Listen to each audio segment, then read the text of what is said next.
How are you feeling? How long have you been here?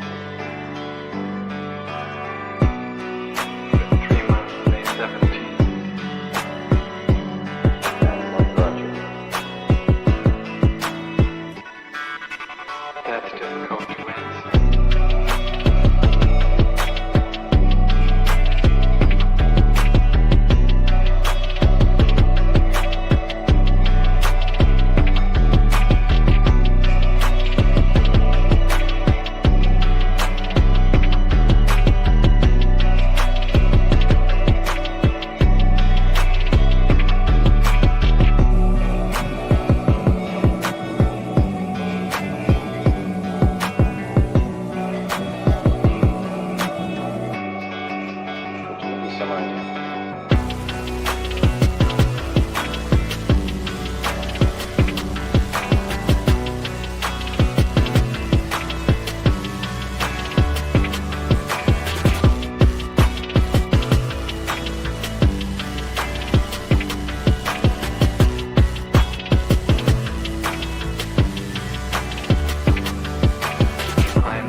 Eventually resulted in your being here in the hospital.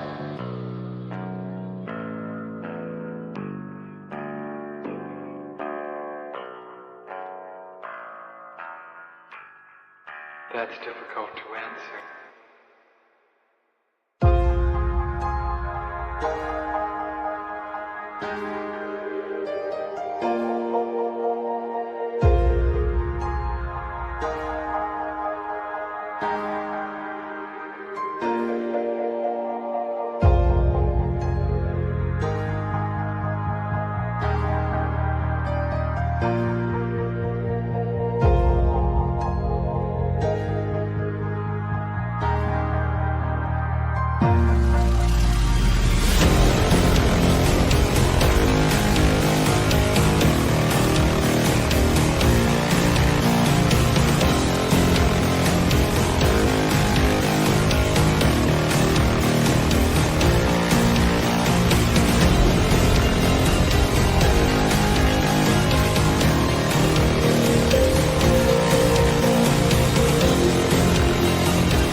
the end?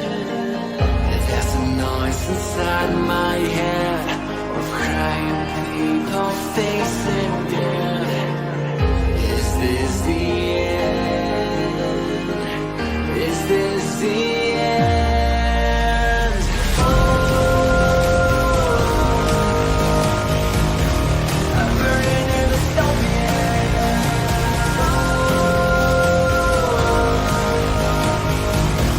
There's no place to hide.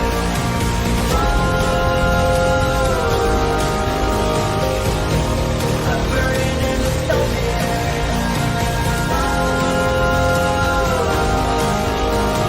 This is the final time.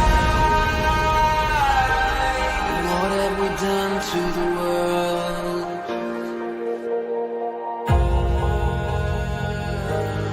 What have we done to the world?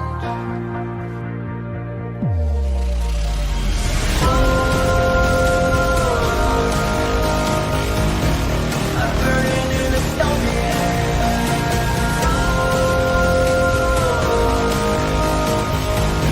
There's no place to hide.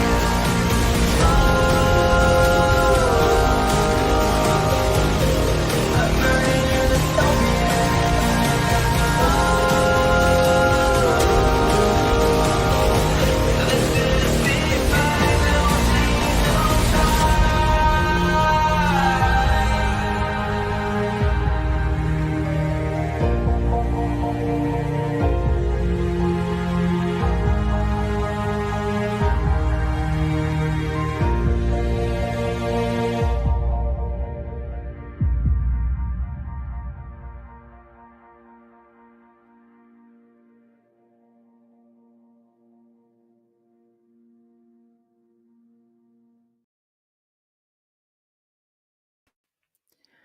Well, hey guys, it's Friday. What's going on? How are you guys?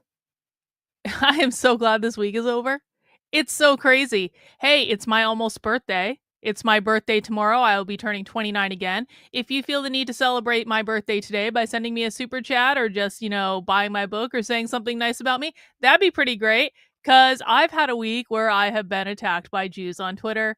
And it's just like, it puts everything in perspective, man. It really does. It puts everything in perspective. The world is fake and gay. No one believes anything. People are horrible people. There are very few intellectually honest people in the world.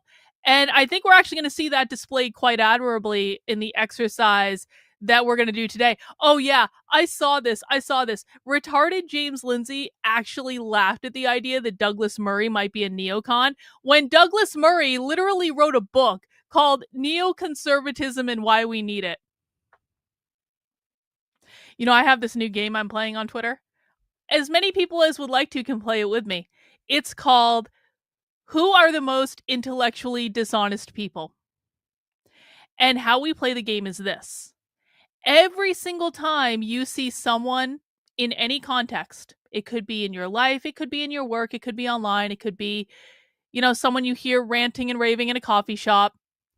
Anytime you hear someone being intellectually dishonest, here's what you do.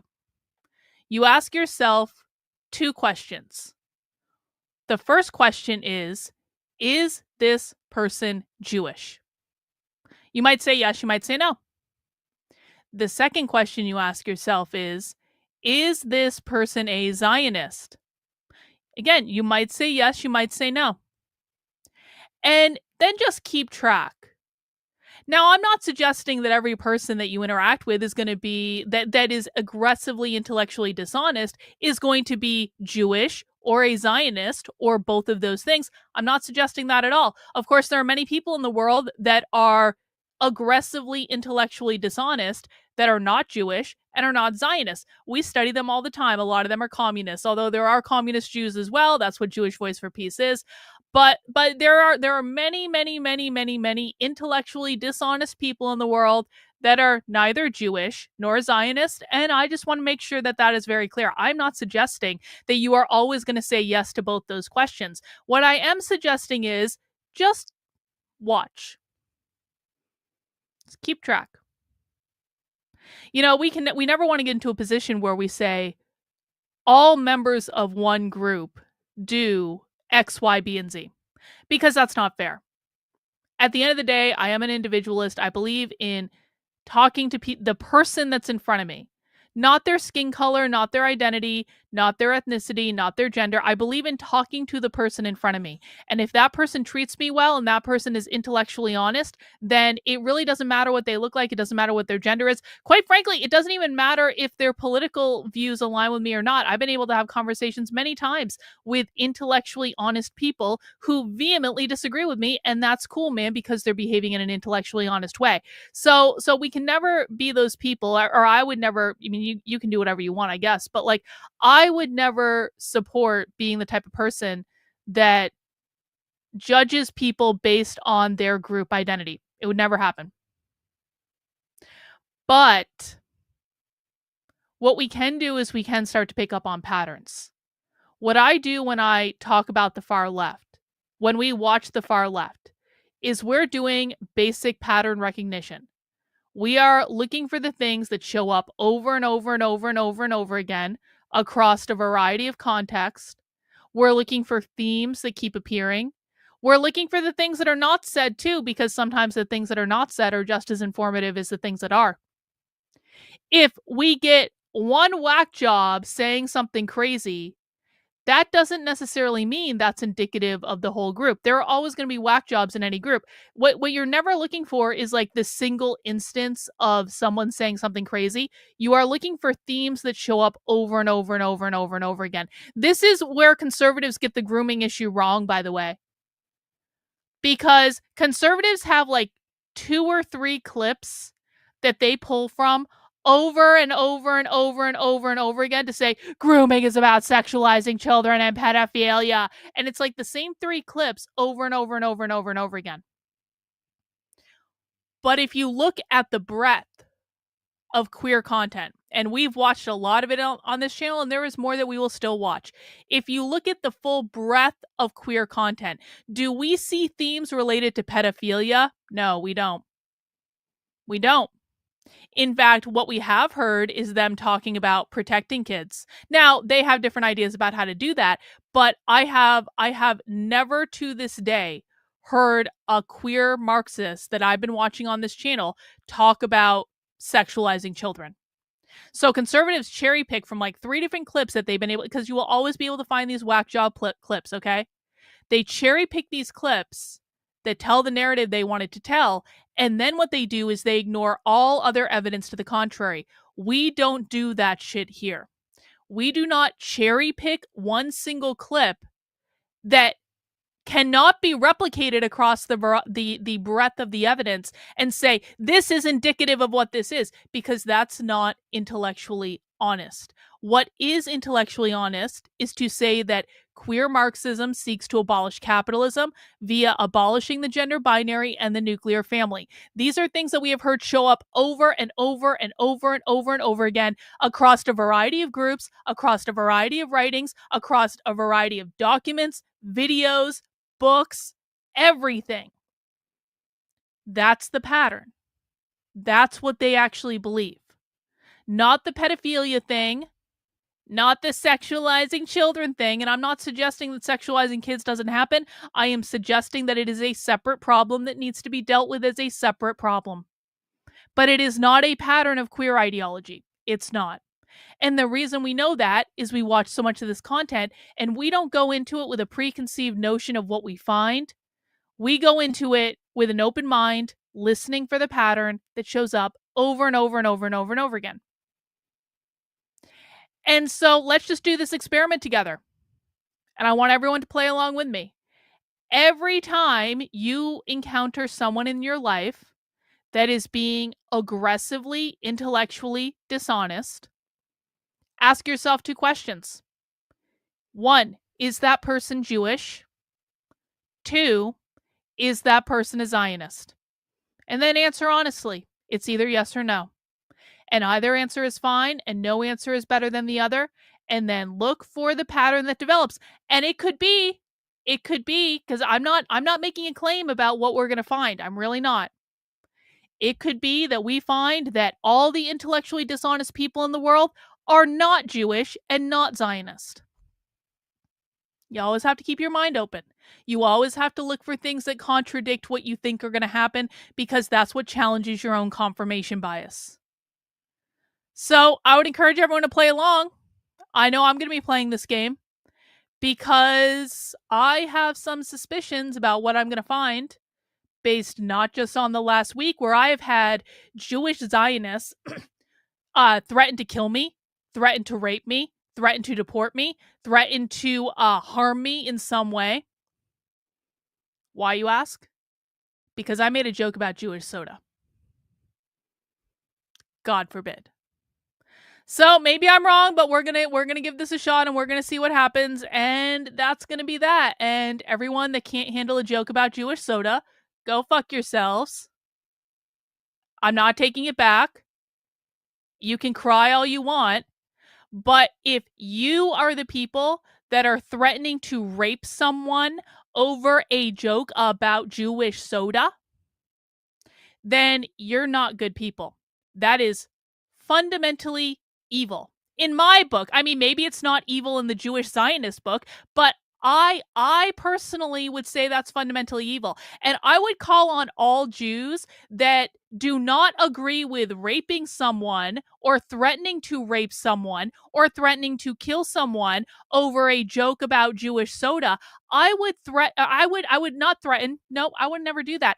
I would encourage all the Jews who think that perhaps threatening to rape someone over a joke about soda is crossing a line, is going a step too far. I would welcome all good Jews to denounce this type of behavior. I think it's really important. You know, there are bad apples in every single group, and if there are bad Jewish Zionists that are threatening to rape people or encouraging other people to rape people or any of this other stuff,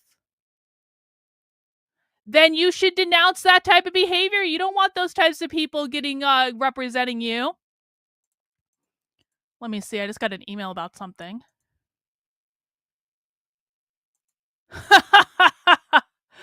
X is not happy because I posted a crying Jewish meme on Twitter. So that's great. That's just great. That's just great. Do you want to see what X just considered to be a hateful post? Do you guys want to see what this? So yesterday I started the yesterday I decided I was getting so many Jews in my feed threatening me and being aggressive towards me for making a fucking joke they didn't like. I started doing something that you will be very, very clear to you if you look at my media tab.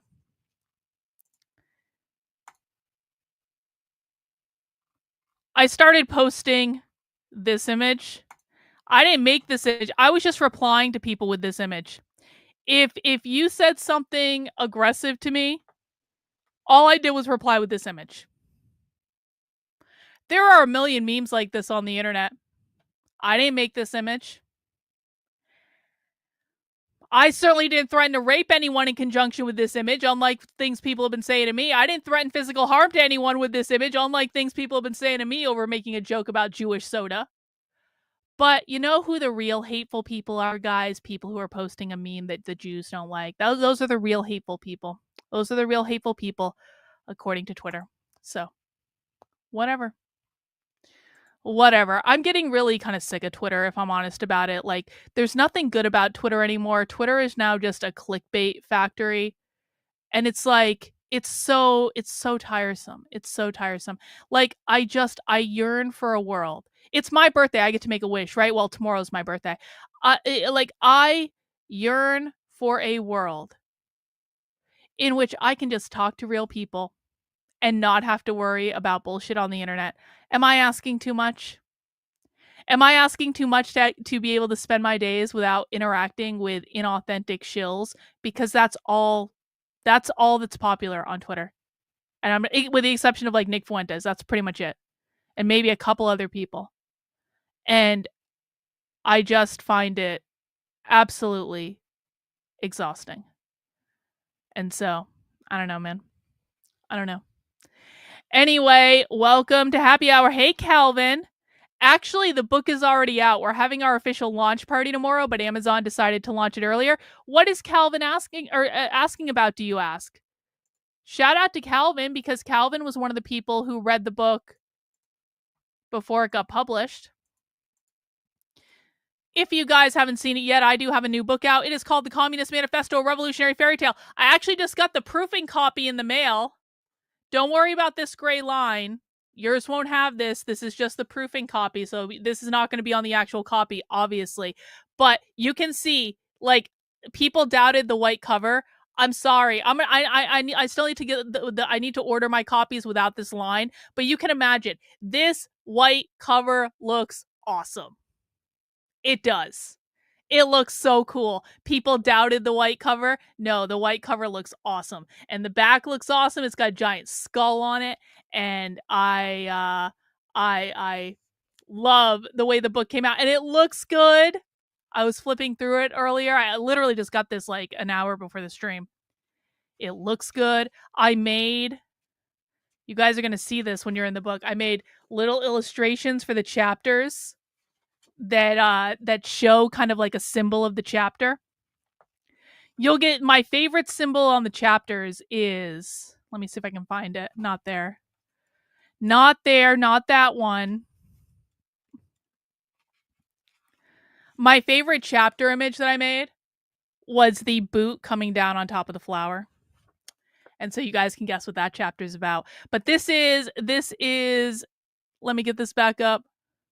The Communist Manifesto, a Revolutionary Fairy Tale. This is my first novel, and this was a creative stretch for me. It is a dystopian fairy tale based on the Communist Manifesto, and we even have our first review up on Amazon, which is always really exciting to see the first review come in, because I'm not like one of those people that gets people to pre-review it. I just put it out there, and then people can review it if they want to. And if you enjoy the book, I hope you will. But we've got the review up from Judy. Karlyn nails the Marxist mindset so well, the story feels like a warning shot. It goes from feel-good ideas like community care and dives into the awakening of class consciousness, and then slides into something way more controlling. You can totally see how this stuff could play out in real life. It's sharp, unsettling, and way too believable. Loved it. Hey, Judy, I really appreciate the review. If you guys are getting the book and you're reading the book and you're enjoying the book, please leave a 5-star review. 5-star only. If you have anything less than 5-star, please keep it to yourself. But you can pick it up right now on Amazon. Actually, let me put this in the chat. Buy my book for my birthday. For my almost birthday. And I really hope you guys appreciate it. Now, if you aren't quite convinced yet, you're like, Karlyn, you really wrote a fiction novel? And I'm like, yes. You can go read the first chapter over on the Red Menace Collective. That is redmenacecollective.substack.com. And you can read the whole first chapter. So if you doubted my ability, hang on, to write a fiction, which I don't know why anyone would doubt me. I mean, I may have doubted myself. I didn't think I would ever do this, but like, I am very theatrical and creative, so I don't know why anyone would doubt me. But if you do, you can go get a sneak preview of the entire first chapter over on the Red Menace Collective Substack, and then you can decide if you want to continue the story or not. The story does tell the story of the communist revolution. You see the communist uprising, the dictatorship of the proletariat overthrowing the bourgeois, and then you get to peer into the downfall of the communist society to see where it all goes from there. And I did put a review up with Jennifer on the channel earlier today. If you haven't seen that yet, you can catch the clip that Jennifer and I did from Disc Rage the other night, because Jennifer also read the book before it was out, and you can see what she had to say about it. I really do think if you like books like like 1984, if you like books like The Hunger Games, if you like books like Brave New World or Fahrenheit 451 or The Giver, then you're going to like this book. I'm pretty sure. One of the reasons I wrote this book is because I love dystopian fiction. I love dystopian stories. And so I'm always looking for good dystopian things to read because it's just very interesting to me. And so what's cool about this story is it is actually based on things that have happened in the real world. So it is a dystopian fairy tale. It is a story. But many of the things in the story have actually happened in the real world. Not all yet, but many of the things. And so if you keep that in mind while you're reading it, you're like, oh, this is actually a problem. This is actually a problem. You know, Calvin, you are a much more responsible writer than I am. And I want to say that respectfully, man. Listen, I write things quickly and I like to bang them out and I like to get them out. Like waiting for my books to be published back when I was relying on other people to do it, it was one of the most painful processes of my life, to be honest with you. Because I was like, I didn't want to wait. I wrote the book and then I had to wait a whole year for it to be published. And that sucks. So I feel your pain, Calvin. I feel your pain, but just know that you're a much more responsible writer than I am and that it's going to be awesome when it's published. And I appreciate you chipping in and taking a look at the book before it was published. That really helped me out. All right, guys, let's see. What else do I have to say? We're watching the Joe Rogan podcast today. I haven't watched Joe Rogan in years and years and years and years and years. I haven't watched Joe Rogan in a long time. And that's not because I have anything against Joe Rogan. He's fine. I just have other things to do and his shows are 3 hours long. But speaking of Jewish Zionist intellectual dishonesty,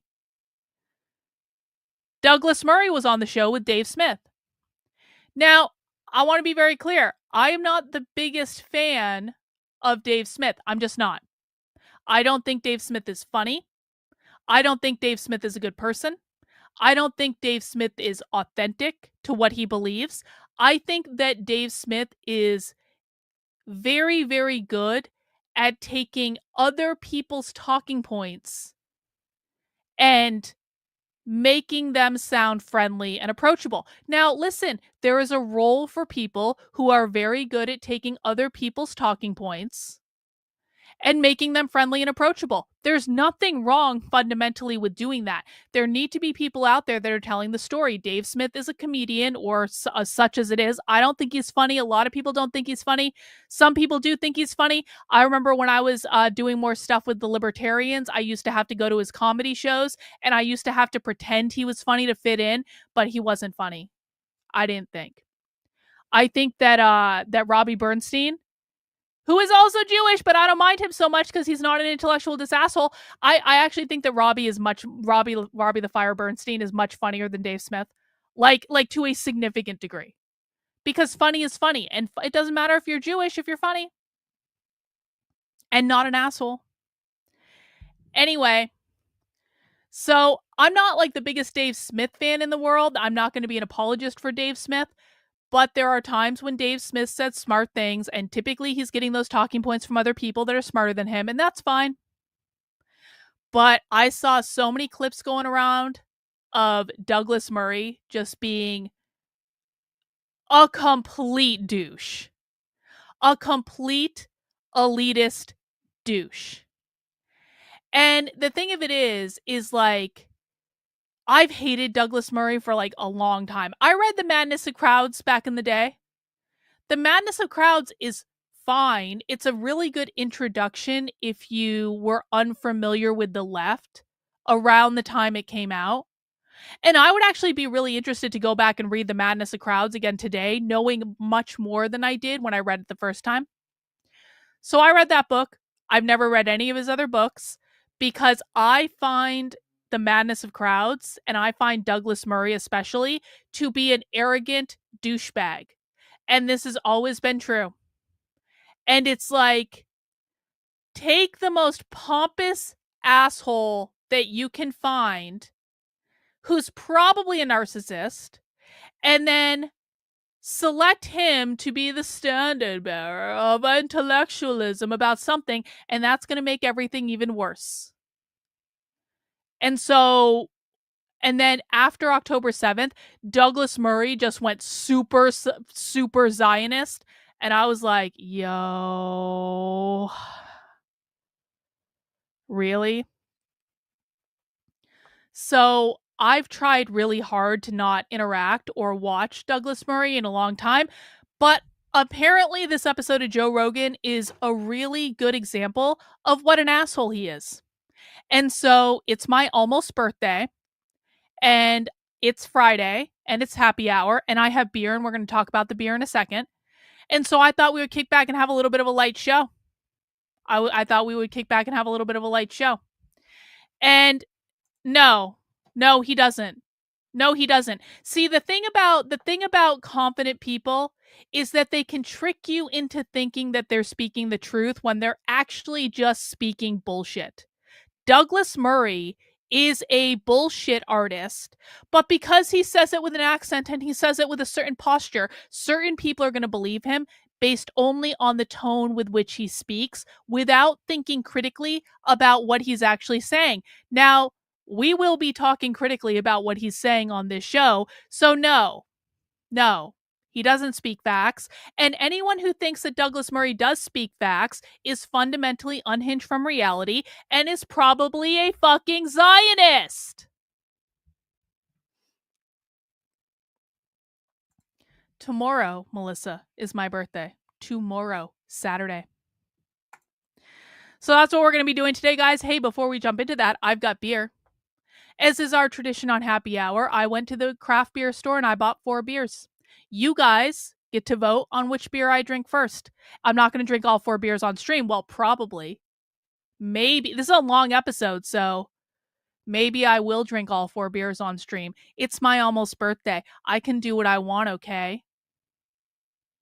Well, also, isn't his degree in like Shakespeare or something? Someone said this to me earlier today. Someone said, they were like, Karlyn, don't you know that Douglas Murray graduated from Oxford when he was like 19? And they didn't tell me what his degree was in. And then someone else said that his degree was in like Shakespeare or something. Can someone look that up? What the fuck is Douglas Murray's degree in? Bro. Here's what's gonna happen. There will be no Zionist bullshit and gaslighting in my chat. Let me be very fucking clear. There will be no Zionist bullshit and gaslighting in my chat. I am the queen fascist dictator of my chat. You will not. Oh, girl. Oh, yeah? Girl. Oh, yeah? Girl. Oh, yeah? Zionist. Goodbye, girl. Goodbye, Zionist. That's how we handle that. My God.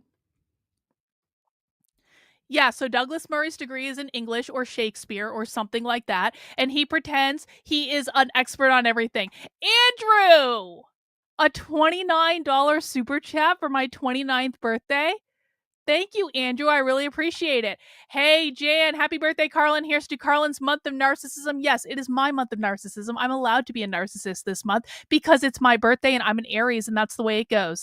Thank you, guys. I appreciate it. Anyway, can we get back to the beer? Because that's really the most important thing here. We're having beer. Hang on.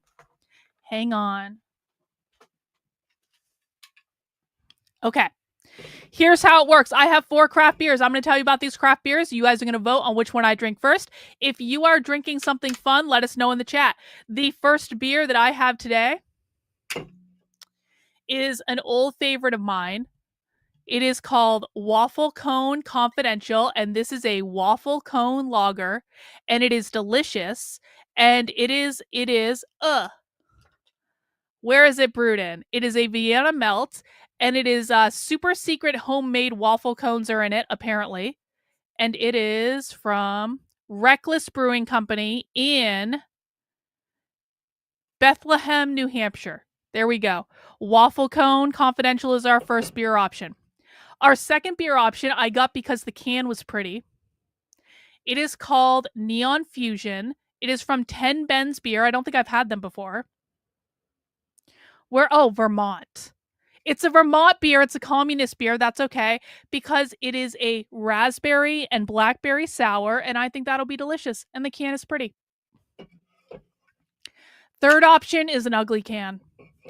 Ugly can. Barrel Souls Brewing needs to step up their can design, but it is a vanilla Quaker State stout, and I like vanilla and I like stouts. So this is a vanilla stout. This is from New Hampshire. This is from Maine. Sorry, Maine. Barreled Souls is in Maine, and so this is the Quaker State Stout from Maine. And the last one. And can I tell you guys, I bought this beer because of my husband. I saw this beer on the shelf and I was like, Kettlehead literally made a beer about my husband. Kettlehead Brewing is in New Hampshire, I believe. I think are they in Keene? Franklin, New Hampshire.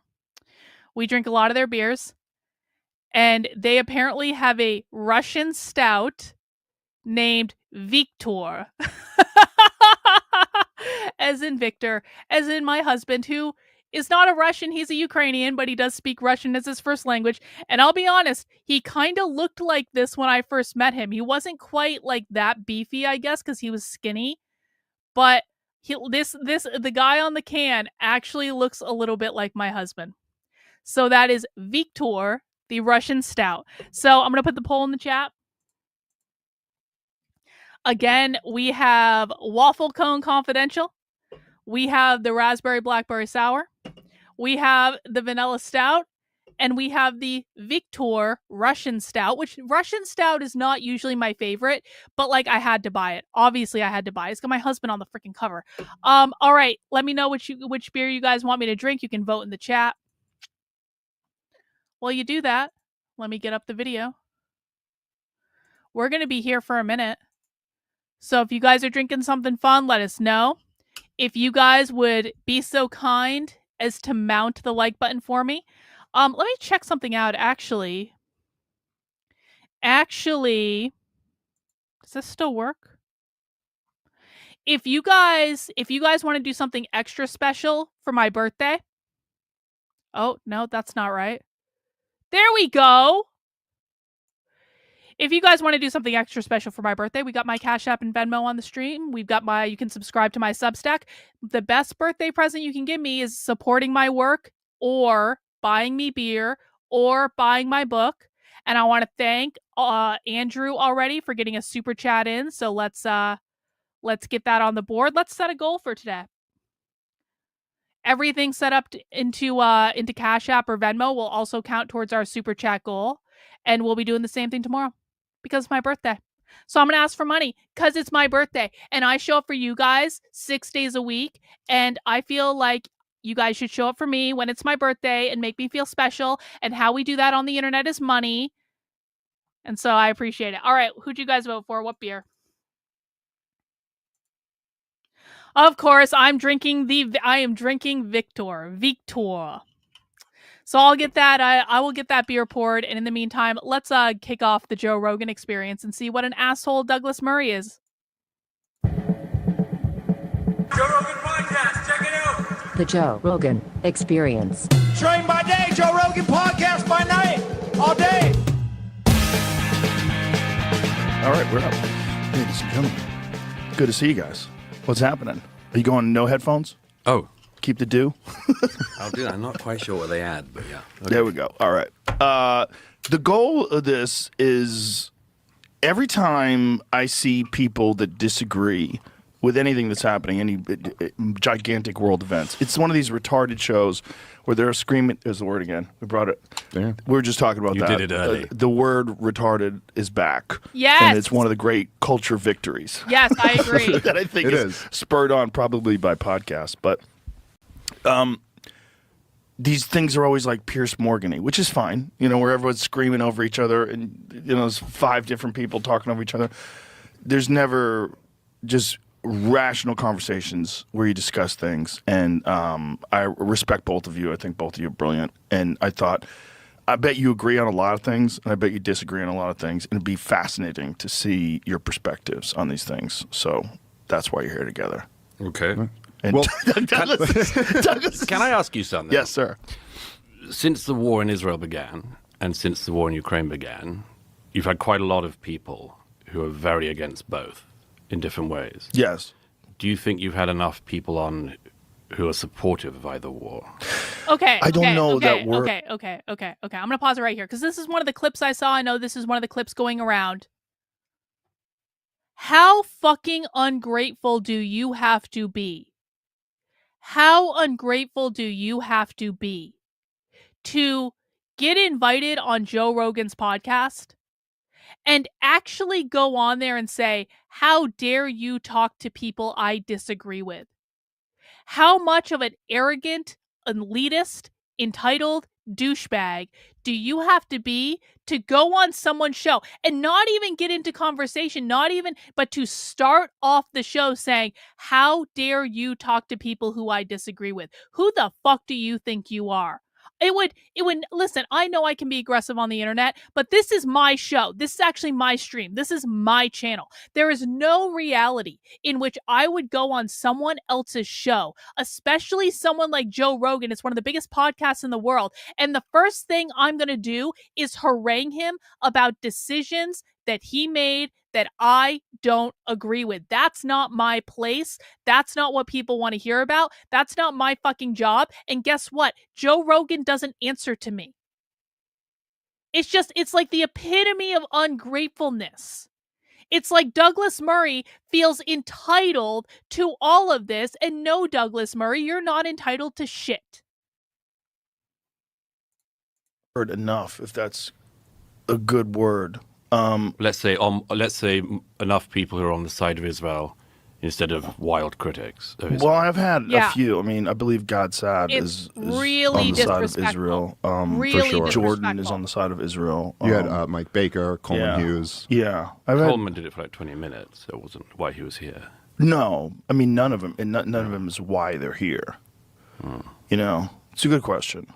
Do you think you've tilted one way? Me personally? No, just with the guests you've had. The guests, yeah, probably more tilted towards the idea that perhaps the way they've done it is barbaric. Mm-hmm. But why do you think that is? Just out of interest, I'm just interested in your selection of guests because you're like the world's number one podcast. So yeah, it's not. I don't think about it that way. I just think I'd like to talk to this person. But can I just? It's your show, but sure. If you're going to interview historians of the conflict or historians in general, why would you get somebody like Ian Carroll or? Yeah, but Ian Carroll, I didn't bring him on for that purpose. I brought him on because I want to find out, like, how does one get involved in the whole conspiracy theory business? Because his whole thing is just conspiracies. Sure. You know. But do you have any? I mean, there's been a tilt in the conversation, both conversations, in the last couple of years. Thank you, Nick. Nick says, I just bought all 3 of your books for your birthday, and I did it with love. Happy 29th. Thank you, Nick. Thank you for always being such a great supporter. And Nick, look for the character in the fairy tale named Nick, is all I'm going to say.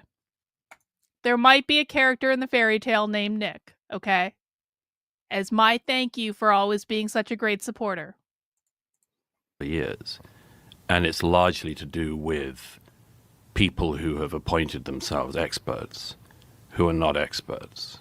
You mean like Ian? I don't think he appoints himself an expert in anything. Who's that other dude who thinks he's an expert on Churchill?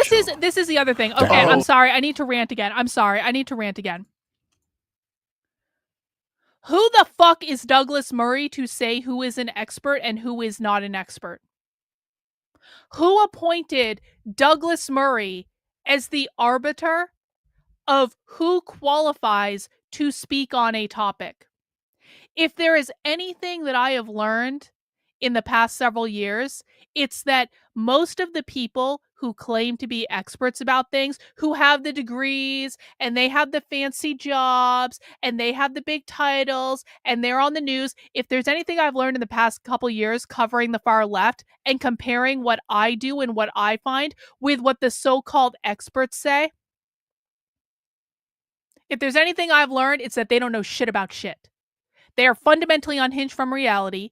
And the so-called experts, the people with the big organizations and the big titles and the big jobs and that go on the news and like all this stuff, they're being paid to sell you a narrative. Now, that narrative might have a nugget or two in reality, but typically that narrative is covered in a mound of bullshit. This is why I tell people all the time, do not believe anything anyone says, including me. Look at the evidence. Go directly to the primary source evidence. You're going to find people on the internet who are true and faithful to what is actually happening in the real world. They do exist, but they're typically not people like this.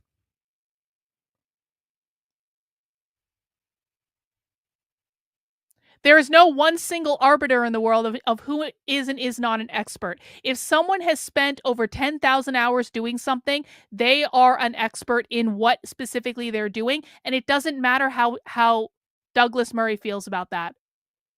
Ian Carroll, whether you like him or hate him, and I honestly don't really have an opinion either way. I really don't. Ian Carroll has spent a metric fuck ton of time studying what he does and talking about what he does. He's built an audience that believes him for some reason. And maybe Douglas Murray should ask himself, why does Ian Carroll have so many followers and so many fans and so many supporters if he's just spewing bullshit all the time? And maybe Douglas Murray should look at what Ian Carroll's saying and maybe say, is there maybe some there? Now, I don't know. I'm not judging either way. But what I am saying is that I strongly doubt Douglas Murray has ever even listened to Ian Carroll. Douglas Murray hasn't done what we've done with socialists. If I have questions about what the far left is saying and doing, do you know what I do? I just go listen to the far left and I let them tell me what they're saying and doing. I strongly doubt that Douglas Murray has spent any time watching Ian Carroll at all. All he's seen is a clip here or there on Twitter that he doesn't like, and now he's going to call his entire fucking thing into question. Well, who claimed he was an expert? I should get to approve everyone that's being on Joe Rogan. To do with people who have appointed themselves experts who are not experts. You mean like Ian? I don't think he appoints himself an expert in Ian doesn't anything. appoint himself as an expert. Who's that other dude who thinks he's an expert on Churchill? Daryl Cooper does not think he's an expert. In fact, I think it's everybody else is always calling him an expert, and he's like, I'm just a history Have you nerd. ever absorbed any of his material? Have you ever consumed any of his podcasts or anything like that? I tried. Yeah? It's pretty hard to listen to somebody who says, I don't know what I'm talking about, but now I'm going to talk. See, okay, here's the thing. Douglas Murray literally wrote a book about the far left. Maybe not the far left, but he wrote a book about the left. The Madness of Crowds is the only Douglas Murray book I've ever read. The Madness of Crowds is about the left. If Douglas Murray refuses to listen to people who are saying crazy things, then how in the ever-loving fuck did Douglas Murray write a book about the left? Did Douglas Murray research the left at all when he wrote his book? Or did he have some sort of assistant do all the work for him and probably write the book as well? Has Douglas Murray ever listened to the far left at all? Because I promise you, if you spend one Socialism Saturday with me, you are going to listen to people say crazy things.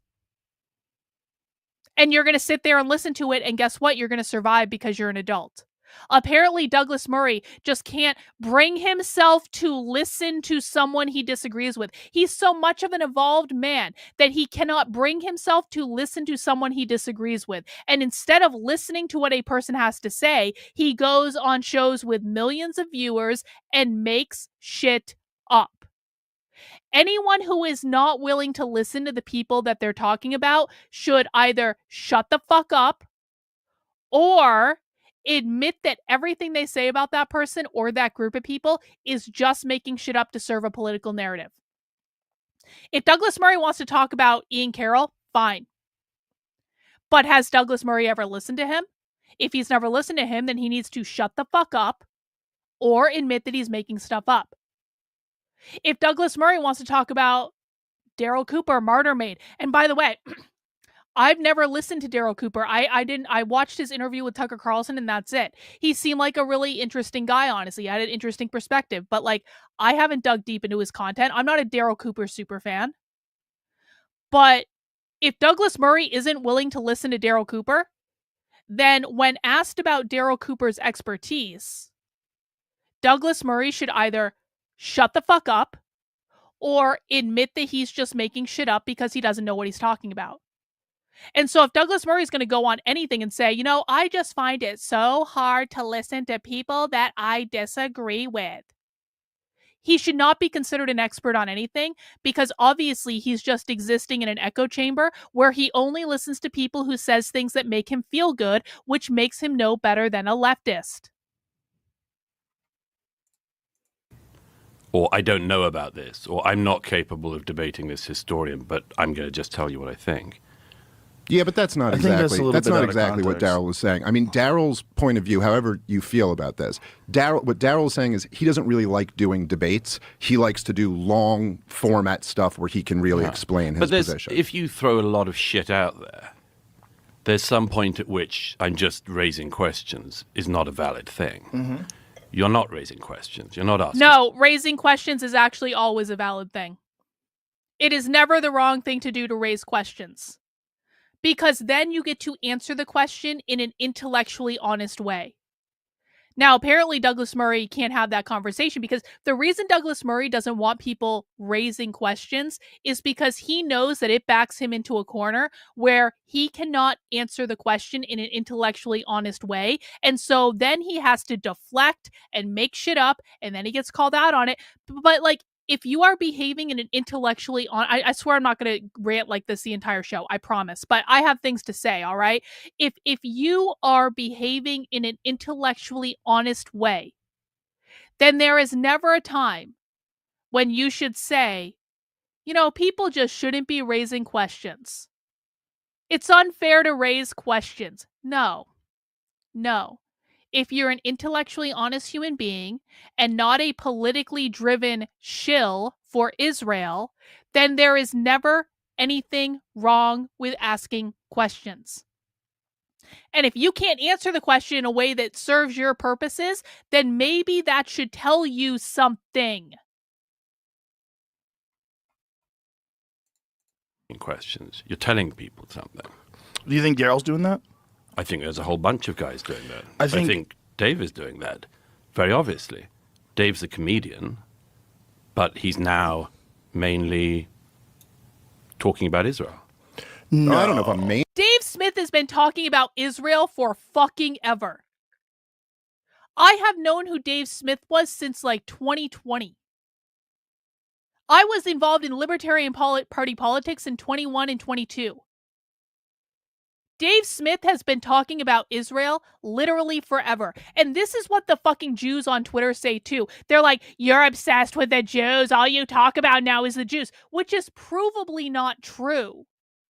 Anytime you say something that they don't like about Israel, they say, you're just obsessed and it's all you talk about. It's like, bro, go look at my fucking Twitter feed. Go look at my YouTube channel. Go look at my Substack. Go look at my other Twitter accounts. To say that the Jews are the only fucking thing I talk about is so intellectually dishonest. And it's the same thing what he just did to Dave Smith.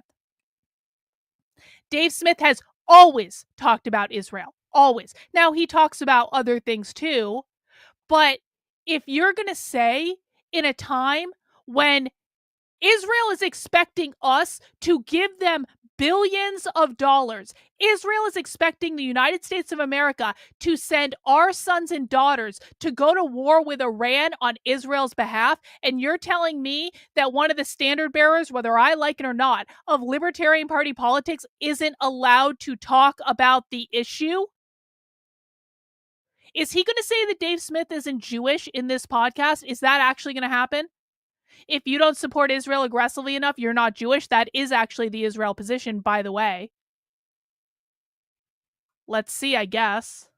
Mainly talking about Israel. That's but all I see you have on the internet opinions. doing. Yeah, but that's you. Well, just, that might be what you've seen. It's but just I don't you think that's. consuming But clips. that is also your shtick now, isn't it?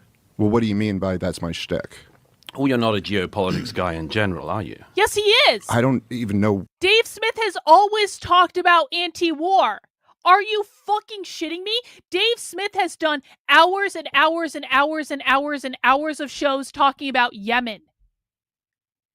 Dave Smith is like best friends with Scott Horton. You're telling me that Dave Smith has never in his life talked about geopolitics? Are you fucking stupid? And I hate that this is making me a Dave Smith apologist. I hate it because I don't like Dave Smith. But yet here we are, because I will behave in an intellectually honest manner. Even if I don't like you, I will still defend you when downright lies are being told about you by intellectually dishonest shills like Douglas Murray.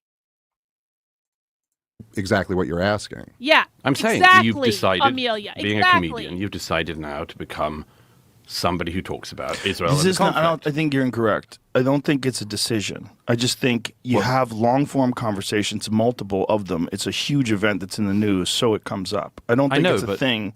I think if you're on the outside, you'd say, oh, look, they're trying to get attention by talking about this very polarizing issue publicly. That's but not... you do get attention from that.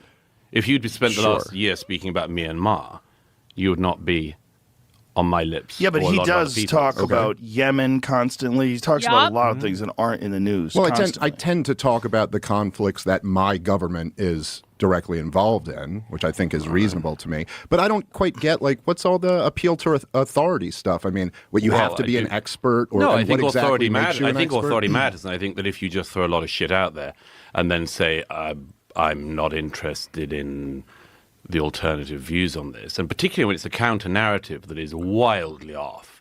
And when you get people... Look, I just feel... We should get it out straight away. I feel you've opened the door to quite a lot of people who've now got a big platform who have been throwing out counter-historical stuff of a very dangerous kind. If it's really so counter-historical, then come and argue it on the merits. Isn't he supposed to be some sort of intellectual? You're telling me someone held up as one of the great intellectual minds of our time cannot overcome so-called counter-historical narratives using intellect rather than, I don't even know why we're talking to these people. You shouldn't be exposing these people to the world and their crazy ideas. If their crazy ideas are so crazy, then argue them intellectually.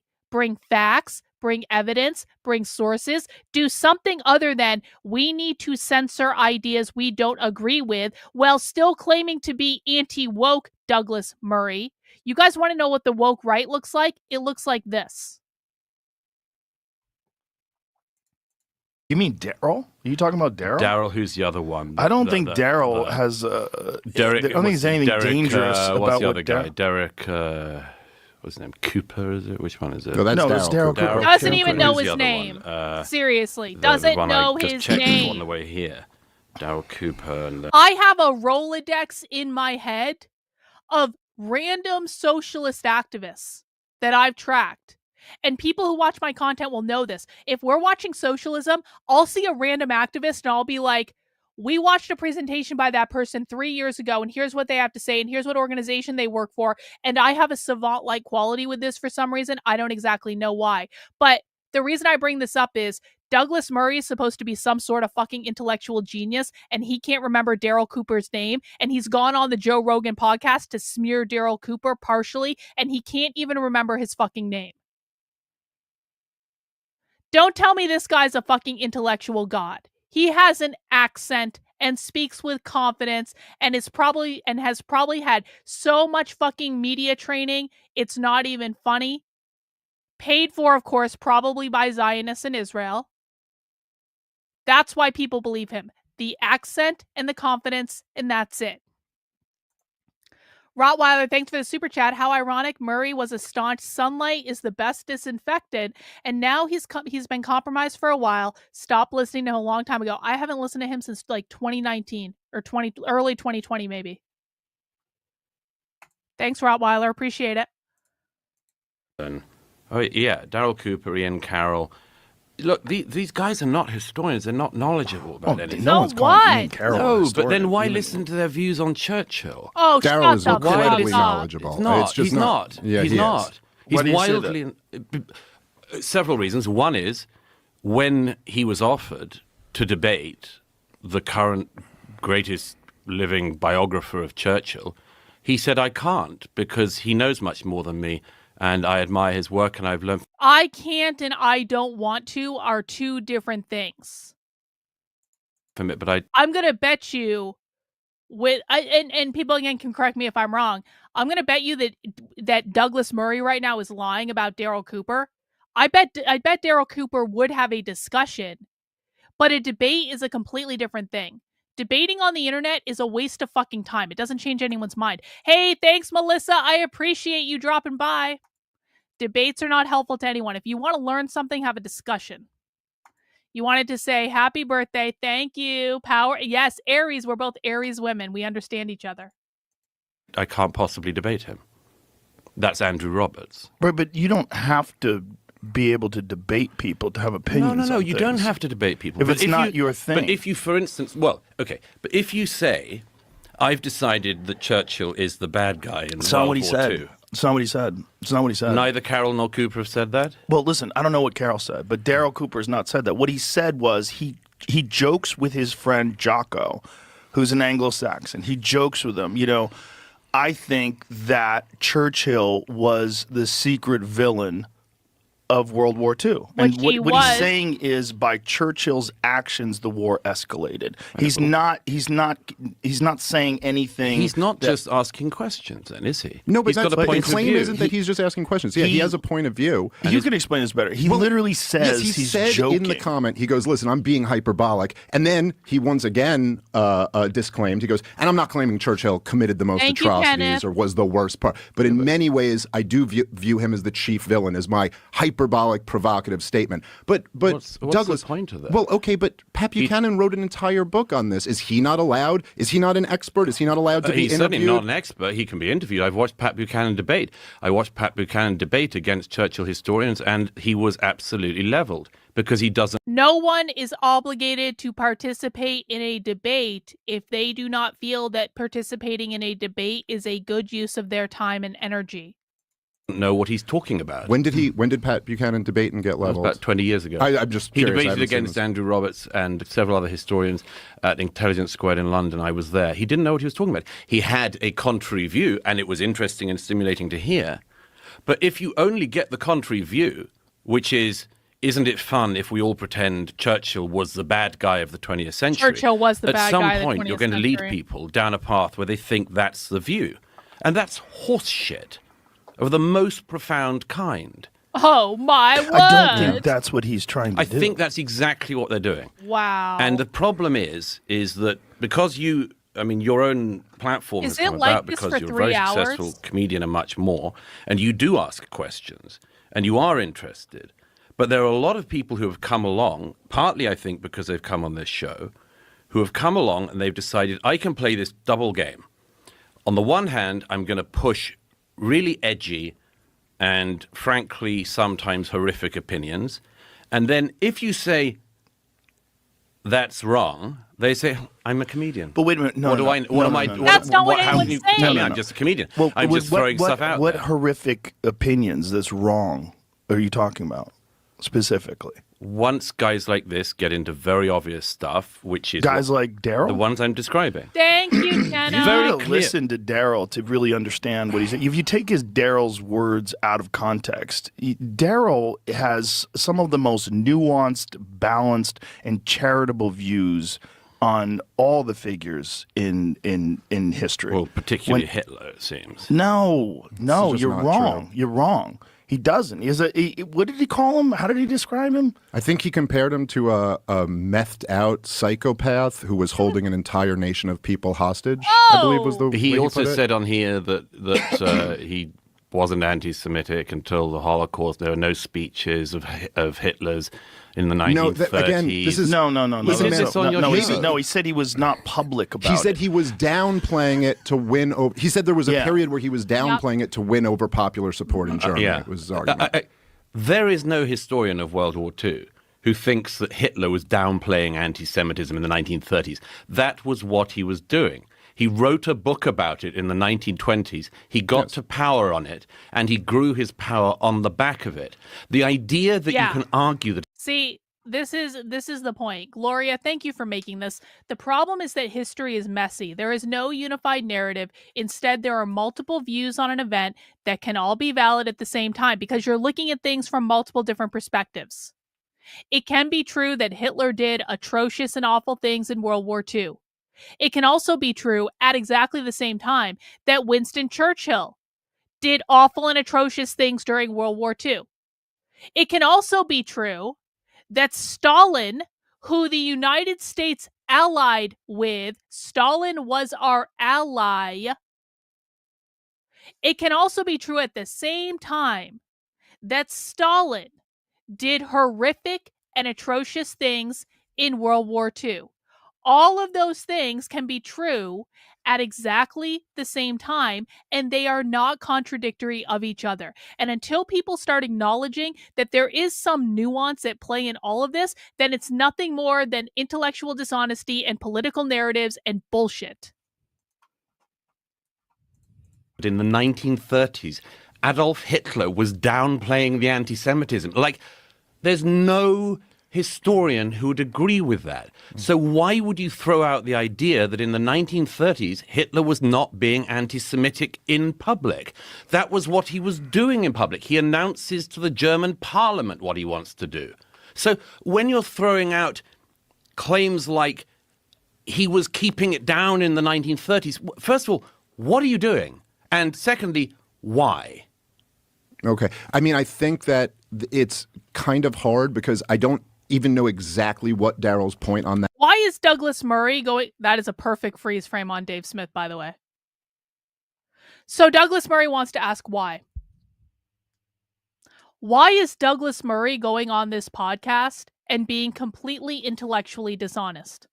Do you guys want to answer in the chat? If you were to answer the question, because on my channel, we're allowed to raise questions. You are allowed to raise whatever question you want here, and I don't care how inconvenient it is.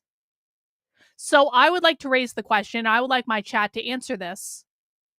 Why do we think that Douglas Murray is going on a podcast with tens of millions of viewers and being completely and totally intellectually dishonest about what Daryl Cooper believes and who Daryl Cooper is and what Dave Smith believes and who Dave Smith is? And why do we think that Douglas Murray is struggle sessioning Joe Rogan on his own show to pretend that Douglas Murray is in charge of who Joe Rogan can and cannot talk to? Why do we think any of this is happening? Let me see your answers in the chat. Gatekeeping? Yep. I would say that. Suzanne says he's an insufferable Zionist. I think that that's a pretty good answer. Melissa says Hitler cleaned up and hid things for the Olympics and everything. He literally tailored speeches to different audiences. Yeah, that's true. Yup, because they're not. He's going and being intellectually dishonest because they're not Zionists. I think that's a good guess. You know what? It's okay to guess. Let's guess here. Let's ask inconvenient questions and have inconvenient answers. Gaslighting, I think that that's a good answer. Let's see. Because everyone has too many questions about Israel lately, cough, cough, AIPAC is all going to come down to the Zionists. Yup. Oh, because he's paid by Zionists. That could be a reason why he would do that, isn't it? To push a narrative by his handlers. I wonder who his handlers are. That's a good question. I think it's like what James Lindsay did to you, start a smear campaign and avoid responsibility. Isn't it funny how they always get away with this? Isn't it funny how they always get away with it? He's pro-Israel. I think he might be. He's British. Well, that could be an explanation as well. Pro-Israel. Seems like Murray pushing a narrative to discredit Dave Smith, who is critical of Israel. I think that that's a pretty good answer. Why is Dougie gay for genocide? Yup. He's there to tell off the world for not thinking like him. Maybe a little bit of ego. Maybe. It's about narrative. We live in a time when multiple narratives are available. One person can control the narrative. That's true. Even if they are of different opinions about Gaza, this is a dick way of doing it. Yes, it is. He is also married to a man. Well, you know, we love gay men on this channel. Gay men love me. I love gay men. I'm not gonna argue about that. We ignore narratives that don't support our point of view. Yes, we do, Calvin. Yep. Well, you know, you're making assumptions there, but maybe you're right. That was, and so I'm not really in a position to argue what he was saying there. I don't think you're giving him the most charitable interpretation. I don't need to give him the most charitable interpretation to be able to see what he's doing. I think you're straw-manning him, I should say. Look, anyone can look up what he said on this show and others, what these two guys in particular have said on repeated podcasts with both of you. It's an attempt to downplay Hitler and always to do down Churchill. I don't think he downplayed Hitler. You're saying I've downplayed Hitler? No, I said in conversations with you and others, this is the shtick of these guys. They've decided it's edgy and funny, and I think this is very, very interesting and also very dangerous because we live in an era now that the right has got some. By the way, this beer is mojo pretty back good. Cheers, in everyone. America. We saw years of crazy left overreach where they tried to make us all say the craziest things.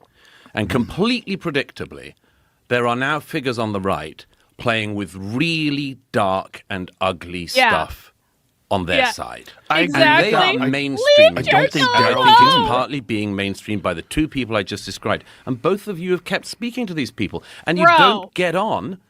Can we just talk for a second about how unhinged these people are from reality? Most normal people don't know who Ian Carroll is. Most normal people don't know who Daryl Cooper is. Douglas Murray's like, you're mainstreaming their beliefs. Go outside and talk to the average person on the street and ask them, excuse me, sir, do you know who Ian Carroll is? Do you know who Daryl Cooper is? Do you know who Martyr Maid is? Do you know anything about any of this? What do you think about what's going on in the Middle East? Go and ask the average person. They have no fucking idea. This is not mainstreaming anything. This is inside politics in political influencer sphere. The historians who know about this.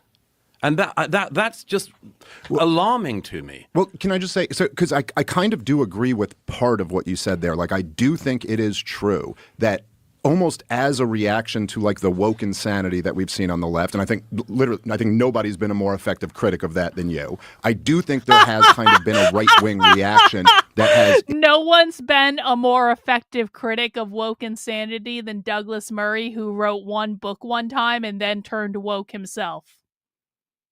Okay. Embraced racialism and is dangerous and not a good path to go down. And now they're flirting with Holocaust denial and Hitler and absolving Hitler of blame and much more. I think you're wrong to include Daryl in that group. Now, the other thing is, I'm sorry, because maybe I'm misunderstanding what you're saying. You're saying people that I've had conversations with have downplayed the Holocaust? Well, who are the two guys? Daryl Cooper? Cooper and the other Ian Carroll. Carroll. I've never podcasted with Ian Carroll. I have podcasted with Daryl Cooper once. And he absolutely did not downplay any of the Nazi atrocities at all. And I think that if we're zooming out here a little bit, maybe this is kind of part of the disconnect. Broadly speaking, in American culture, the idea that it has not been driven into people enough that the Nazis were bad and that Adolf Hitler he is literally the modern devil. He is much more so than the actual devil. Adolf Hitler is what's viewed as the most evil thing, to the point that, I mean, just my entire life growing up, if there was a guy who sold soup on Seinfeld who was like authoritarian, he's a soup Nazi. Right. Everyone was Hitler. The left called George Bush Hitler, and they called Obama Hitler, and they called Trump Hitler. Yes. Every single enemy that we've gone to war with is always called Hitler. Saddam Hussein's the new Hitler. Muammar Gaddafi's the new Hitler. Putin's the new Hitler. It is so the idea that like we haven't driven into people enough that Adolf Hitler was a really bad guy. That at all. Hey guys, if you're watching, can you please mount the like button for me? Just a reminder, mounting the like button lets me break out of the YouTube shadow ban that I'm perpetually in. If you're enjoying this stream on this Friday night, maybe having some drinks with us, mount the like button. I'm not saying that at all. I'm saying if you mount the like button, more friends are going to come and join us, and it'll be better. Just as the left likes to play with very dark, ugly stuff, and they've done it for decades. They have played down Chairman Mao's murder of the Chinese throughout his era in The power. left doesn't care about Mao. They played down Stalin. They still march on occasions with posters of Lenin. They've spent decades. Oh, you think they march on occasion with posters of Lenin? Douglas Murray, the anti-woke expert, on occasion. The left may have a photo of Lenin. Are you fucking shitting me? I can show you socialist YouTube channels that are fucking plastered with Lenin. I can show you socialist protests in which they're selling all Lenin shit. You think that, I'm sorry, oh my word, on occasion, every once or twice a year, the left references Lenin? This is how unhinged this guy is from reality. Trying to do down evils that were done on their side. And I would suggest that one of the things that is going on at the moment is, despite, or maybe because of what you just described, there are movements now on the right in America, subcultures, including people who follow both of you, who are very interested in playing with this absolute beyond the pale thing? Why somebody like Jake Shields? People are allowed to play with ideas, Douglas. Andre, seriously, if you don't know who someone is, then you are a liar and addicted to lies, and therefore you're untrustworthy. They are skill illiterates. That's exactly right. Once you understand that someone is willing to lie about things that are so easily disproven, then you need to question every single thing they say after that, because if they're willing to lie about something simple, they're absolutely willing to lie about something hard. Thank you for the super chat. Hey, Francisco, thank you for the super chat. This was grueling to watch. Murray is the individual I find so reprehensible. He clearly has no ability to exist in the world outside of his pontifications. Enjoy your favorite drink with these shekels. Thank you, bro. I really do appreciate it. And that's going to put us over goal, guys. But you can still feel free to send me money, because it is, in fact, my birthday weekend. I turn 29 again tomorrow. And so if you would like to celebrate my 14th or 15th, 29th birthday, I don't even know. If you want to celebrate me having another 29th birthday, please feel free to send me some money. I would appreciate it. Wants to play around with Holocaust denial. Why?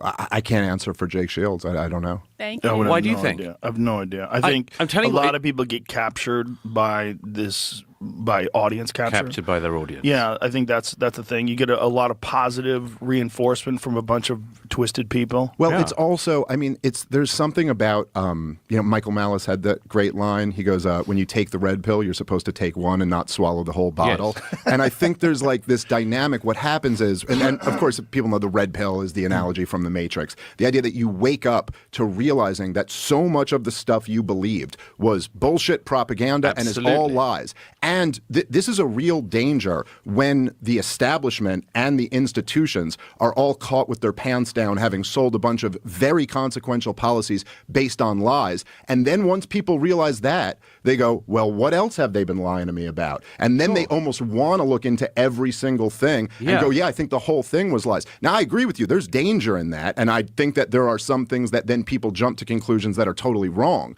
But I guess I tend to look at that and go, well, then maybe the people with power, not random podcasters, but like the people with real power, should do a better job of not lying through their fucking teeth about everything. Well, maybe you have power. True. Maybe you have power, both of you. We live in an era where podcasters have a lot of power. If you go on a podcast with Jake Shields, and Jake Shields goes on to another podcast and says he doesn't think 6 million Jews were killed in the Holocaust, hey, Kristen. what do you think's happening there? That's an exercise. I'm now your favorite. No, I'm not. Come on. No, I'm not. Let me take a screenshot of that. No, I'm not. Thank you, though, Kristen. That's very flattering. I appreciate it. And hey, Alice in Queerland is going to come out soon. I'm releasing that too. Exercise of power. Okay. And I agree with you about the breakdown of trust. Absolutely. We have lived through an era where, in real time, we saw something called a conspiracy, the lab leak, which turns out to be true, as you and others said it might be from the beginning. I find that to be very racist. And against Joe? How dare you? Or against Both of you. It used to be racist when we were crazy. saying that it was likely that the COVID variant had come out from the place making COVID variants. Especially since it's in the exact just town. seemed like it. Seemed like it was possible to us. By the way, ask yourself this: who has access to your No. medical history? No. No ad, Joe Rogan. You don't need. Why is Joe Rogan doing ad reads? That's not racist? Pretty The racist. other one was racist? They're eating pangolins. But that one fell apart in front of our eyes. Well, it And took of course, 4 It took years. 4 Yeah. years. And I've said repeatedly, it's kind of inevitable to me that if you see something that is called a racist conspiracy theory fall apart and become also what we used to call true in a few years, it's likely to blow a lot of people's minds. But the question then is, do you help those minds that have been blown blow themselves out some more by doing a whole load of other conspiracy stuff?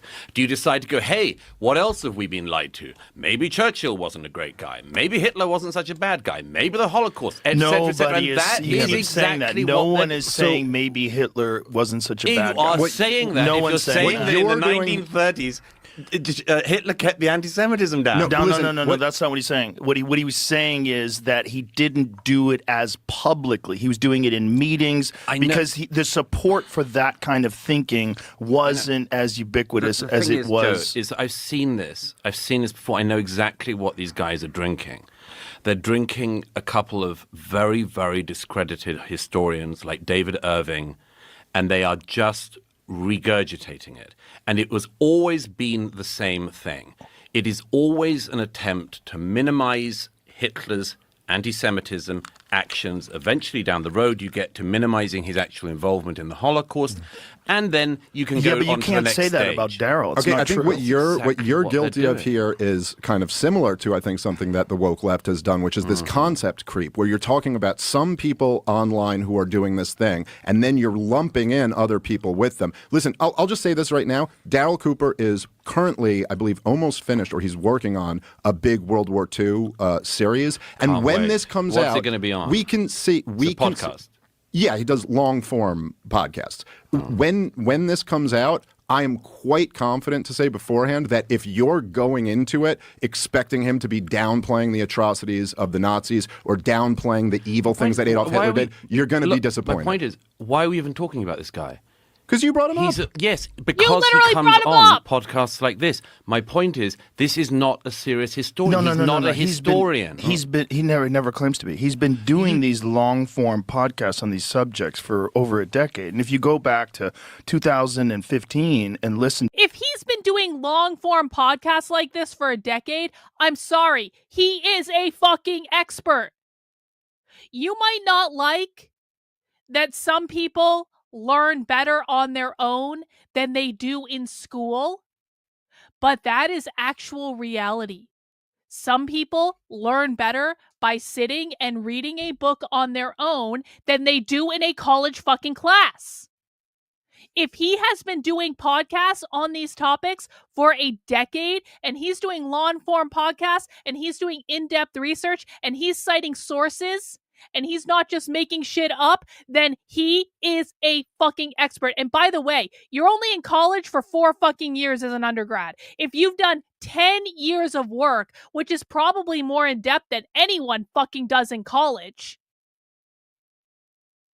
then you are more of an expert than someone with a fucking history degree. I'm sorry. to Fear and Loathing in the New Jerusalem, it's an incredible piece. And it's Excellent. how many hours long? 30-something? And it literally starts from the persecution of the Jews, where they're being driven out of Europe. It's like this horrific account of what happens to these people.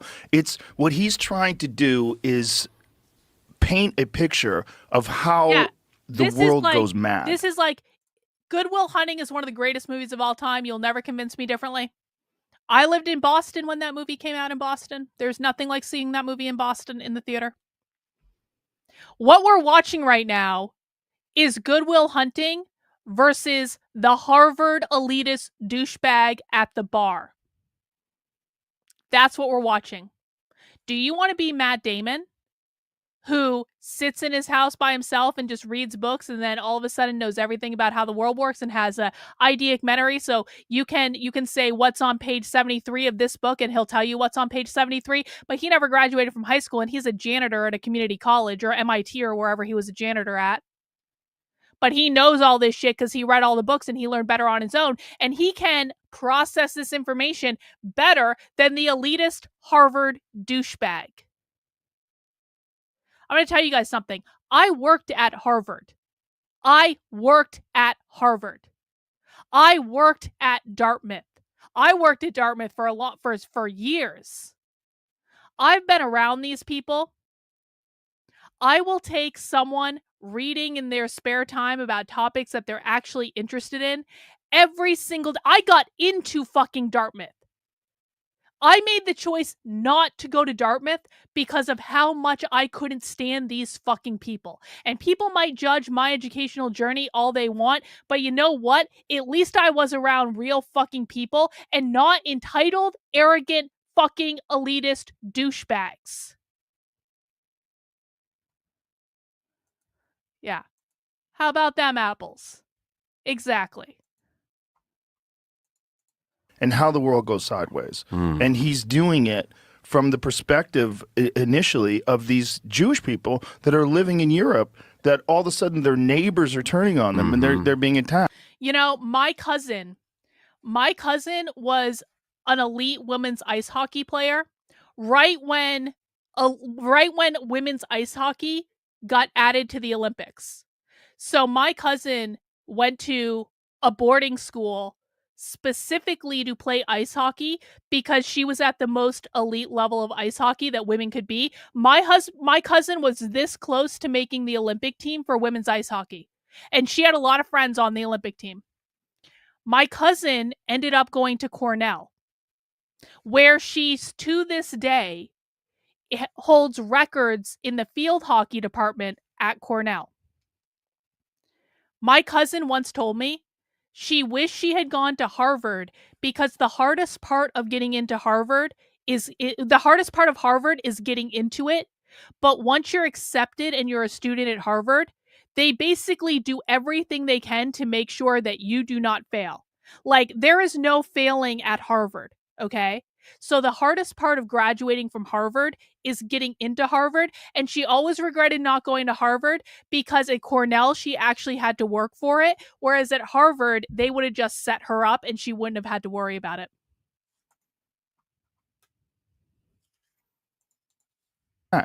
Like, it's incredibly charitable. But what he's trying to do is show what happens to human beings when they're confronted with unbelievable atrocities and how things go so incredibly sideways. Lots of people have written and spoken about that. So why is he not allowed to? I don't is understand. allowed to. So he is saying? allowed to. I'm saying that there's a weird way in which figures like him, whose ideas are not being countered when they are raised, are given platform after platform to spread their views. They are welcome to those platforms. I'm not saying they shouldn't be platformed. I'm saying these are very, very You fringe literally figures did earlier. who are pushing ideas that are either debunked now, have been debunked before, or they will not stand up against somebody who disagrees with them. Oh, okay. I would just say maybe this is the disconnect here. When you say there's like not pushback, Daryl's one line on Tucker Carlson, this one line where he himself said he was being hyperbolic and kind of says this to prod at his buddy, got more pushback than any one line I've ever heard on a podcast. There were numerous articles written by historians, numerous shows that covered it. People went through, there were Twitter threads about it. So I don't exactly get your point. Like, there was lots of pushback. If you're saying he should go and debate somebody who's giving him pushback on that, okay, maybe. I also think it's reasonable for him to say, I don't really do debates. Yeah, I think it's weird to mainstream very fringe views constantly and not give another side. I think that's weird. Well, I mean, I think there's a little bit of a contradiction. Does Douglas Murray think that people are stupid and can't go find information if they have more questions? I think it's very wrong to platform one view and not tell the other side of the story. Well, guess what? People can go find the information if they're looking for it. Here, you're saying now that these are fringe views, but then you're also saying that these are enormously powerful No. views. There's so no contradiction. Let me clear it up if you think there is. I think there are very fringe views that have become mainstreamed on the right. But then aren't they not fringe by definition? Sure, you can play an epistemological game. No, I'm just saying let's be accurate. But you do understand the concept, Dave Smith don't is you? correct. That fringe ideas become mainstreamed? Yeah. Okay, right. Sure. So that's it. Okay. I'm not exactly sure. So you're saying that Joe shouldn't have Daryl Cooper on? I'm saying that he should debate. That there will have that if you mainstream very, very fringe views, which are easily able to be debunked, if you mainstream them, if they are so easy to debunk, Douglas Murray, then perhaps you should spend your time debunking them rather than complaining about the fact that someone talked to someone else with views you don't like. You have a choice. Do you want to keep complaining, or do you want to actually debunk the ideas? Do you actually even care about debunking the ideas? Because here's the thing. If someone says something I vehemently disagree with on the internet, do you know what I do? I debunk the idea. I use primary source evidence to say this person is wrong for a reason A, X, Y, B, and Z. Now, most of the time, no one listens to me, and so that's fine. But whatever, I debunk the idea. I argue the idea intellectually. Do you know what I don't do? Why don't we cancel this person off Twitter and make sure they never go on any podcast again because their ideas are stupid? And I'm not going to say how their ideas are stupid, but you should know their ideas are stupid. And you shouldn't even be talking to this person because their ideas are stupid. And I'm not willing to debunk them or have an intellectual conversation, but their ideas are stupid. Pinky swear. Trust me, bro. Some point, that view that was so fringe will be what eager, very disconnected, unhappy people are going to start playing with too. And if these people are such experts in how you see a society go weird, they can look at what is happening to a portion of the right everywhere on this stuff. Or they can There's look a what's portion happening of the right to you across fucking the West page that shill. is playing this very dark game, and they're doing it deliberately, and you can't not be aware of that. I am Well, I aware of that. agree with that. I don't think Daryl Cooper is doing that, but I do agree with your characterization. No, but I think it's a pretty important distinction there. You're just taking this one statement, and then this where he's trying to joke around with his buddy. Bless Joe this Rogan's Churchill heart. statement. Bless his And heart. this I is- mean no, that in the because best he way. bases He and this. these other guys are all doing the anti-Churchill stuff now. But he's So not doing what? an anti-Churchill stuff. he and the other but Churchill people in was, the orbit I'm Churchill was describing. the author of this whole Operation Unthinkable, right? Where they wanted to use the Nazis to invade Russia. Wasn't that Churchill? Is that not true? We're going to have to get into the weeds on Look at Douglas Murray getting served up a softball to intellectually debunk Daryl Cooper. You know, you got to give Joe Rogan credit. Listen, again, I'm not like a Joe Rogan fan. This is the first time I've watched Joe Rogan in years. I don't dislike him. I just don't watch him. It's just not my thing. But you got to give Joe Rogan credit. Because Joe Rogan just played that so perfectly. He's like, I don't think that's what's happening. And let me give you an opportunity to intellectually debunk him because I'm really kind of sick of this bullshit. But he did it in such a nice way. No wonder Joe Rogan has so many viewers. Honestly, he's great at this. Churchill. There is always going to be a corner which you can get me on a Wait, can we just bit of just go back and watch Douglas Murray's reaction to being asked to intellectually debunk something again? All of a sudden, Douglas Murray's been yap this entire fucking show. Here are all the things I don't like. You shouldn't platform these people. You should believe me over everyone else. I am the arbiter of who's an expert. And then Douglas Murray gets offered an opportunity to have an intellectual discussion about the ideas, and he goes, I can't do that. It's like, what the fuck, bro? Was the author of this whole Operation Unthinkable, right? Where they wanted to use the Nazis to invade Russia. Wasn't that Churchill? Is that not true? We're going to have to get into the weeds on Churchill. Oh, yeah? There is always going to be a corner which you can get me on a bit of Churchill. Oh. But that's the You'd point. have to say But that's what the you're, point. which Is bit to you're have talking a about. comprehensive view. Yeah, of Churchill was never working with the Germans to invade Russia. No. This was a plan that was drawn up. Do you know about Operation fire away. Unthinkable? Fire You've away. never pull it up, Jamie. Operation I love Joe Unthinkable Rogan. was I wanna kiss his at the head end right of now. the I do. war. I Like, thank believe you. Churchill was Thank you. concerned End of about the the rise of Russia in the rise of the Soviet Union. And I think he's the shorter than idea me, too, was, so I and actually we'll could. find out what the historical facts are about this. Operation Unthinkable, the name given to two related possible future war plans developed by the British Chiefs of Staff Committee against the Soviet Union during 1945. The plans were never implemented. The creation of the plans was ordered by the British Prime Minister Winston Churchill on May 1945 and developed by the British Armed Forces Joint Planning Staff in May 1945, the end of World War II in Europe. One plan assumed a surprise attack on the Soviet forces stationed in Germany to oppose the will of the United States, the will of the United States and the British Empire upon Russia. Right. The will was qualified as a square deal for Poland, but added that does not necessarily limit the military commitment. The assessment signed by the chief of Army staff on 9 June 1945 close, right. concluded it would be beyond our power to win a quick but limited success, and we would be committed to a protracted looked war so short against in heavy pictures. odds. The code was, yeah. This is okay. First of all, I never do Wikipedia. Okay, we don't have to do Wikipedia. No, that's okay. That's okay. This is But just what Jamie pulled up. Okay, but I never do Wikipedia. Here's my much better source that we should look at. So where's your source, Douglas Murray? You don't do Wikipedia? What do you do then? first of all, yes, at the end of the war, a plan requested that wasn't seen through that suggests that after the defeat of Nazism, communism of the Soviet form is also going to be a threat to Europe, was simply an evidence that, I mean, it was obvious. True. It's what Churchill had worried about throughout the 40s. He was worried about it in And Yalta. yet worried about you it everywhere. allied with Stalin I'm sorry, but I have to return anyway. to this point that this man manages to do one of the most heroic things in human history in standing alone against evil in its most concentrate form. You're going to tell me that fucking Winston Churchill stood alone against Hitler?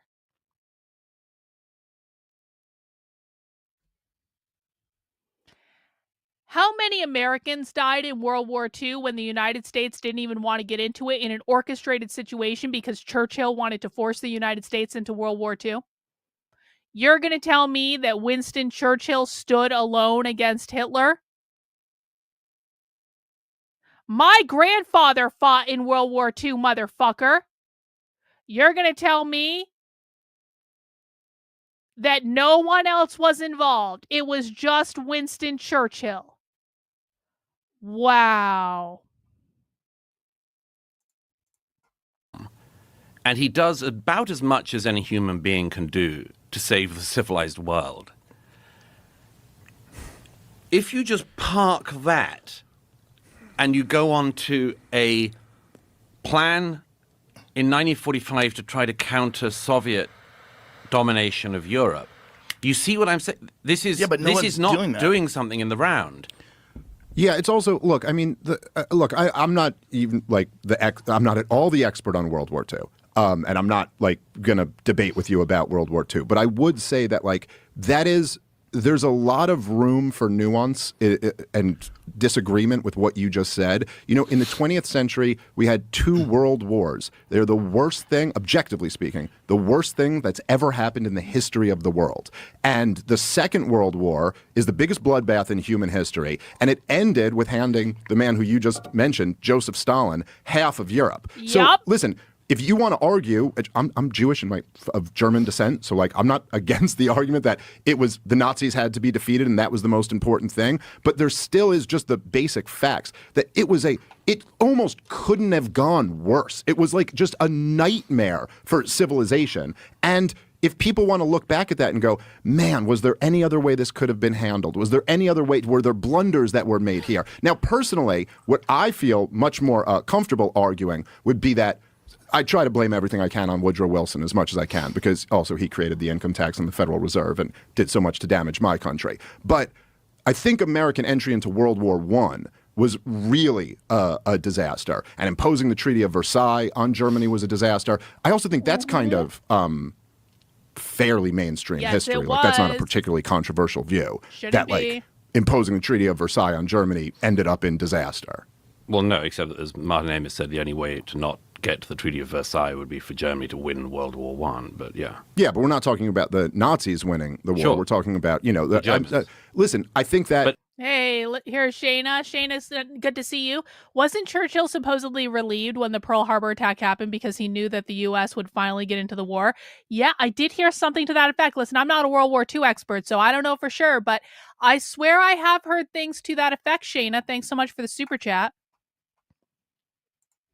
But secondly, sorry, I just have to address that fundamental. You say the outcome of World War II and everything that happened in it was the worst thing that's ever happened, and the worst thing imaginable, worst possible outcome, you said. No. Just about. You said worst possible outcome. Let me give you a much worse possible outcome. Hitler wins. Right, okay, sure. So it's not the worst possible outcome. I mean, That's true. Listen, but okay, Hitler, yes, okay, I'm not saying you can't dream up a worse outcome. I'm saying what you That's have... not dreaming up. That's just what my country, Perth, and others went but through. What did end up happening was 60 million people died including the Holocaust, and then Joseph Stalin takes half of Europe. So, okay, fine. I'll correct that. There is a worse outcome. Right. But that's not a great one. No, nobody said it was. This is like Right. There's a very weird argument that you now hear about this. This attempt to revision this, and I know why it's happening. I don't think segment. there's anything I I'm saying think that's there is. revisionist. I think there is. But this attempt to sort of say, look, at the end of World War II, what have we got? Stalin has half of Europe. What was the point? And so on. That's going on. That's going on. And there are people who are feeding it. That argument is very similar. This particular school of, as it were, history is doing something that I've seen happen with American history as well, particularly with Lincoln. Lincoln's an interesting comparison to make with Churchill on this. There are people who will criticize Churchill for mistakes made, not hard to do. Quite hard not to make mistakes while fighting a war of total annihilation against your country. People will say, oh, he didn't sort this out in 1945. It's rather like Lincoln. He didn't solve every problem in the world for all time, but he solved a hell of a big problem for his time. And that requires some kind of generosity of spirit and understanding in hindsight, as opposed to... Wait. So we're supposed to be generous with Churchill and overlook all the fucked up things that Churchill did, but Douglas Murray will go on a podcast with tens of millions of viewers and openly disparage and defame people who he doesn't like, offering them no generosity at all, taking the worst possible interpretation of what they say and twisting it out of context even further. That's totally fine, but we're also just supposed to afford Churchill all the generosity in the world because he was on the winning side. I will find something that he did that I wouldn't have done, because if I'd have been running the British Empire in 1939, I'd have known exactly how to do it, and I'd have known how to hold the whole thing together, and I'd have kept Stalin back, and he'd have been great at Yalta, and this is... But I don't think anybody's saying that. Yeah, I agree with you. I think there is a tendency of like woke left kids to do this, but I don't think that's what certainly not what I'm saying, and I don't think what Daryl's saying. I do also think that one of the bigger kind of the bigger picture dynamics to all of this is that we have, at least since 9/11, been in a state of perpetual war. And all of these wars have been disasters. They have been so many lies involved in selling all of them. I mean, the whole Iraq war, the whole war in Afghanistan, just lying the whole way through. I mean, I remember literally having conversations with Green Berets in the middle of the war in Afghanistan, and they're like, George W. Bush is telling you that the army we're building up there is really successful. This thing's going to fall in a week without us. And then all through the Obama administration, it's just like lie after lie after lie with disastrous wars. And so this does create a fertile ground for people to say, I wonder if they were lying about all these wars. Sure. Again, I'm not really trying to argue with you about World War II. I'd rather argue about these wars today. I think the interesting question is whether you're busy watering it. Well, should you not talk about mistakes that were made You should. overall? Absolutely. Okay, you should. Absolutely. Right. I'm all for going back and looking at mistakes. So what is your argument then? It's a very weird thing to go back, zone in on a man, say this one thing is a mistake and should characterize him, and you ignore everything else. You're taking him It's out of like context when you're talking about Daryl, who's done, what was it, 30 plus hours? Joe Rogan. So what? 30 plus hours of But you podcasting. take- You do that in a week. So what? A 30 plus hour podcast. Has this fucker... I don't think he writes his own books. I'm putting my stake in the ground right now.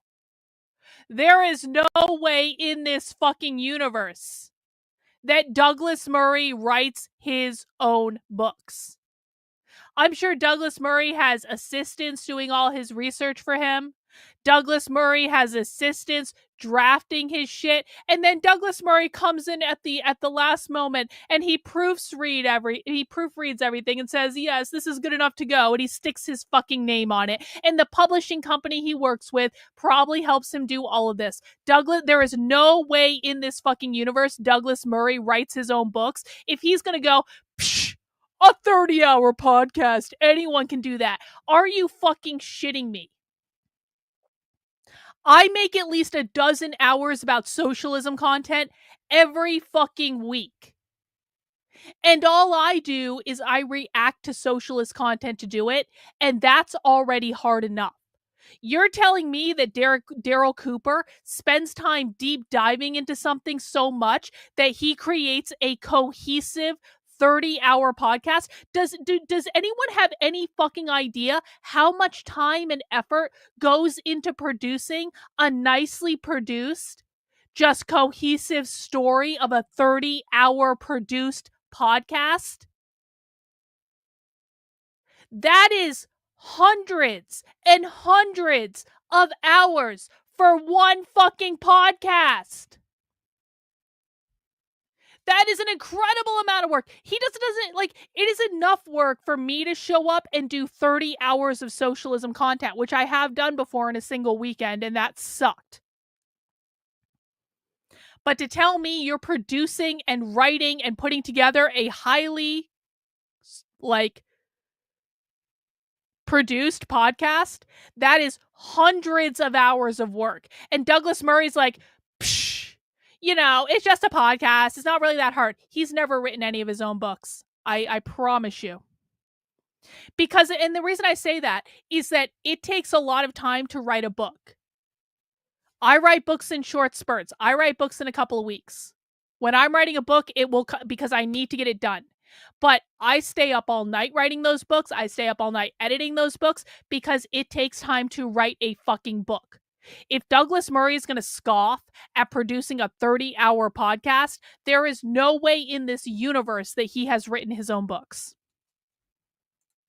This one thing is a mistake and should characterize him, and you ignore everything else. You're taking him It's out of like context when you're talking about Daryl, who's done, what was it, 30 plus hours? So what? 30 plus hours. Go of what? You podcasting. take- Go you do fuck that in a yourself. week. UFC 314 Wow. is headed to South Beach. Wow. Okay, nor is he. Very responsible gaming resources. See dkng.co/audio. Yeah, but it's a very It's a different very thing. different It's a very thing. different He's thing. not doing a podcast like talking to people. Okay, nor is he doing scholarly work, nor is he working. He in the is doing archives. Come scholarly on. work. I mean, he is What are not you the talking historian of our about? era. He's not. What are you talking about? If someone is researching a topic in depth and going into primary sources, he is, in fact, doing scholarly work.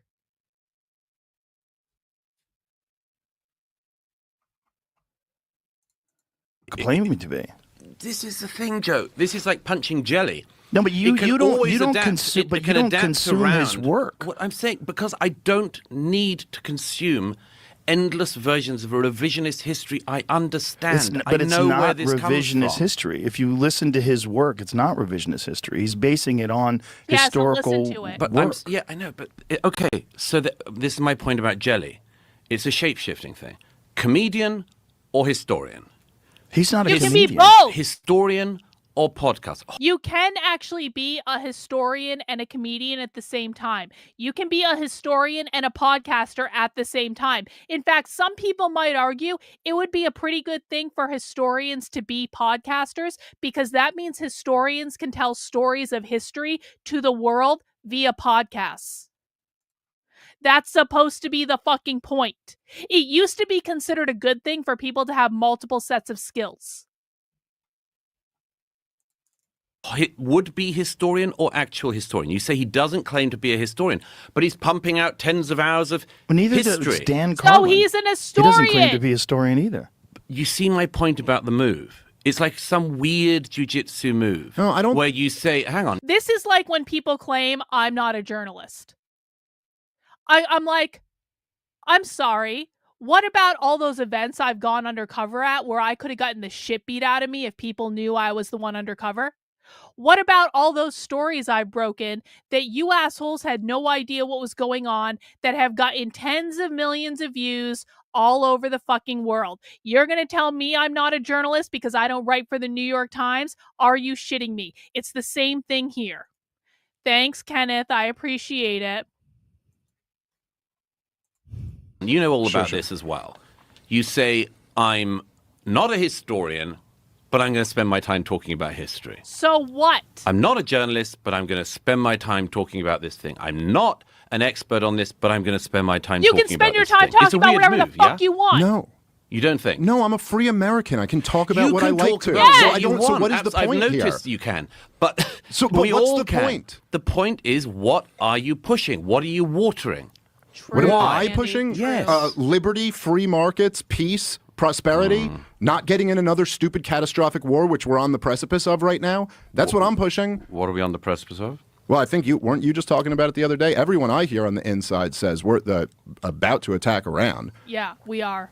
I think you just said something about that the other day. Am I wrong about that? I thought I saw in one of your interviews that you did. Possibly. No. Okay. That doesn't mean we are on the verge of a war. I mean, you keep referring to we being in wars. There's a very big difference. That's true, because just to remind everyone, Douglas Murray is not an American. So Douglas Murray doesn't really care if Americans are sent to die for Israel. Douglas Murray is Israel first. Douglas Murray would put Israel lives over American lives. Douglas Murray would send your sons and daughters to war with Iran in a second. And by the way, Douglas Murray doesn't give a fuck about the lives of your sons and daughters. Everyone knows that, right? If you have military-age children, Douglas Murray doesn't give a fuck about your kids' lives. Douglas Murray would see your kids die in a second to go to war with Iran on behalf of Israel. Country having a military that's engaged and a country being at war. This country has not been at war for 25 years. You have not been fighting for the American homeland. You're for not an 25 American. years. Yes, we haven't. Shut That's the true. We fuck haven't had a up. war on our shores. We've been picking on third world. Isn't there gonna? I know I'm yelling a lot. I'm sorry. I'm gonna lose my voice at some point, and then it's all gonna peter out. But isn't there a point in this podcast where Douglas Murray says you're not allowed to talk about a topic unless you've been there? You know what? I think new rule. If you're not a fucking American, stop talking about who America goes to war with on behalf of Israel, Douglas Murray.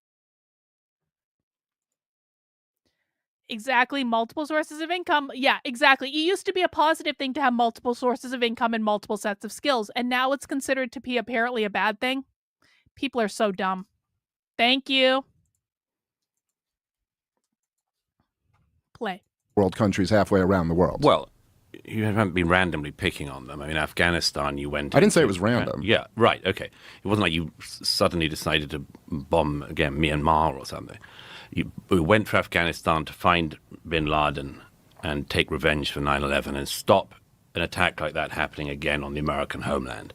That is very different from a country being at war. Yeah, but that's a total mischaracterization of the war in Afghanistan. It's one thing to say that might be an accurate characterization of the special operations mission in late 2001, but then we fought a 20-year regime change war against the Taliban. Because you got dragged into the quicksand of war. Oh, yes. Okay, fine. But fine. I thought it wasn't a war. Like, what? I don't get your argument. No, I said it was a war. It's your use of we, as if you're personally like suffering this war. I mean, you're taxpayers. When I say we, we're it's taxpayers, implied. so Okay. we pay for it. Okay, fine. Douglas, would But, you go, I mean, if I went back and corrected you on every time you've used the term we to refer to your government or something like that? Like if I were to say, oh, we just fine. imposed tariffs on China, would you point out that I didn't and it was the Trump administration? I'm saying you take it obviously very personally, and that's your right to do so, of course. I'm just trying to make sure we're accurate here. What do you think I'm taking personally? The American wars. Sure, yeah. I think they've killed hundreds of thousands of people and cost my country $8 trillion and degraded my country very much. And there's a very good argument to make on that. I'm still slightly bemused about this move from I'm an expert on this and I have views to I'm a comedian. I've never claimed to be an expert on anything. You can be a comedian and an expert at literally exactly the same time. The two are not mutually exclusive. And if Douglas Murray was being intellectually honest, he would know that and he would admit that. I am an expert in organizational psychology. I have a fucking PhD in organizational psychology. I spent years as an organizational psychologist in corporate America doing all the things that organizational psychologists do. I am at the same fucking time an expert in the far left. I am a independent journalist covering the far left. And occasionally I give my opinions about other things as well, because I've been through the conservative establishment machine and I understand what it is. I can at the same time be an expert in industrial organizational psychology and an independent journalist covering the far left. And those two things are not contradictory. Those two things actually work together better than most people understand. And it's the same thing here. All right, guys. So announcement. Hey, got a gift on Venmo. Let me unwrap my gift on Venmo. I've never received a gift on Venmo. Thank you. Yay! Thank you, Jenny, for the gift on Venmo. I really do appreciate it. Guys, if you would like to send me a birthday gift, other like through Super Chat or Cash App or Venmo or subscribing to my Substack, please feel free to do so. My birthday is tomorrow. It's not today, it's tomorrow, but you can come back and celebrate. Anyway, I'm about to need another beer, and I need you guys to vote on which beer I drink next because I'm being indecisive. I'm putting a poll in the chat. You get to choose from waffle cone or black raspberry neon or vanilla stout. Those are our options for beers. Thank you, other Jenny. I really appreciate you. Thank you so much for the support. This is the problem, Joe. I mean, if somebody Wait a minute, says you have to claim to be an expert on something to have an opinion on something? you don't have to be. You don't have to be. But So what's this is the like, issue? I'm not a historian, but I'm pumping out history. But wait a minute, I'm what not about an expert, just- but I'm talking all the time about But this you're not thing. even talking about specifically on what he just said. No, I'm saying this is my point about this. You say I'm not an expert. So what's the solution? To not talk about it? No, it's to have more experts around. Well, the expert To class hear- hasn't What done a a great cool job. game. I know. Man. This is Thank follow the you. science. Absolutely, Yeah, but you know what? absolutely, I Okay, so agree fine. with So that. during, I just said okay, to you, so, I agree right, with that. Right, I know. But so one Douglas, of the problems during is, all of Fire COVID, away. I will put my track record against any of the expert class on COVID. I'm glad to do that. So should I have just shut up? Should I have shut up by opposing lockdowns and opposing vaccine mandates Exactly. and Well, talking that about was the lab argument at the theory? time. You realize that's that, the right? entire argument that you're making. Let the experts handle this. No. You're not an expert. You're right. I was just a comedian. You're wildly not listening to what I'm saying. I think you have to take. I think we should agree, perhaps, on the following: that one major thing can break down in front of your eyes, or many major things, and it does not mean that every single one of the sewer gates should be lifted. Okay? What? Yeah, I get that But point. Right. who's saying it should be? I'm saying this is a chatter on what is part of our side at the moment. Is that a lot of the sewer gates? Just to be clear, I am absolutely not on Douglas Murray's side. I am 100% not on. I might not like the left, but Douglas Murray doesn't even understand the left, and so I'm okay with that. One in the chat if you consider yourself to be on Douglas Murray's side. 2 in the chat if you do not consider yourself to be on Douglas Murray's side.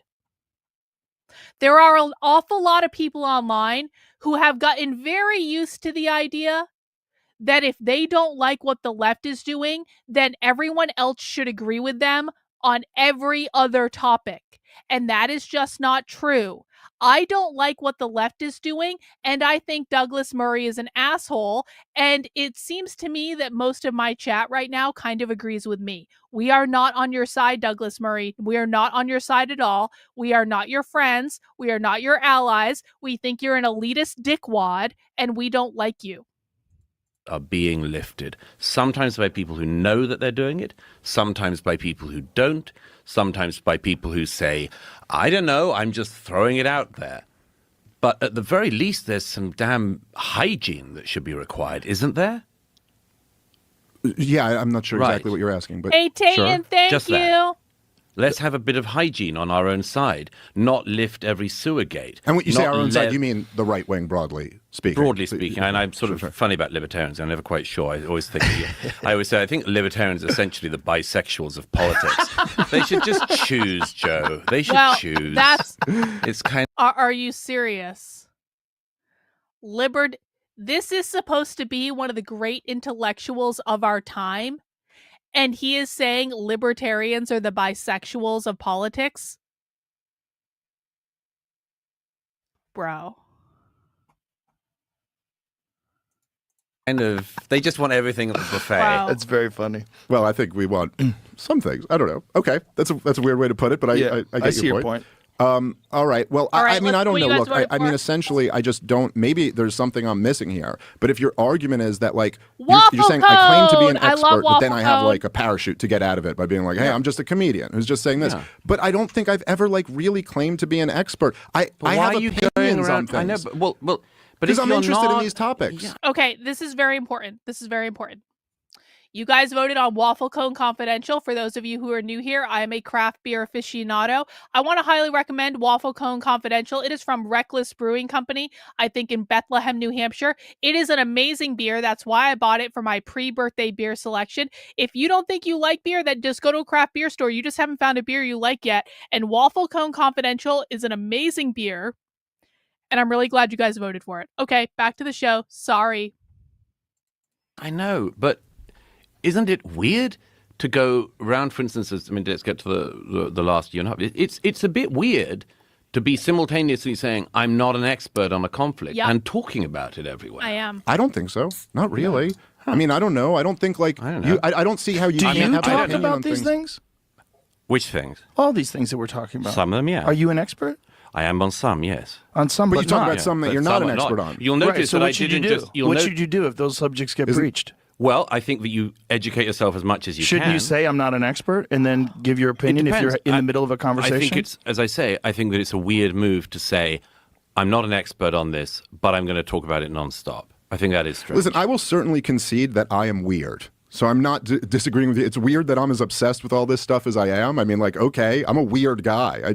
I tell jokes at nightclubs and then get obsessed with politics and monetary policy and like, okay, fine. But I just like fundamentally disagree with this idea that, which I really do think is quite anti-democratic in spirit and quite elitist, that there's an expert class. They can have opinions on all of these things. It's weird for any regular person No. who's just read about it. Not my view. Not my view. It seems like that's No, what you're saying. I conceded already. I said a long time ago that I believe much of the expert class let itself and us all down very badly. And I think that happened in foreign policy in areas. Not every area, but it happened in some areas. I think it happened with COVID in many areas. Is there going to be a Socialism Saturday special episode? I mean, there's going to be Socialism Saturday. I don't know if it's going to be a special episode, but we're going to do Socialism Saturday for sure. Socialism Saturday at 6 p.m. Come watch Real Socialism with us. It'll be awesome. But that does not mean that it's just a free-for-all. No. There are some things we can still verify to be true and can still agree on as baseline levels of agreement in a free society. And yes, everyone is free to air their views, but it does not mean that everyone who good. sounds off on an issue, whether it's World War II, the war in the Middle East, the war in Ukraine, has an equally valid point of view. No. I certainly wouldn't argue. I mean, that to me is just batting down a straw man. I mean, I certainly wouldn't argue that everyone has an equally valid point of view. I would argue that if you have been paid to go to Israel to cover what Israel is doing, and you have been paid by Israel, then your point of view on what Israel is doing is not valid. Does anyone want to take a guess who on this podcast has been paid by Israel to go to Israel to cover Israel and report back on Israel? Does anyone want to take a guess? Because it seems to me that if you've been paid by Israel to go to Israel, to cover what is going on in Israel, to report to the world, rather, what is going on with Israel bombing the fuck out of Palestine, then perhaps you shouldn't really be trusted because, P.S., you've been paid by Israel. Yeah, perhaps that's the answer, perhaps.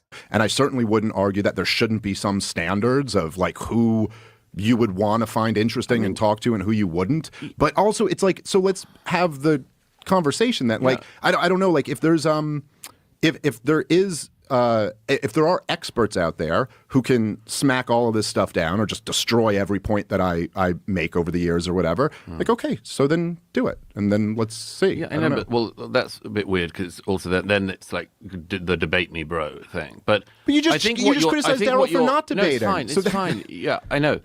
Let me just make the main point. I think what I'm trying to get at, Joe, is that it's a bit like the Twitter algorithm thing, which is, yes, everyone is and should be free to say what they like on Twitter, apart from whatever the very fringe things of like immediate incitement to violence and all that kind of thing. But we all know that one of the oddities of Twitter, including since Elon took over, is that what you hope is a restored marketplace of ideas ends up pushing you really crazy shit. Yes. And that is what I'm suggesting is happening on a podcast level and maybe on a wider level beyond that. I get stuff on Twitter that I just do not want. I do not want a guy with 1,500 followers who's got some zany new view on something, who isn't an expert but is an expert, to be pushed at me. And effectively what is happening with the Twitter algorithm is happening everywhere else as well. And we're all for the open marketplace of ideas. I want that. I thrive in it. But it is different once you get into the thing of, is something manipulating the algorithm behind? Is the algorithm being pushed on me? Why am I being given this? Why am I not being given that? Why am I being... Breaking news. Breaking news. Tim Pool has tweeted something retarded. Tim Pool has just tweeted an hour ago. As the left dies, the culture war is going to shift. It will largely become a rift between conservatives and the moderates who formed the coalition with the left being ostracized. I'm going to read that one more time. As the left dies, the culture war is going to shift, and it will largely become a rift between conservatives and moderates who have formed the coalition with the left being ostracized. Tim Pool just ran cover for every fucking communist in America. Everyone understands that, right? If people are convinced the left is dead, when we can literally watch their content on the internet right now, and we do that most days. Tim is convinced that the left is dead. Tim tries to convince millions of people that the left is dead. That means the left can do whatever the fuck they want and get away with it, because no one's going to be looking at them, because all they're going to be doing is looking at the right and all the fucking infighting that's going on the right. Tim Pool is a fucking sellout, and I'm so glad that I never had anything to do with that. You know, people gave me a lot of shit. People told me for years, Karlyn, you should go on his show. You should go on his show. You should go on his show. I was asked to go on his show multiple fucking times. I said no every single fucking time. Like, and I was like, I don't want anything to do with this. This isn't going to turn out well for me. I don't trust him. I don't think he's intellectually honest. I don't think I'm going to be able to talk about anything I want to talk about. So I was like, no, my hard line. I am never going on that show. I'm not having anything to do with it. And guess what? I was right. $2 Karlyn is right super chats, please. Because he turned out to be a sellout shill that doesn't understand shit about shit, that is not interested in intellectual honesty in any fucking way. Karlyn, you are totally right. You opened my eyes to this in the 2022 midterms when the Republicans lost big, which I predicted 6 months before it happened. Even though Tim Pool kept saying they were going to win. Yep, I was right. Timmy was wrong. Constantly pushed this view. And I think that the answer to a great degree is the same thing in your world as it is in the Twitter world, which is if you go straight online and you say, you know, JFK file drops, watch live stream of Kennedy historians reading the papers live, you're not going to get any views. No one's going to watch it. That's what's needed is for the people who know the documents to go through the documents. But you and I know that if, as there was some guy who did immediately, you do something like live stream Mossad involvement in JFK, you're going to milk it. you're going to cream it online. The money comes in. I'm saying that there's a similar algorithm in all of our lives that we're not as aware of as we should be, which is that because we all know this at some level, that there are certain things that get a bit of your base going or get people going interesting and crazy, and then they start debating it and all that sort of thing. And that algorithm of online seems to me to be spilling into the real world. I don't disagree that there's certainly more sensationalist stuff will get you more clicks. I also don't think it's not really unique to social media or podcasting. I mean, this has been believe true. me, I write for the tabloids. Yeah, this has always been true, right? So yeah, okay, so it's kind of one of the problems I of don't think humanity. anybody's arguing against that. It's certainly never my intention when I talk to someone to try to get more views. It sounds crazy, but I'm only talking to people that I'm interested in talking to. And in Daryl's case, it's because I've been a listener of his podcast for years. That's it. This is like genuinely That's it. how I pursue things. I like his stuff. What That's a why you're here. concept. I'm genuinely interested in your views as well, even though you completely disagree with him. This is Sure. the marketplace of ideas in real time. I agree. Although, as I say, I think you've massively underrepresented the pro-Ukraine argument and the pro-Israel argument in the last 2 years. I don't know. I mean, well, that's my observation. Okay, you're totally allowed to have that observation. What's the pro-Ukraine argument that you think is not being represented enough? Well, my broad view is that, again, something to do with the algorithm, that anything that is conspiratorial about Zelensky or the Ukrainians in the conflict does very well. Anything that says, actually, the Ukrainian army is fighting to try to retain as much of their country as they can doesn't do as well. I think that everything that is pushing the idea that, for instance, the Americans caused it or something like that does well. I think everything that says, actually, in February 2022, Vladimir Putin's tanks invaded Ukraine and they shouldn't have done, doesn't do as well. I don't think I've ever heard anyone say that what Vladimir Putin did wasn't horrific. That's not my point.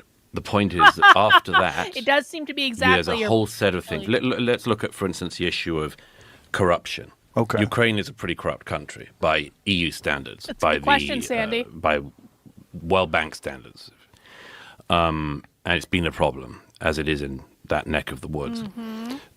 And it's understandable that if the US is one of the countries putting money and arms into Ukraine, then it's going to be a subject of legitimate interest to the American people and others, the European taxpayers.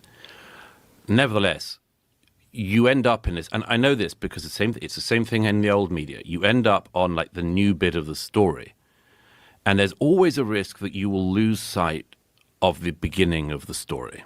For instance, I mean, Putin's corruption is legendary, gargantuan, and not as interesting, it seems to me. The algorithm doesn't push that.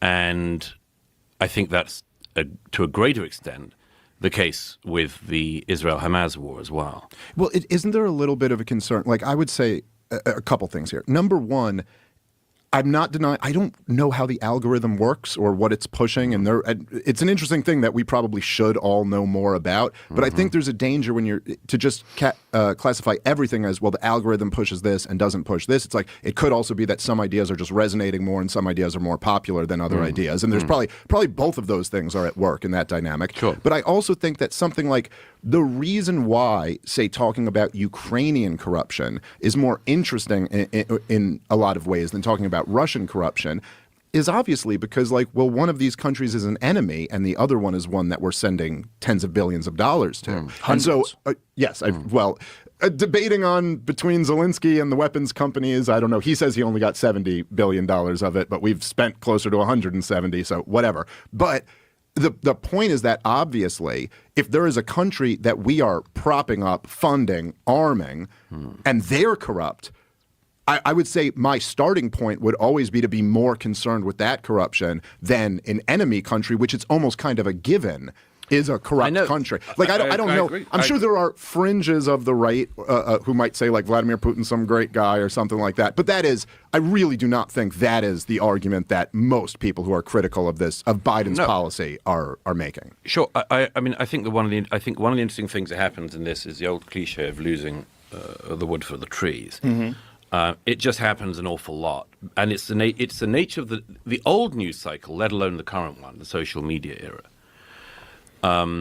Actually, I remember that, so I don't go back to World War II, but let me just very quickly, I remember this debate with Pat Buchanan when he was debating much more learned historians on the subject of the origins of World War II. And the whole thing got lost in all of this sort of mad puzzle of views about iron ore production in the Bavarian forest and this sort of thing. And I remember that everyone was all over the place, and the moderator turned to the historian Andrew Roberts and said, Andrew Roberts, why did World War II begin? And he said, World War II began because Hitler invaded Poland. And those moments come... Why did Hitler invade Poland? Why did Hitler invade Poland? Does anyone know? Why did Hitler invade Poland? I'm not a Hitler apologist by any stretch of the imagination. I am like literally not on anyone's side in World War II. I'm like literally not. I know that people think I'm being spicy on the internet and people seem to accuse me of loving Hitler. I don't love anyone, man. I think that the whole thing is fucked. But there is a reason that Hitler invaded Poland, and it is my recollection that it is because they were killing native Germans and he was protecting the Germans. I could be wrong. I'm not a historian. Come along quite often at the moment, which is, yes, there's an awful lot of very interesting things to look into. There's a lot of very interesting things going on which we should all be able to talk about and do talk about. But sometimes you have to remember the origin causes of things as well, and you have to stick to keeping that in mind. Yeah, well, I think that a lot of people are pretty bad at the moment of keeping that in mind. Like, you can concede Ukrainian corruption, you can concede all sorts of things, and still not lose sight of the thing of, if Russia rolls tanks into neighboring countries, it can't be allowed. Oh, well, listen, okay, so on that, I think we have an area of agreement, and I do think, like, even while I much prefer the path that Donald Trump is pursuing to the path that Joe Biden pursued when it comes to the war in Ukraine, and of course this is, Donald Trump's thing, is once you piss him off, he's going to call you every bad nickname that there is. But when sometimes when you don't piss him off. Well, sure. But when he said, the Danes come to mind. What I believe he said that Zelensky started the war, yes, or something like that, which is like, okay, all right, that's a little bit ridiculous. He said Zelensky started the war and Zelensky was the dictator. Yes. Okay. What? All right. So Trump said that? Yes. But it was after Zelensky pissed him off. Zelensky started the war? Yeah. But really? This is how Donald Trump is. Love him or hate him, for better or for worse. Donald Trump, it's like he feels that you disrespected him or came at him, he's going to be 10 times more vicious to you. By the way, this happened 2 weeks before the disastrous Oval Office meeting. Yeah. And I wrote the next day the cover in the New York Post, which was a big picture of Vladimir Putin with the headline, "This is a dictator." Just, again, as I say, not to lose track in all of the melee, not to lose track of the basic facts. Well, look, I will say this as somebody who is, I'm very anti-war, broadly speaking, and I do agree with you that we should be able to have conversations about all the things that led up to the war and all the different, blunders that were made, and also still recognize that Vladimir Putin invaded a country and is responsible for, at least hundreds of thousands of people dying. And, my Scott Horton, who I always try to promote on here, he just wrote this book called Provoked. I think it's the best book that's been written on the history leading up to the war it basically takes you from the collapse of the Soviet Union up to the war in Ukraine. And even in that book, the book is called Provoked, and the argument is that Western policy was very provocative toward Vladimir Putin, and there were a lot of off-ramps that could have been explored and should have been explored. But he has an entire chapter in the book where he is saying, like, look, Putin had a lot of other options. He didn't have to do this. It's not as if any of that justifies his invasion. True. And so I do agree with you that whenever we're talking about a war, particularly a war of aggression, that should always be in the front of people's minds. I mean, you can criticize, I would say, I think I'm consistent on this across the board. You can criticize lots of things about the insurgency in Iraq, certainly. But you should remember that George W. Bush invaded the country when he shouldn't have. And Hey guys, I just want to do a quick pause here and remind you that if you are interested in things that are not Joe Rogan and World War II and Douglas Murray being an asshole, I have just released a new book. It is called The Communist Manifesto, a Revolutionary Fairy Tale. It is a dystopian fairy tale based on, you guessed it, the Communist Manifesto, in which you follow a story about a communist uprising and overthrow of the bourgeois, and then you follow the decline that inevitably happens after the communist uprising, so you get to see the ramifications of their policies and their actions in the form of a fairy tale. It is available on Amazon in paperback and in Kindle. There is no audio version yet, although I haven't ruled that out. But if you would like to check out the book and do so on my birthday, because tomorrow is my birthday, the best birthday present you could give me is to buy my book, read my book because it is a good story, and then give it a positive review, and I would appreciate it. All right, back to the show. Fine. See, Joe Rogan can do ad breaks. I can do ad breaks too. Okay. based off lies. So I say that when my government does it, I'll say it when the Russian government does it also. That being said, there's a very strong argument that there were many policies that the U.S., NATO and Europe as well, but mostly the U.S., pursued that were just almost like if you wanted to come to this inevitable conflict, this would have been the policy to pursue to give you the best chance to end up one there. of the, I was with a British military friend recently, and somebody asked, what does the fog of war mean? And he gave a brilliant example of what it means on the battlefield, which a lot of people don't understand. There's a version of the fog of war in history as well. The great Czech writer Milan Kundera had this beautiful phrase in a book of his from the 90s called Testaments Betrayed, where he said, the odd thing about mankind is, he said, we walk through life in a fog, and we stumble along a path, and we create the path as we stumble along it.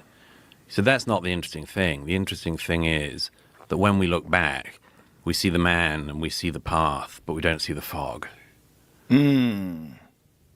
Everything looks inevitable when you're standing in the present. Everything looks like it was going to happen this way, and you have these endless, often fascinating, often futile explorations of what might have been. But it doesn't take into account the fog. That's a very good point. And the fog of Russia after the fall of the Soviet Union was pretty considerable. The efforts in the 1990s to bring them into a more obvious part of the international order failed.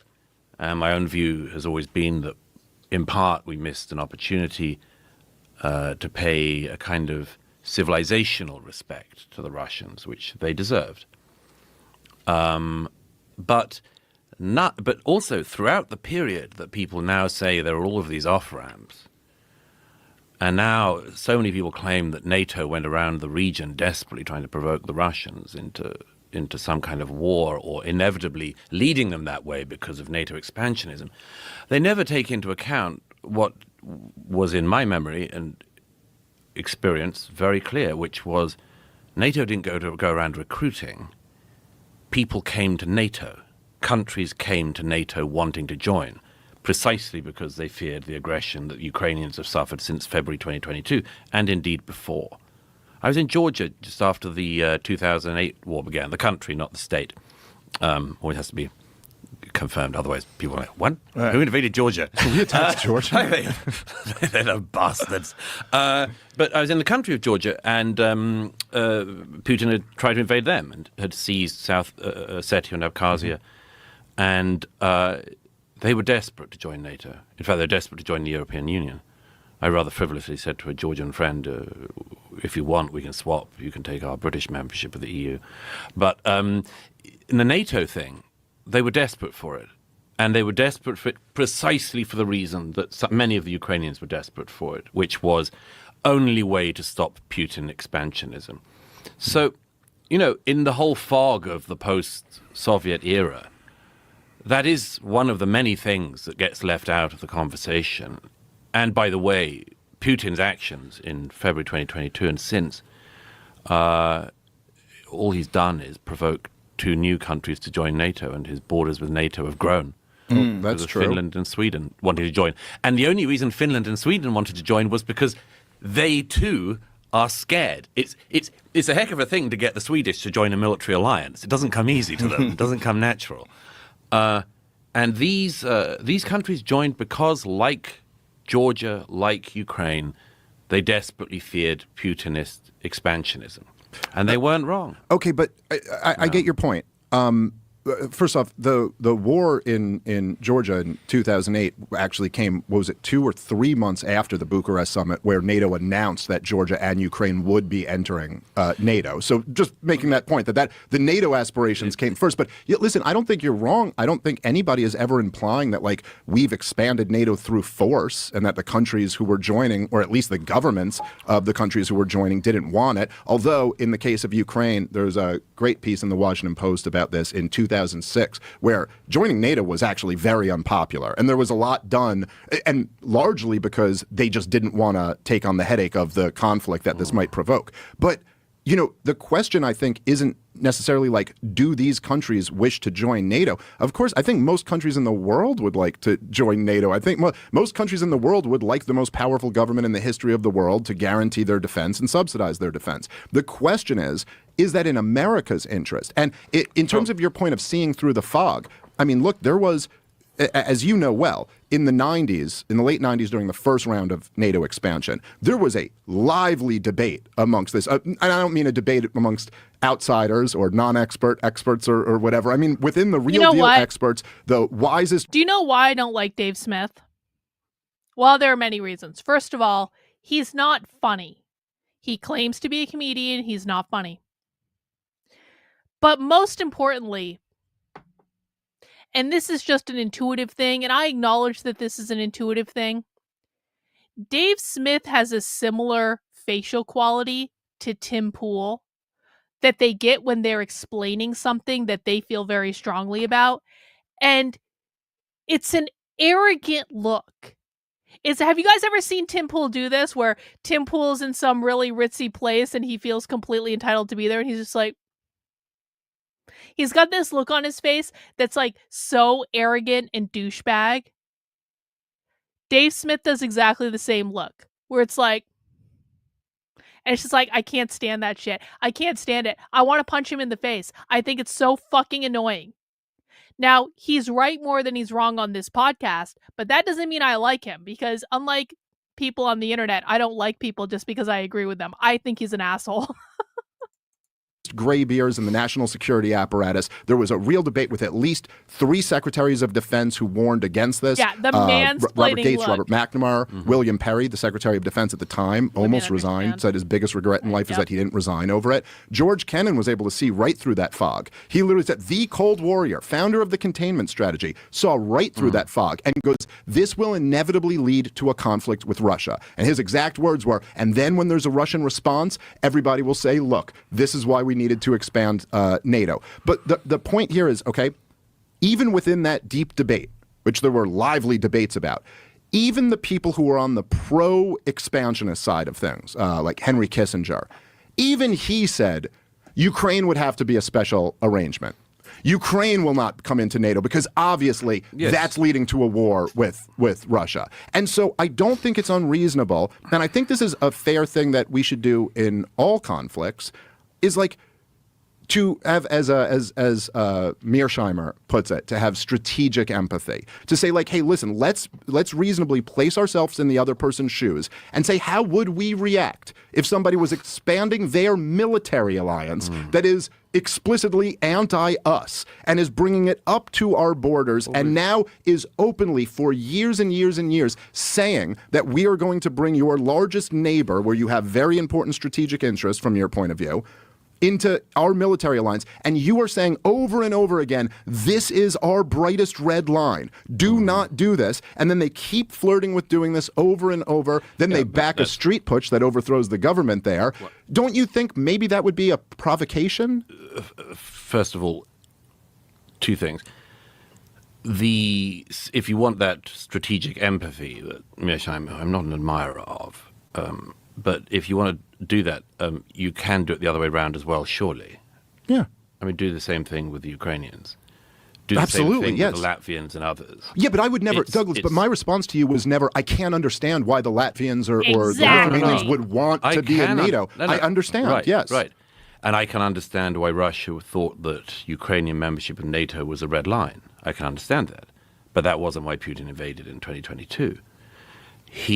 And I think there's an oddity, if I can say so. Maybe this particularly comes across on the libertarian bisexual side, but I think there's an oddity. Bisexual the record show, side, happily married jackass. heterosexual man. They all say that. Wow. I think there's an oddity. So Douglas Murray has just admitted that as a gay man, he likes to seduce straight men. That should make all conservatives really, really comfortable around him. By the way, I've been around like gay culture on the conservative side. Do you guys understand that like pretty much all the gay conservatives get off on seducing the straight conservative men? Literally, well, okay, maybe not everyone, but the vast majority of gay conservatives that I've met that are political influencers, I'm not talking about normal people, I'm talking about political influencers or wannabe political influencers.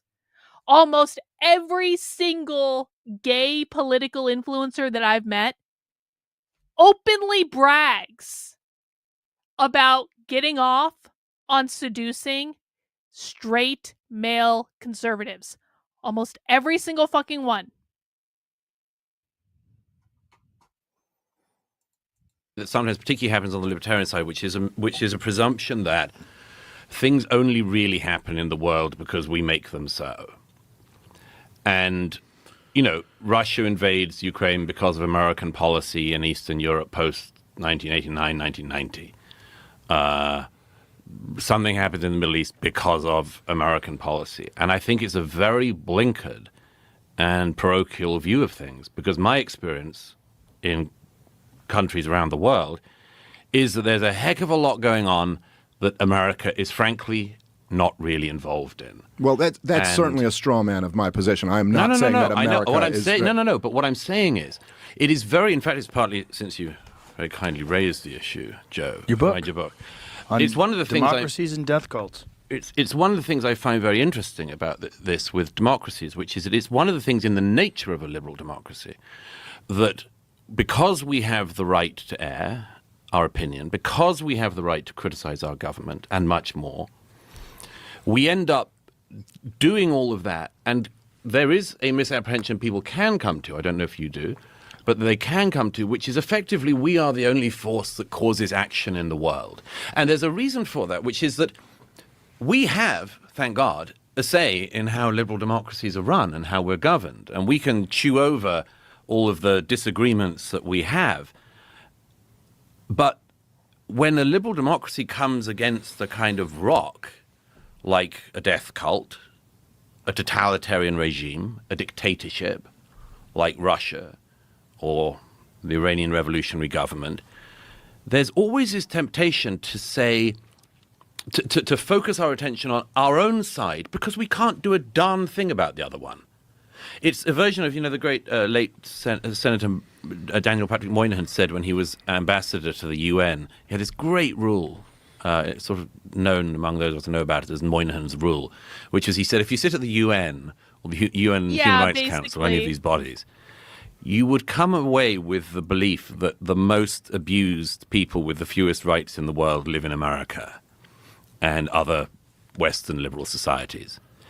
And he came because we're the ones that talk about it. You know, if there's one incident of racism in America, well, the whole world knows about it. Everyone reads it. There'll be protests everywhere. If there's one incident of racism in North Korea, it's not going to make any news. And then you have on top of that the fact that the way in which despotisms and death cults and dictatorships work, the information just doesn't come out. And For the record, Douglas Murray believes that the left cares about racism. Douglas Murray doesn't believe that when the left doesn't understand, rather, I should modify. Douglas Murray does not understand that when the left says racism, they mean capitalism, and he's supposed to be one of the great intellectuals of our time. I told you at the beginning of this show, Douglas Murray has never listened to the left in his fucking life because Douglas Murray doesn't write his own books. He has other people write his books, and he puts his name on them. Douglas Murray probably thinks that Democrats are socialist. Yep. It's such a fucking sideshow. Moynihan's rule ended up being that it's an interesting point. He said that his rule by the end of his time at the UN was that the number of human rights violations that occur in a country happen in exactly inverse proportion to the numbers of claims of human rights violations, because only the countries which care about it and which such things can be aired in are ever going to get it out. But the point of Moynihan's law and the warning of it is, be careful not to come away with the mistaken idea that the freest and most liberal societies are the worst. And I think there's a version of Moynihan's law that applies, whether it's to the Middle East, to Ukraine and Russia, which is we come away with this, people may come away with the impression that the bad things in the world effectively all come from here. And there is quite a lot to be said for some of that. But there's not everything to be said. And much of the world runs on a dynamic and a dynamo, which you can't do a darn thing about, other than to try to understand it. Yeah, okay, so I mean, again, I certainly, there is truth to a lot of that, and I think that is a fascinating kind of dynamic where there is something about kind of like, you know, I noticed this even just with my own kids. Like, it's like, and people, when you have kids and you raise them really, you know, like you're really sweet to them and you don't hit them and you give them a good life, small things end up becoming huge, like things in their mind. Like someone pushed me at the playground and it's like, whoa, this is, whereas like the way I grew up, that would have just been kind of like a non-event. But anyway, I think it would be certainly incorrect to assume that everything that happens bad in the world is somehow a consequence of U.S. meddling.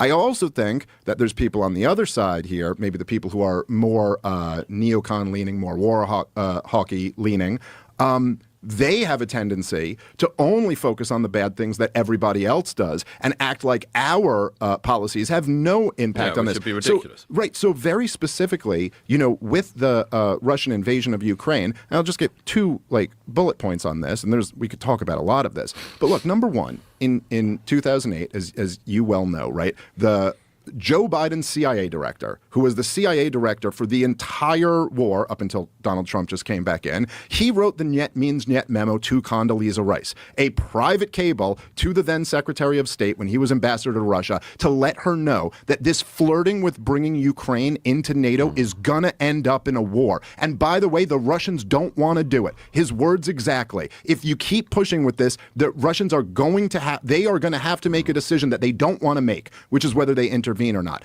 And number two, Stoltenberg, if I might be butchering that again, but the head of NATO, he himself said that Vladimir Putin sent him a draft treaty in late 2021 and said, look, if you just put into writing that you will not bring Ukraine into NATO, I won't invade. Now, if you want to argue that I admire your appeal to authority to the head of the CIA. Wow! appeal to authority? Shut the fuck how is that an appeal up, to Douglas authority? Murray. You regard the view of the CIA. Wow. Again, this guy claims to be the great intellectual brain of our generation, and he just deflected every fucking thing Dave Smith said, which was correct. What an arrogant, elitist douchebag. If this interview doesn't destroy Douglas Murray's entire credibility, I like the right can go fuck themselves, honestly. If this person is still held up as someone that we should all be listening to, they can all go fuck themselves and they can live with the choices that they made and they can watch their kids be sucked into the left because God knows this asshole isn't going to save them. Wow. Yeah, it's probably all fake. Direct on that occasion as being useful for your argument. But secondly, We're not even. secondly, By the way, we're not even halfway through this show. Secondly, there's an oddity. I don't know if we're gonna get all the way through it. I might get too drunk. What Vladimir Putin says. No, wait, hold on. But you didn't let me finish my point. Okay. So don't believe what he says. I'm not going to pretend to read his heart and mind or something like that. But at the very least, you handed him the giant excuse in order to do it. I mean, maybe he doesn't really believe it, but this is his argument to his own people and to the world that it's like, look, and we put him in a position. If you hate Vladimir Putin, he's such a terrible guy. Well, we put him in this position where he gets to now very plausibly say to the international community, in the same way that if the Soviet Union had survived and the United States hadn't, and they were, he doesn't very He plausibly does have the actually, opportunity asshole. to do that. He invaded Ukraine because he wanted to annex the whole country because he was trying to pretend that the whole place had been run by Nazis. well, I mean, okay, the whole place wasn't run by Nazis. There's certainly worse than Nazis there. This is what he told the Russian people. He also brought up, listen, when he you announced... can lie an awful lot when you're a dictator, and you have the ability not just to run all of the media, but to kill your political opponents. I mean, you can do an awful... By the way, keep in mind that the reason that Douglas Murray is behaving this way is because Douglas Murray is in an echo chamber where Douglas Murray believes that this type of behavior is acceptable. Douglas Murray isn't just behaving like this on the Joe Rogan podcast. Douglas Murray, I promise you, is behaving like this in every environment that he's in. Because he has been trained to believe that this type of behavior is acceptable because he's in an echo chamber where he only listens to people who agree with him. This is his norm. And there's a reason this is his norm. Because he's in an environment where everyone kisses his ass all the time, and he is high off of his own fucking farts, and he thinks this is what people want when it is not what people want. A lot. Sure.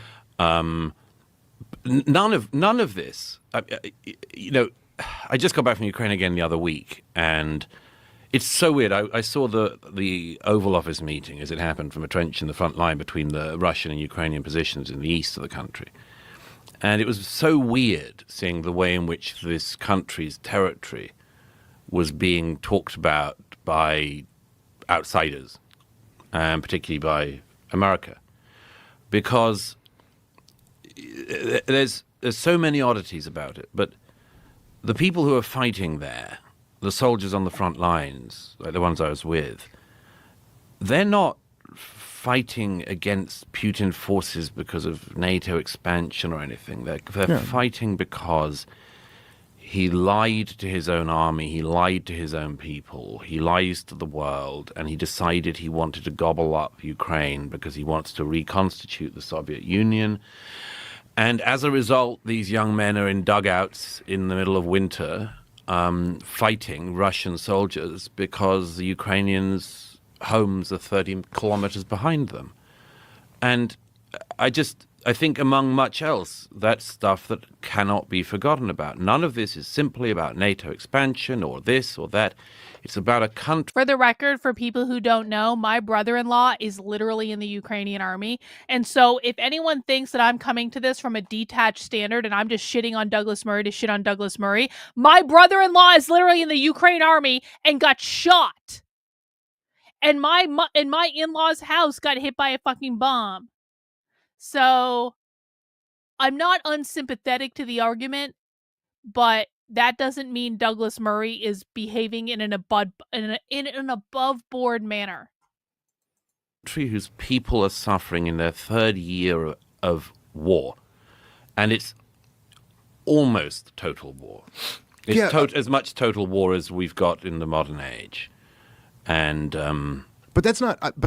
I'm not disagreeing with any of that. I'm not saying the Ukrainian people were fighting because they wanted to keep their country. People don't very much like being invaded by foreign countries. I understand that completely, and I've also always said throughout this whole thing that is their right. They have a right to do that. We as Americans have a right to, have an opinion on whether our government ought to be funding and arming the thing. But all I'm saying is that I'm not making an appeal to authority here. I'm just saying that you have the top people in the Russian government all unanimously saying, like, this is our red line. You keep flirting with NATO expansion into Ukraine. And then you have all the people at the top of NATO and at the top of the U.S. government admitting it too. And going like, this is the whole beef. So why is it like these two things aren't mutually exclusive? No, they aren't. But I mean, they weren't going to expand NATO to Ukraine. Well, they kept flirting with it, and this. No, the Ukrainians wanted membership, and it was very unwise whenever anyone from the rest of the West even flirted with it. Didn't Kamala Harris openly say that NATO was going to join you? Yeah, shortly before the war. Ukraine was going to join NATO?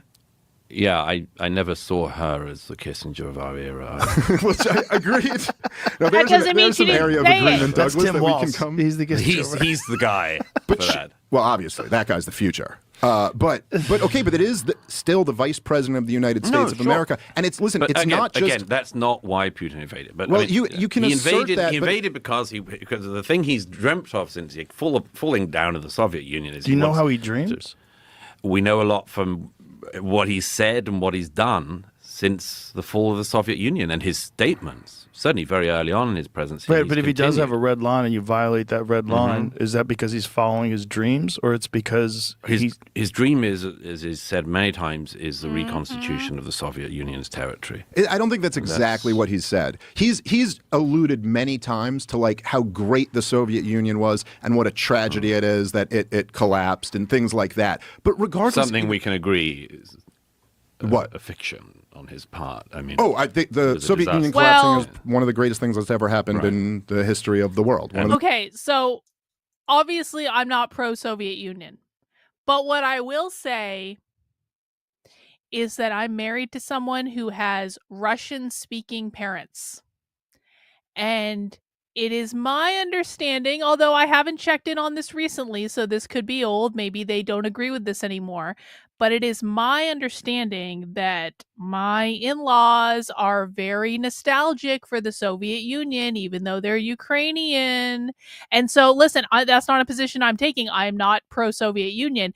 I'm just saying that maybe that sentiment actually does exist, and maybe there's a reason it exists, and maybe people should take other people's points of view into consideration.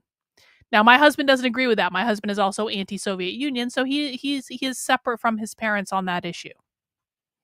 the most very evil largely, regimes, yes. if not and the very most largely evil the regime. result of American action. Sure, there were a lot of factors in there, Just but trying yes, to throw in some pro-American views. I will certainly concede that us luring them into Afghanistan played a huge role in weakening the Soviet Union. It came with the minor little price tag of 9/11. But okay, that's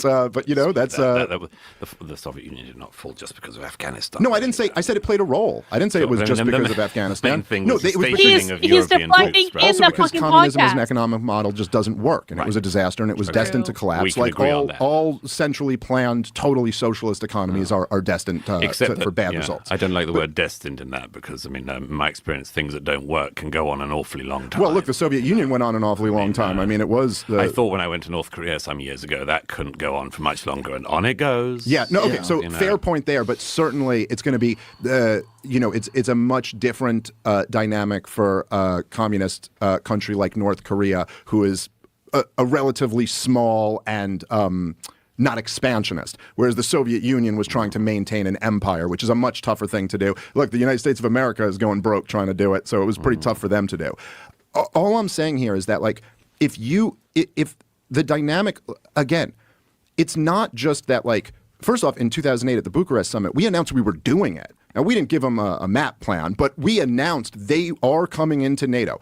Over and over, not just the Kamala Harris comment, over and over and over again through the years, people at the highest level of the U.S. government asserted that this is going to happen, that it's a matter of time. And then 2014, this was a major provocation toward the Russians, that we backed this street protest against the democratically elected government there. That's again, it's tricky because the Maidan protests were genuine students in the center of the city who were uprising against a corrupt government. I'm not even arguing that Ukraine's a corrupt, and that again, it's the people of Ukraine, like other countries, I mean, they do have agency beyond what Washington. Yeah, I'm not claiming any of those people don't have agency. I'm just claiming that Washington poured $100 million into the thing and sent our politicians over there. Our politicians openly saying, "We're on your side. You have the backing of America." Look, Douglas. But historically, America has liked to be on the side of people who desire freedom over autocracy. When it's convenient, not so much when it's not. Well, yeah, not in Saudi Arabia, not in Egypt.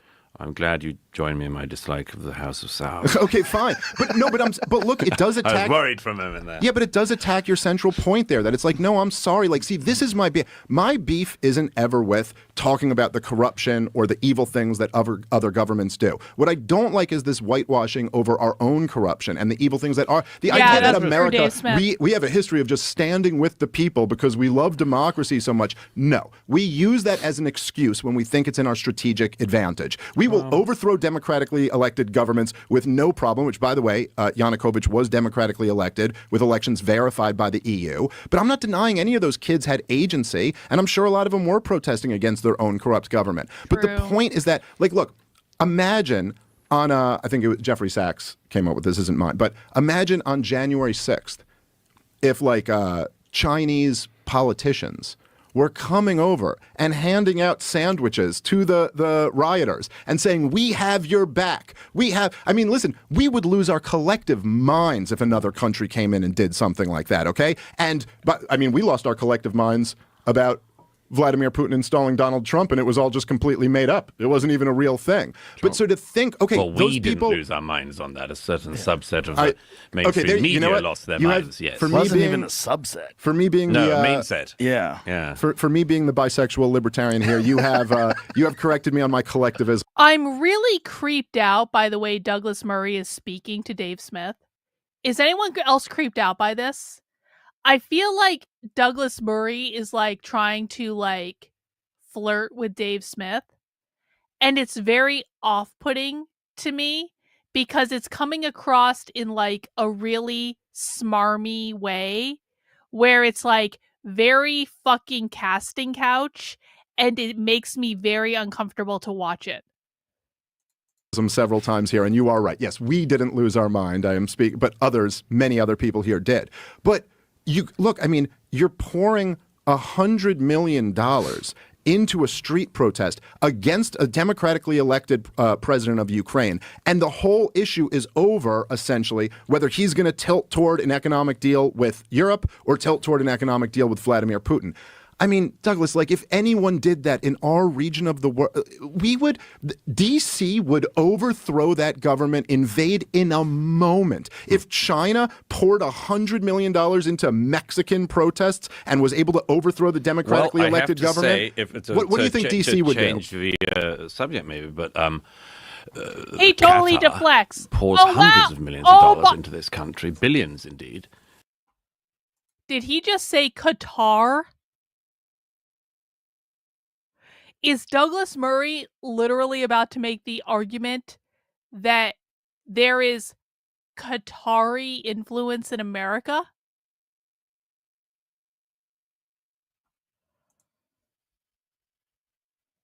$100 million into Mexican protests and was able to overthrow the democratically elected government? What do you think DC would do? Change the subject, maybe, but Qatar pours hundreds of millions of dollars into this country, billions indeed, and tries to change policy in this country. Qatar pours billions of dollars into America.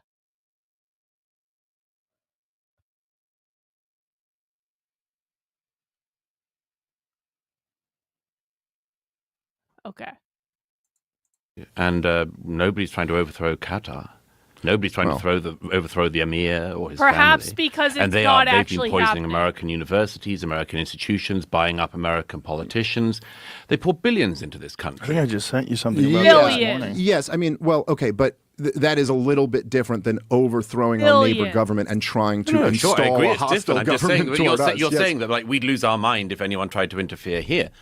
There are lots of people. But I who wasn't try to saying if interfere anyone- here, and the most obvious one is Qatar, which has pours money into DC and into elite institutions and universities in this country. And I don't find from one week to the next anyone who's particularly riled up about it. This is so they've retarded. I mean, so they're pouring money into DC. And so do you think that they are influencing U.S. policy through doing that?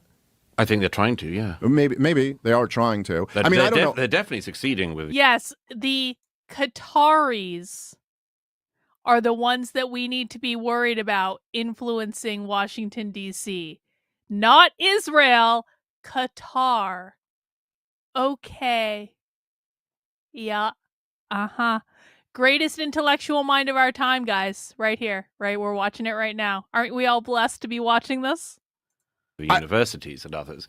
Maybe. For sure. They should try with the political class more if they're trying to turn us anti-Israel or something That's like the that. 'Cause face. both major parties in this That's the country face I don't will like. fund Fuck and him. unconditionally support Israel no matter what. So, I mean, I don't know. Well, I don't know no what matter they're... what, but I mean, Qatar is definitely trying to influence things their way, as other countries are. I mean, I cite it as an example of something that's very interesting, which is an attempt to interfere in American public life, which gets almost no attention. Yeah. And bro. indeed, the government, whether Toads. Democrat or Republican, still seem to adore the Qataris, even as they act as one of the backers of terrorist groups across the Middle East and elsewhere. And I cannot understand why it doesn't get more attention. Well, according to the former defense minister of Israel, they were begging Qatar to pour that money into Hamas. No, that's not what happened. Well, that's what he said. Yeah, that's His not what words, happened. begging. You're referring to the funding of Hamas in the 2010s. Yes. Yeah, no.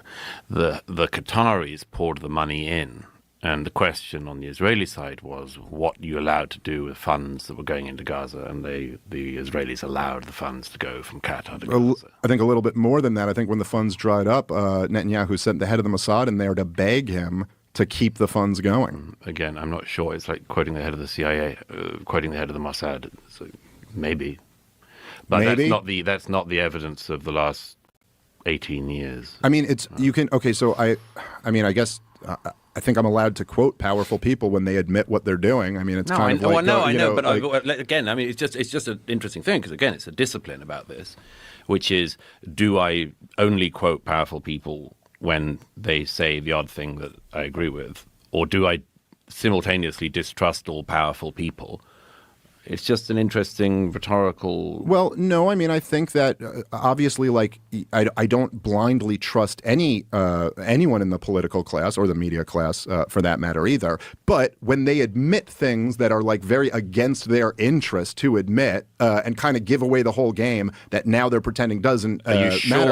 Are you sure that's whether worth it's the acknowledging. CIA or Mossad that it isn't just if they say something that you happen to want to be the case? Well, this is kind of like saying if I were to end on trial and I were to, like, I'm the prosecution and I'd enter into evidence a written confession by the defendant, and you go, well, are you only entering this in because this kind of goes along with your case? Like, I suppose we're all guilty of having these incentives to some degree, but I do think it's a relevant detail that the former defense secretary admitted this. And by the way, Netanyahu's admitted this, Ehud Barak has admitted this. They admitted that they allowed funds to go from Qatar to Hamas because Hamas was governing the Gaza. For the reason of preventing the establishment of a Palestinian state. No, that was not the case. That is what Netanyahu said. That is what Ehud Barak said. No. It's all There's up and down. One claim. There's one recording of Netanyahu saying something along those lines. But look, I mean, we should get on. Wait. Did Douglas Murray just make the argument there's only one recording of Benjamin Netanyahu saying this? Guys, we really need multiple recordings of Benjamin Netanyahu saying the same thing over and over and over again in order to trust it. There's only one recording of him saying that. It must be. Wow. get onto it. I could read you the quotes from Ehud Barak as well. No, I know. It's all of them have Again, talked about it.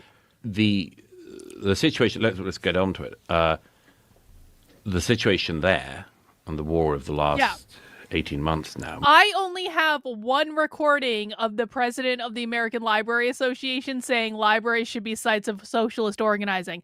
I only have one recording of the Denver communists threatening to violently overthrow the United States government. I only have one recording of the Revolutionary Communists of America threatening to violently overthrow the United States government. I only have one recording of a person with multiple personality disorder claiming that multiple personality disorder is a gender identity. We only have one recording of many of these things.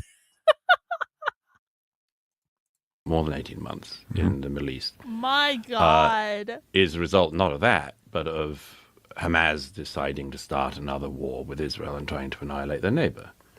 But you don't think if they were being propped up by Israel, that has nothing to do with the group? They were not being propped up by Israel. The reason why Hamas were in power, as you know, much against the interests of the Israelis, was that they were voted into power after the Israelis withdrew from Gaza in 2005. Condoleezza Rice and other American statesfolk insisted that the Palestinians should have elections straight after the Israeli withdrawal. They had elections, perhaps unwisely, and Hamas won, and then didn't have another election again, and ruled the Gaza for 18 years until they finally got the great fruit of their labors on the 7th of October 2023, and went around southern Israel massacring everyone they could, including young people at a dance party, and then caused in turn the destruction of the place that they were meant to be governing. Wait, breaking news. Someone just liked a tweet of mine from November 13th, 2023. Do you guys want to know what I tweeted on November 13th of 2023? Does anyone want to take a guess of what I tweeted on November 13th of 2023? I'm retweeting it right now. I said, wow, Douglas Murray is such a pompous asshole. And that was the tweet. That was it. I'm going to show it to you guys. I just tweeted it. Hang on.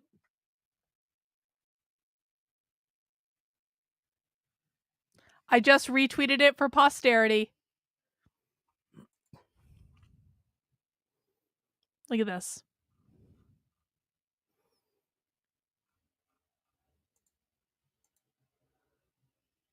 November 13th. Hang on, I'll make it bigger. This is like a moment of honor. This is almost as good as when I predicted the Daily Wire was going to say Christ is King is anti-Semitic, like 3 months before the Daily Wire said Christ is King is anti-Semitic. I'm basically better than the Babylon Bee right now. November 13th, 2023. Wow, Douglas Murray is such a pompous asshole. Everyone send in their $2 Karlyn is right super chats. Remember, the rule is that when I'm right, you guys owe me $2. Hey, Dragon Ball, screw the gay Brit neocon suppressing speech in the U.S. that he doesn't like by scolding U.S. podcasters with power who platform people he doesn't like because those people say dangerous words that he doesn't like. Thank you, Dragon Balls. I appreciate you. Just remember, I'm always right. I'm always right. I'm perpetually right. I'm right before everyone else. And I can say that because tomorrow's my birthday. So my birthday is in 4 hours. So we're gearing up the narcissism right now. So I can say that. All right, let's keep going with the Douglas Murray episode. I have to set up the sound again. Guys, please mount the like button if you're still here with me. I might get very drunk on the internet tonight. We still have an hour and a half left to go. What could possibly go wrong? All right, let's continue. It's the whole thing is Suzanne! Great tragedy, and Thank all of you. it is at the feet of Hamas. I certainly agree with you that it's a great tragedy, and I do, I think it's when you accuse me of using the quotes that kind of back up what I believe, I think it's very convenient here to remove all responsibility from the Israelis. Like, even if I'm telling you that you have these quotes, I mean, I'm not talking about fringe figures. We could read through the list of people who have admitted what the strategy was with them funding Hamas and propping them up. But hold on, let me just say, so if you're going to tell me Israel props up this terrorist organization in order to kill the peace process, in order to make sure that the international community gives them a no one. By the way, Smotrich, right? The finance minister, okay, he's on record. He's on record saying, look, Hamas is an asset. The Palestinian Authority, they're the liability. Hamas is an asset because we can tell the international community, well, look, what do you want us to do? There's a terrorist organization here. We can't do business with them. And then even Ehud Barak admitted, like, this was also so that liberal Israelis, if it was the Palestinian Authority, they'd be like, hey, we should make a deal with them. But since it's Hamas, they can't. Okay, so if Israel props up this terrorist organization and then as a response to them committing a horrific act of terrorism, decides to level the entire place and just slaughter women and children in large numbers. It didn't decide to do that, and it didn't do that. But yeah. It didn't level the place. Gaza's hasn't been destroyed. Are you fucking shitting me? Douglas Murray believes that Gaza isn't really leveled and they haven't really killed women and children. They didn't really do that. Are you fucking again, please? Hello? Organization, and then as a response to them committing a horrific act of terrorism, decides to level the entire place and just slaughter women and children in large numbers. It didn't decide to do that, and it didn't do that. But yeah, they didn't do. Look at Dave Smith's face. Dave, this is like the perfect. They didn't do that. He is completely unhinged from reality because he's being paid by Israel. We can see photos and videos, Douglas. We're not stupid, Douglas. Just because we didn't get an English degree from Oxford doesn't mean you can trick us by saying, no, don't worry, don't worry. The Israelis definitely aren't killing women and children in Gaza. Are you fucking serious? It didn't level the place. Hasn't been Gaza destroyed. Gaza is pretty leveled by now. Yeah. But it did not go in to level the place like that. No. Okay, they went in and leveled the place, but that wasn't their intention. Let's just go back to the beginning if we can. Sure. Wow. Since you're interested in the question of the Palestinian state, the Palestinians were given another state in 2005. When every single Jew was removed from the Gaza. No. That's not what we're talking about. And you when asshole. Even the graves He's of deflecting. Israelis in Gaza He's not were actually dug up arguing the argument. He's taken deflecting. Into the rest of Israel. Of all of the what ifs of Palestinian Arab history, the era since 2005 should be one of the great what ifs, which is what if the American taxpayers' money that was poured into Gaza, the European Union taxpayer money that was poured into Gaza, had been used by a government in Gaza to build a state that lived side by side with their Israeli neighbors and flourished. And it's not like the money wasn't there. It's not like there wasn't the international will. Ismail Haniyeh and the other leaders of Hamas used that money, as you know, to make themselves billionaires and to buy themselves and their kids condos in Qatar and to live extremely well, whilst withholding the money from the Palestinian people, whilst building their network of tunnels throughout Gaza and building an infrastructure of terror. And that's what they did with 18 years in Gaza. And of all of the what-ifs, just consider that one was in their hands. The Israelis did not make them vote in Hamas. The Israelis would not want a terrorist entity that wants to annihilate the state of Israel, that is there on their doorstep, constantly firing rockets, starting wars every few years. Why would the Israelis want a group there that means that if you're living in towns like Sderot or Ashkelon or Ashdod, your children grow up all the time knowing that they might have to go to the bomb shelters? And that's during peacetime. Well, according to them, the reason they want it there is because then it kills the peace process, and then you have a no one to negotiate with certificate, and that then you can keep your eyes on building up settlements in the West Bank. There are, as now, many people to negotiate with, Mahmoud Abbas may be, I don't know, as the joke goes, currently in something like his 20th year of his first 4-year term as head of the Palestinian Authority. But Mahmoud Abbas is there in Ramallah. The compounds of the Palestinian Authority, which I've been to many times in Ramallah, are there. They run their portions of the West Bank. They could be there to negotiate with at any moment. The Israelis have said they want to negotiate with them at any moment and come to the deal. In fact, Netanyahu, you're so fond of quoting, said again before this war began that he would come to the table with no red lines to begin with to start another negotiation with the Palestinian Authority. But let's just get back to this thing, because this is so crucial. I am so startled by the post-October the 7th world, not just in Israel and Gaza and everywhere where I've spent most of the last 18 months, but in what's happening here in the United States of America.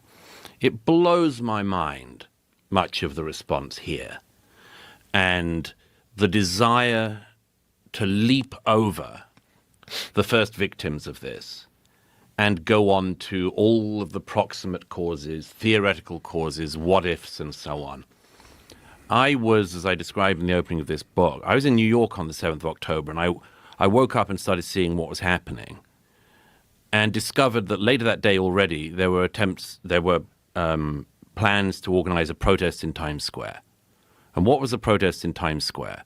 Massive protest in support of Hamas, as the massacre was still going on. Okay, so now we know that Douglas Murray is completely intellectually dishonest because we have watched many of those protests explicitly in Times Square, and those protests are not pro-Hamas. Those protests are radical revolutionary socialists who believe that the Intifada means worldwide socialist revolution. It's organized by the People's Forum. It's organized by the Party for Socialism and Liberation. They're radical revolutionary socialists. They are not pro-Hamas. There is no universe in which these fucking protesters are pro-Hamas. And one of the things I just cannot get out of my head is why in the last 18 months, when Hamas did what they did, have so many people made excuses for them? No or one's made decided excuses to side for with them.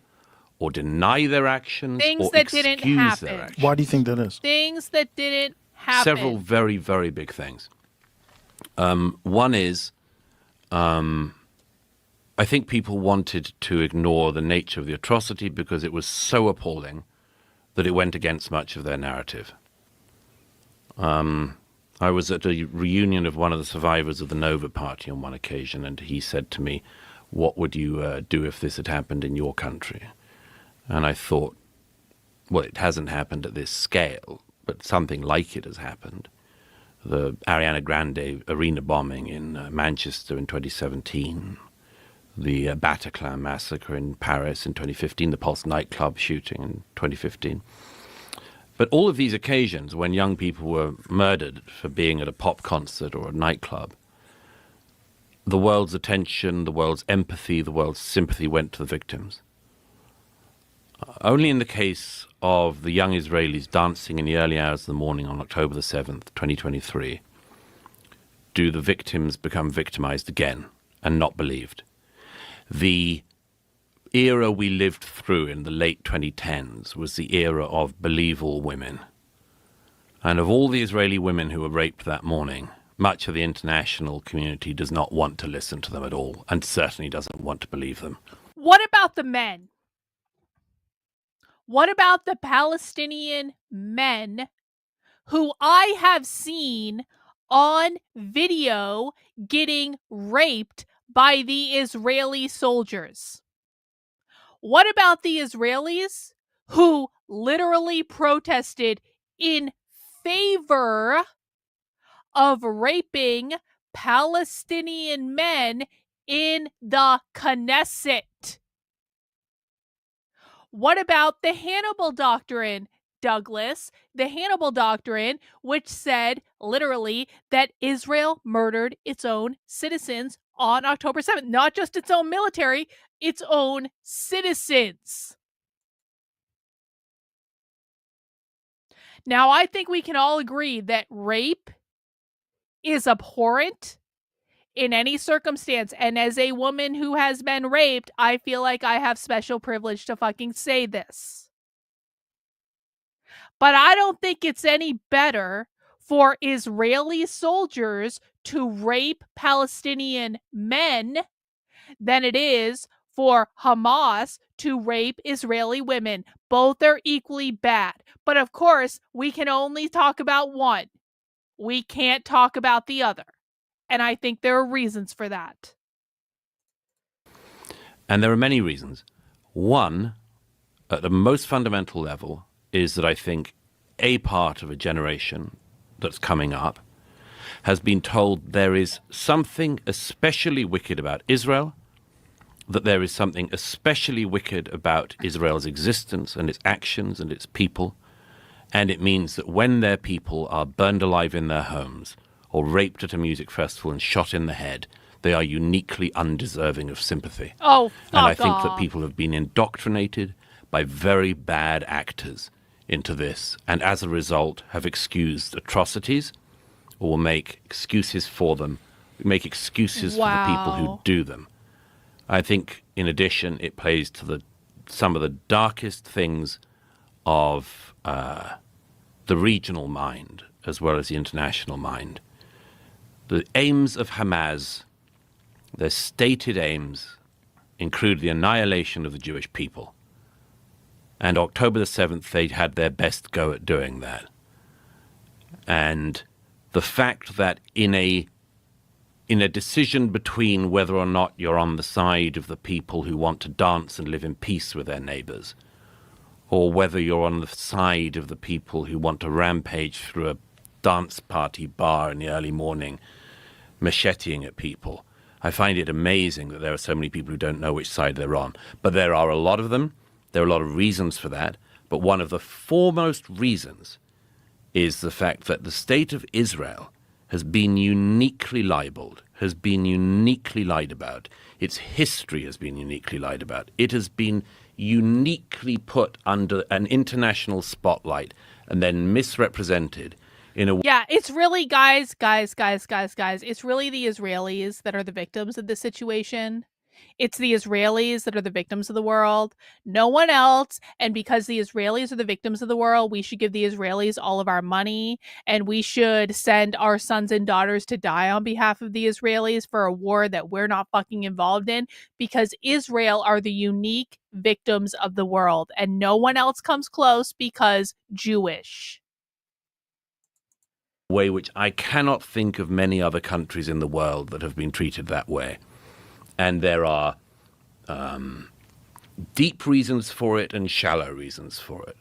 The deep reasons include some of the most ancient bigotries of the human heart, and the shallow reasons are people who don't know what the hell they're talking about. Okay, I think that there's...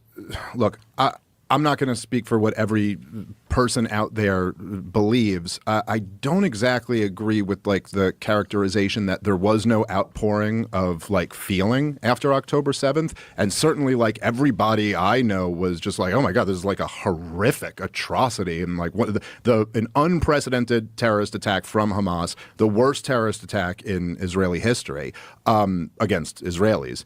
And it was horrible. I think what a lot of...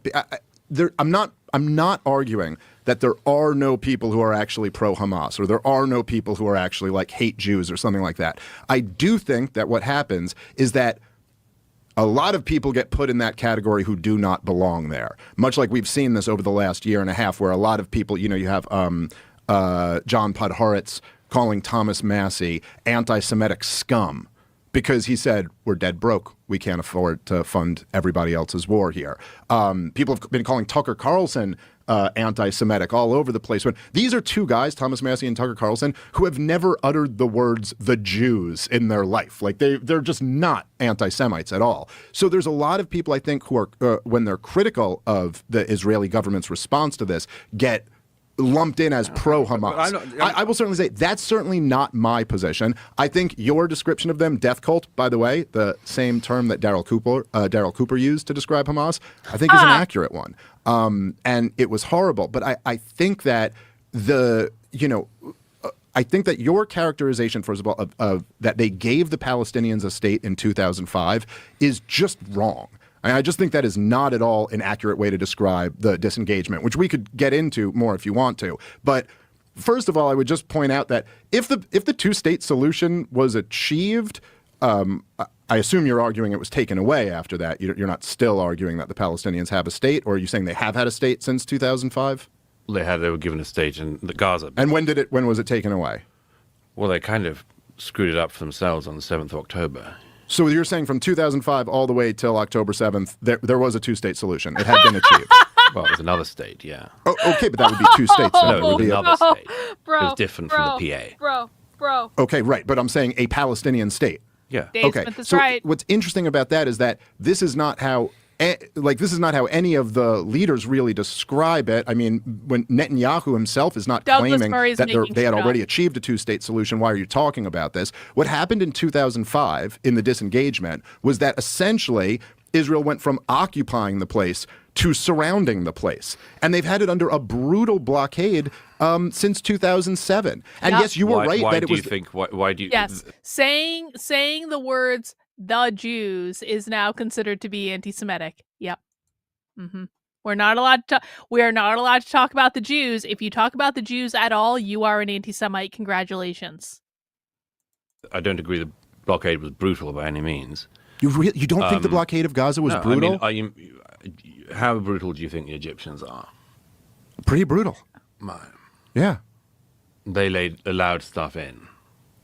Okay. I mean, since some stuff has gotten in, yes, that's true. More than some stuff. Okay. More than some stuff. Okay, I'll say this, right, because there's been different levels of blockade, even before 2007, going back. I know in 1996, they had like a pretty strong blockade that year. According to the World Bank, it contracted 40% of the GDP of Gaza. So just for reference, the Great Depression was a 30% contraction. This was in 1996. For 1 year, they gave them something worse than our Great Depression. That was just 1 year. From 2007 on, there's been a blockade of that country. You don't think that's kept the country poor? Why do you think there's a blockade of any kind? Why is there a blockade? Well, I mean, the argument from Israel would be... No, why do you think? I would say, okay, I think that the disengagement, I think Smotrich was correct when he said that, I'm sorry, my mistake there. I think which another quote that I'm sure you're familiar with, but Dov Weissklav, who was the senior advisor to Sharon, who was the prime minister at the time, he essentially said the reason we're doing the disengagement, the reason we're doing this is so that we can put the peace process in formaldehyde.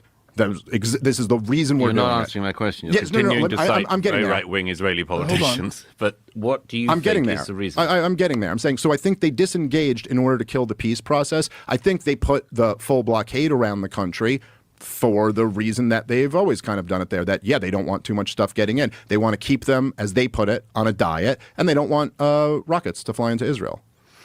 The second one is a kind of important one, isn't it? The final one Yeah, you said. it is. If the Palestinian leadership in Gaza after 2005 had not from the get-go decided to use Gaza as a stockpiling place for rockets to fire into Israel, all of it would be different. If they had just resisted the temptation that so many of us do in our lives to stop keeping RPGs in our cellars and then Katyusha rockets in our children's bedrooms, all of it could have been different.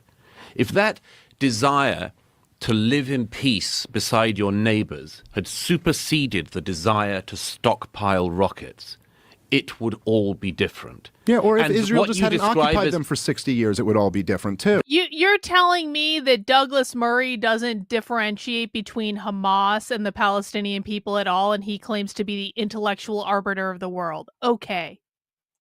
They I mean, weren't why is it the onus occupying- always they on weren't them? Well, you believe in self-determination, I'm sure. Yes. I believe in individual rights. Yeah, sure. Okay, individual rights. And that includes the right to make bad decisions.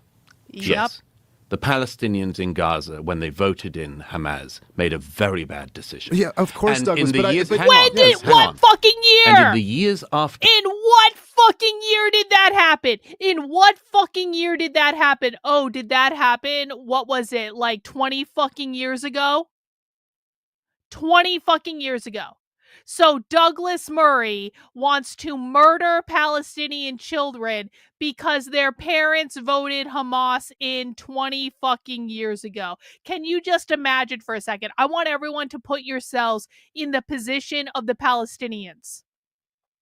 Your parents made a decision 20 years ago that some elitist douchebag from the United Kingdom disagrees with, and because some elitist douchebag disagrees with a decision your parents made 20 years ago, you should be bombed and killed. Just think about that. To that, they made bad decision after bad decision. It was a very bad decision. Wow. To continually How fire about this? thousands. How about this? How about this? The American people voted Joe Biden into office a little over 4 years ago. Should all of the American people be bombed and murdered because some American people made a bad decision a little over 4 years ago? It's a despicable fucking argument. And anyone that agrees with this fucking argument is a despicable human being who should not be listened to on any topic ever. Thousands of rockets into Israel. It was a very bad decision to use what boats came in early on and to use the smuggling networks from Egypt, not to bring in supplies you could actually build a thriving society with, but to bring in rockets. It was a very bad idea. No, there was not starvation in Gaza after 2005. No, there was no deficit of goods coming in. I've been plenty of times. There was no deficit? No, there are plenty. No goods were kept out. There are plenty. How many? Have you been to the crossing points? No. Oh, here we go. When were you last there at all? I've never been. You've never been? Well, am I not allowed to talk about it now? I've never been to. Have you ever been to Nazi Germany? Are you allowed to have feelings about them? You can't time travel, but you can. Well, right. But you can travel. Okay, but so what? So what's the point? Like, No, okay. I find that lots very... of people have been there and agree with me, and lots of people have been there and agree with you. Yeah, but so if I don't you're know going what to spend a year and a half talking about a place, you should at least do the courtesy of visiting it. All right. I just think this is a non-argument. You don't but think? Okay. No. No, I think it's a non-argument. But if you're an ex... Well, you have to go and touch the ground. To No, be I able think talk you have about to it? see... I think it's a good idea to see stuff, particularly if you okay. spend a career talking about something. Are you fucking shitting me? I have a journalistic rule of trying never to talk You're about not a a country even in journalist. passing unless I've at least been there. Bro, can we be clear? Douglas Murray is not a fucking journalist. If Douglas Murray gets to be the arbiter of who is an expert on every single topic, him being paid by Israel to go to Israel to tell the story that Israel wants him to tell is not fucking journalism. He is not a journalist. He is an elitist fucking douchebag that will sell out for the highest dollar. Okay. It's But that's sort of not normal. Yeah. It's a normal thing to do. Well, I think you You're have been talking to North about. Korea, which Hang is on, you're fine, talking but, about like, crossing you can talk points. about North Korea if you haven't been And there. not only have you never been to a crossing point in either Egypt or in Israel. Hey, Douglas. Have you ever been undercover at a leftist event? Then shut the fuck up. Have you ever been undercover with leftists like I have? Multiple times? Have you ever been to any woke left events? Or do you just write about them from your Ivy Tower? Or excuse me, do you have your fucking assistant do your research for you and write your books for you, and then you put your name on it from your ivory fucking tower? Have you ever been undercover with leftists? Shut the fuck up. Israel, but you've never even been to the region. Okay. Again, I How think this is can a you- non-argument. Hang I on, don't understand. No, it's not a non-argument. Yeah, it is. It's not a non-argument if you're insisting that you're an expert of some kind, or not claiming you're an expert, but still talking about it, about the provisions going into Gaza or not, if you've never seen any of this going on. So you're not That's allowed to amazing speak to about me. things that you've read about. You can only speak about things that you've seen with your own eyes. You can talk about what you want, as you're proving. But that is a different matter from spending an awfully long amount of time talking about an issue in a region you haven't even had the courtesy to visit, whilst developing all of these views about it. I mean, now I slightly get an idea of where you're coming from. You've read about this blockade, and so you imagine that that's what it is. I imagine you've read all the people who say that Gaza was a concentration camp, and you probably think that too. Am I right? I mean, again, literally a concentration camp. It shares a lot of similarities, I would think. Wow. Well, as I say, you can't time travel Let's go back to the back to the Nazi era. let's but go you back to could the blockade. go to the Middle okay. East and actually visit it. Okay, It's the not hard to World do. Bank said in 1996 for the one Now the year of the libertarians blockade. are quoting the World Bank. I love it. It doesn't mean anything. This is a non-argument. Yes, I'm saying the World Bank did their own analysis of this, and they said that it was a 40% you do your of the, own analysis? Hold on. You got to Jesus, stop interrupting Okay. and let him finish I the will. sentence. The Fire World away. Bank said that 40% drop in the GDP of 1 year due to the blockade. And there's been a blockade from 2007 on. So are you saying that this hasn't had an economic effect? Is that the argument? No, of course it'll have an economic effect. So you're saying But- you have to be on the ground and do an audit of the blockade No. in order to be able to I comment think on you it? should at least know what it is, what the territory is, what the situation is in the region. Yes, absolutely. And the only way Absolutely. to do that is to be there in person. I think that's the best way. It's not the only way, but it's the best way, for sure. For sure. Well then, Douglas. Well then, the only way for you to ever talk about the left again is to go undercover with the left. We'll wait for your shocking expose about you going undercover with the left at any time, because you've already written books about the left, right? You've never actually been undercover with them. You've never actually been around real leftists. You've never actually been in their spaces. You've never infiltrated their events. We'll wait, bro. We'll wait, because I've been there and done it multiple times over. So you shut the fuck up and take a seat. If you have This guy never is seen the so countries in fucking question, crazy. you've never spoken to the people in question, you've never interviewed anyone, you've never gone around, you've never seen the terrain, and so on, Wow. and you've used Wikipedia, I'm sorry, no, that's not the You same thing. use Okay, what you well, probably I've did too, Not bro. just used Wikipedia, but didn't you write a big piece when the war in Ukraine first came out titled something like, I've been to Ukraine and they can win, they can repel the Russians?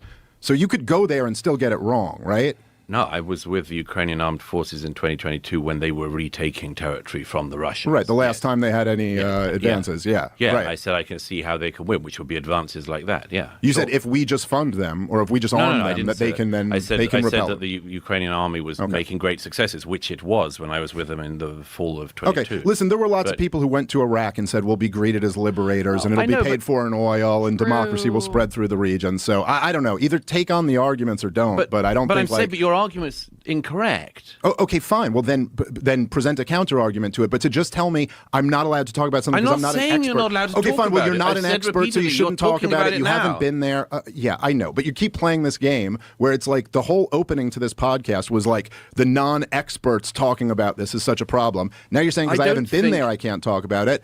Is there a blockade there that's causing economic devastation or not? According to of the all- World Bank, there is. First of all, I don't think it's a game. I don't think it's a game at all. Me neither. I'm not playing a game.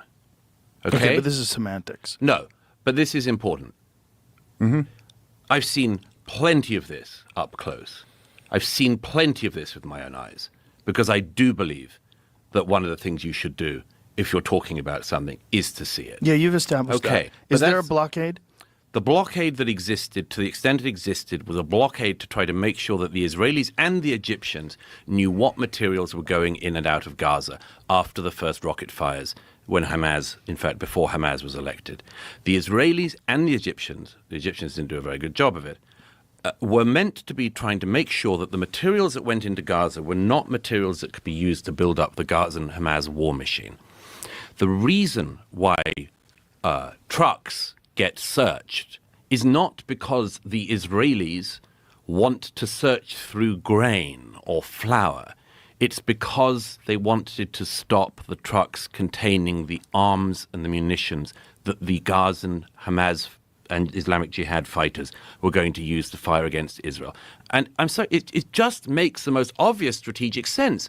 As the late great Joan Rivers once said, if as an appeal to authority. That one I'll allow. That one I like. She also said that Michelle Obama's a man. Yeah, I know she did that. No, I'm saying she got everything right. So continue. Go ahead. But as Joan Rivers said, if New York was being rocketed from New Jersey, we would level New Jersey. Yeah. I don't think you need to level it, by the way. Yeah. Fenderbean is exactly right. The problem seems to be that Douglas Murray doesn't want to present a counter-argument. He doesn't want to have an intellectual discussion. He just wants those he disagrees with to stop talking. How convenient for him.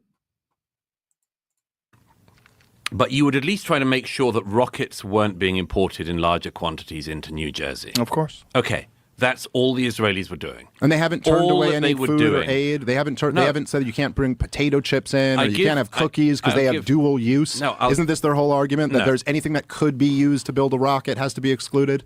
Anything that could be used to build a rocket. Yeah. Right. Yeah.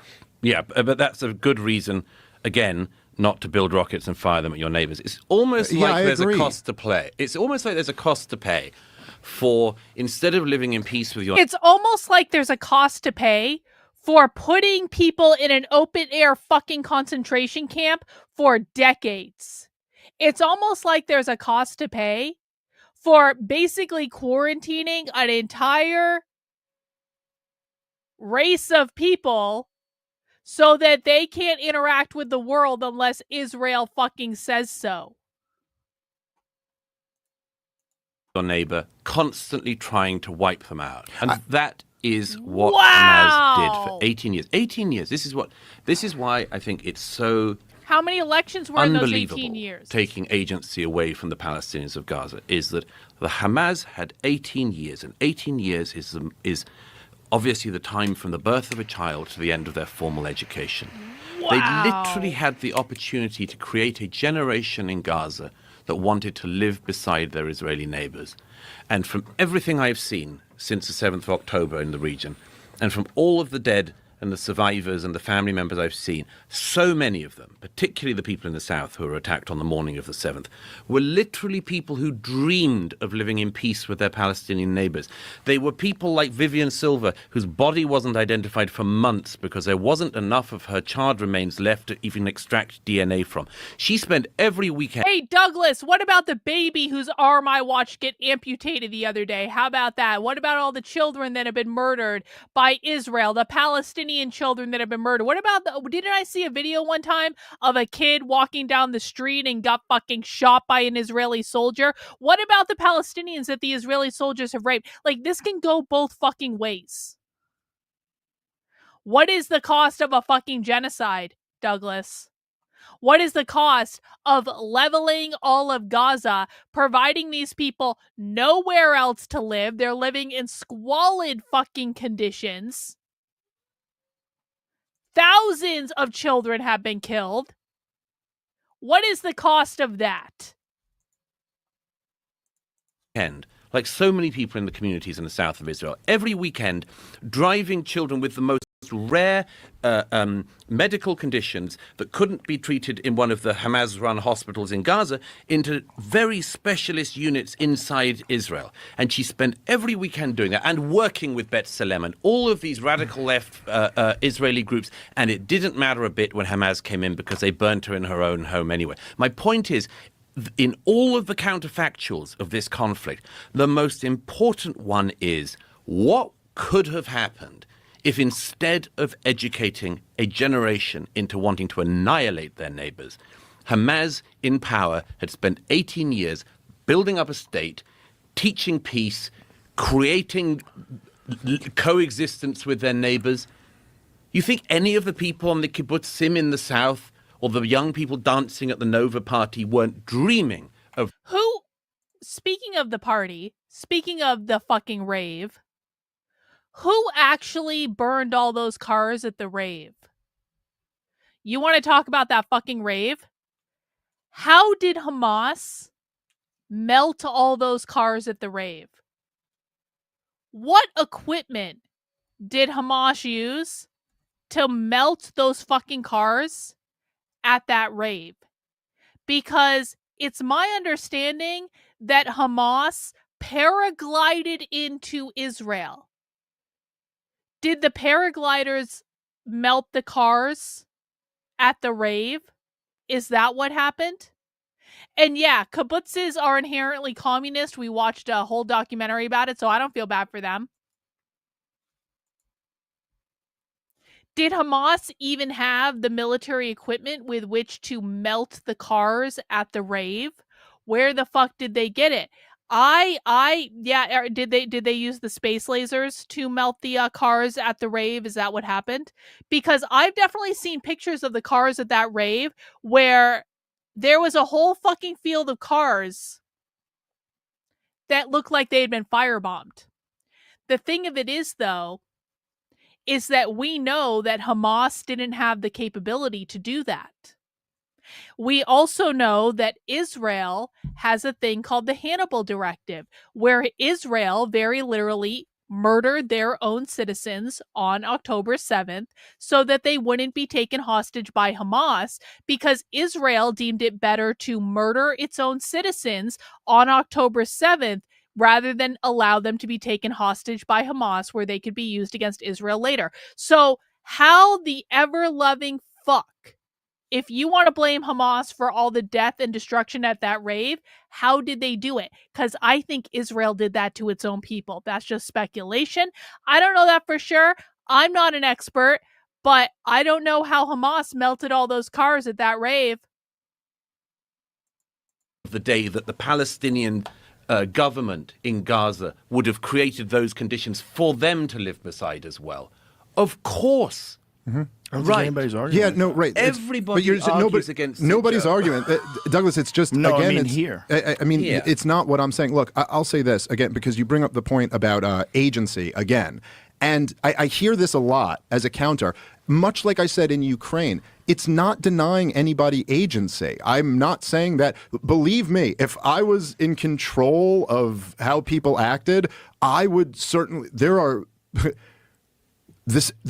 Palestinians could have handled things much better, and there are different points where we probably all would agree that we wish they had done it this way and not this way. And I think that embracing, for those Palestinians who embrace terrorism, which pretty early on. I mean, Israel and Palestine have been at war since the existence of Israel, really. And I know it's convenient to kind of pretend October 7th was like the first thing, but actually there's a long history here. I'm not denying any of them agency. The problem is that I see it as like you only seem to focus on the agency of one side. And then, if you want to talk about counterfactuals, I think the most interesting counterfactual, well, maybe I'll give you two. Number one, would be Chaim Weizmann, who was essentially supposed to be the David Ben-Gurion. Like, he was in line as like the number one ranking Zionist. This is pre the creation of the State of Israel, who urged all of the Zionist militias to not embrace terrorism. And he ended up losing that battle ultimately. In many ways, this is how terrorism was introduced. He was the first president of the state. David Ben-Gurion was. I was saying Chaim Weizmann. Yes. And he basically ended up losing his position to David Ben-Gurion because they just wanted to be more hardcore. And by the way, the Ergon and the Lehi and the Haganah, they openly embraced terrorism to drive out an occupying force. This is literally the story of the creation of the State of Israel.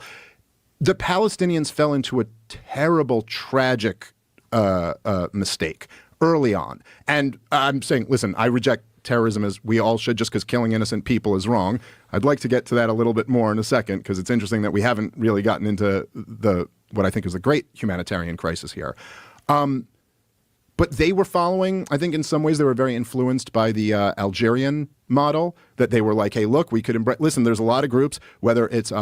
Which Algerian model? Well, driving the French out. The first Algerian war. Yes. But look, I mean, there's a lot of these scenarios where we look back at Nelson Mandela, for example. Nelson Mandela was not imprisoned because he was, making picket signs. You don't think that with the amount of people going to the Israeli media and expressing their outrage at the hostages, that one parent of the alleged 40 beheaded babies would do the same?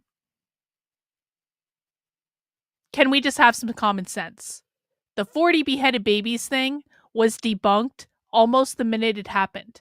The reason there haven't been any parents to come forward to mourn the loss of the 40 beheaded babies is because Israel fucking lied. Israel lied. They got caught. It wasn't even that hard to debunk. Israel lied. I mean, there have been people who have embraced violence as a means to achieve a policy end, including the early Zionist settlers, including the Israeli government, including the U.S. government, and lots of governments around the world. The tragic, tragic mistake in terms of political outcome from the Palestinians is that they really just underestimated the fact that these Jews had no home to go to. This was their home. And you could drive out the French from Algeria because they go, screw it, we're going back home to France. The Jews had been so persecuted in Eastern Europe that there was no home to go back. And of course, then after World War II, they were here to stay. And so, of course, it's been a tragedy. And of course, a lot of Palestinian actions I wish would be different. I wish Hamas didn't exist. It should be pointed out, by the way, that in 2005, you did mention that it was really part of the Bush administration's exporting democracy around the world that put pressure on them to have these elections. It should also be mentioned that Hamas did not win a majority in one single precinct. They won pluralities all around. So just saying, when we're bringing up this election, half the population of Gaza today is under the age of 18. They were toddlers if they were alive in 2005. Of the other half, that maybe half of them voted in these elections, it was never a majority that supported Hamas. They eked out a victory. And then, of course, there was an attempted coup after that, and that's when Hamas seized complete control. The coup failed. Regardless of any of that, I agree with you that, the Palestinians have agency, and I wish some of them had made better decisions. Now, many of them have made better decisions, and it's still resulted in nothing better happening for them and their people. And so I do find it kind of hard to lecture a group of people who are going through so much. Like, the level of human suffering that's being inflicted on the people of Gaza right now cannot be overstated. And so, to lecture them about how you're supposed to handle that exactly. But I will say, man, I'm back.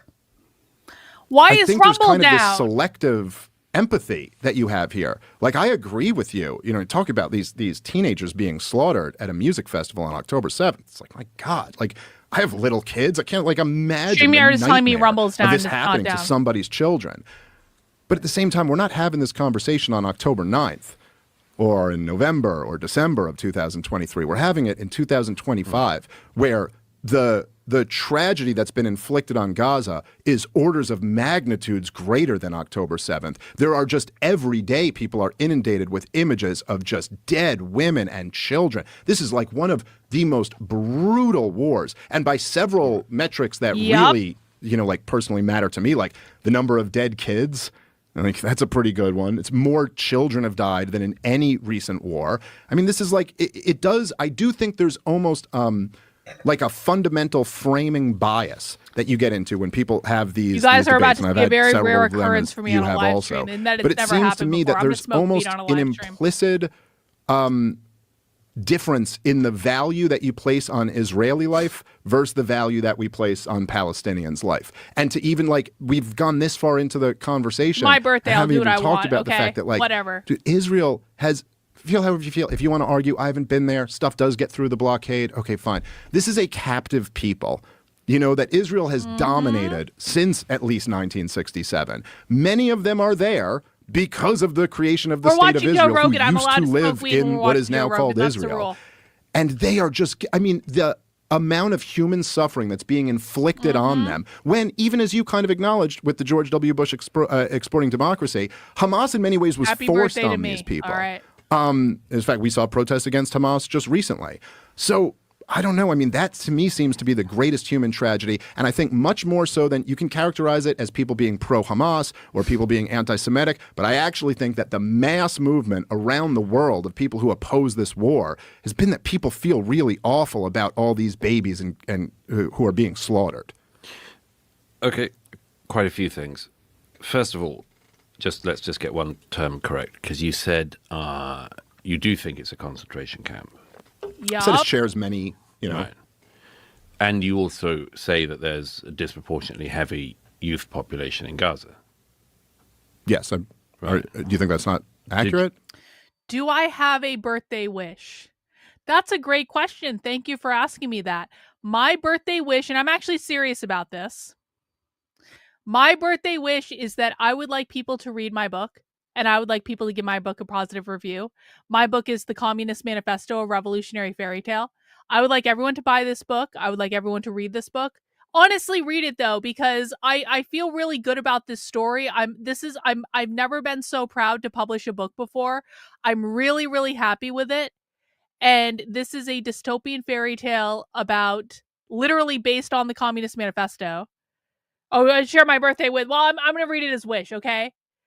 I don't know about that, but I'm going to read it as wish, okay? Because that's what I read. All right, now I'm going to take it off the screen because I read it wrong.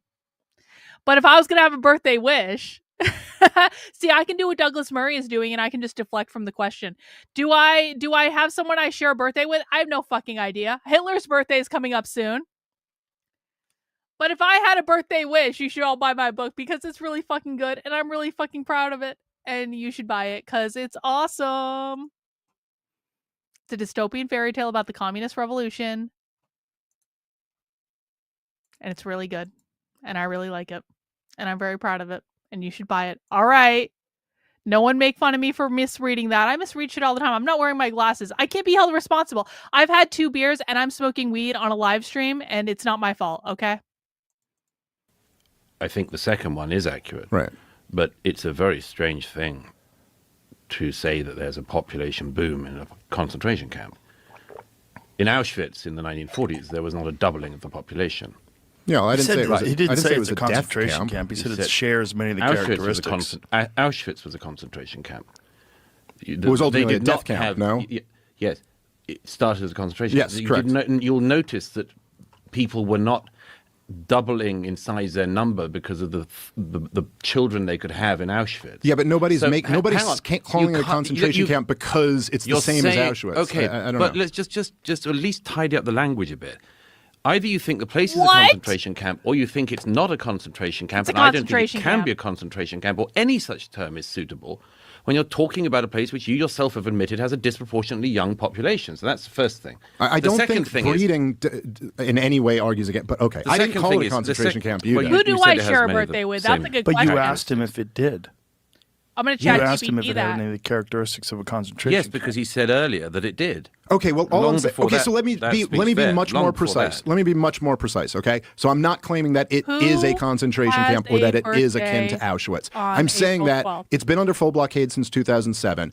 Israel rules the seas, the airs. They control electricity that goes in. They're not allowed to have an airport. They're not allowed to have a seaport. They don't have the freedom to leave without permission from the Israeli government. They don't have the freedom to trade with the world. They don't have a freedom to. Okay, here is who I share a birthday with.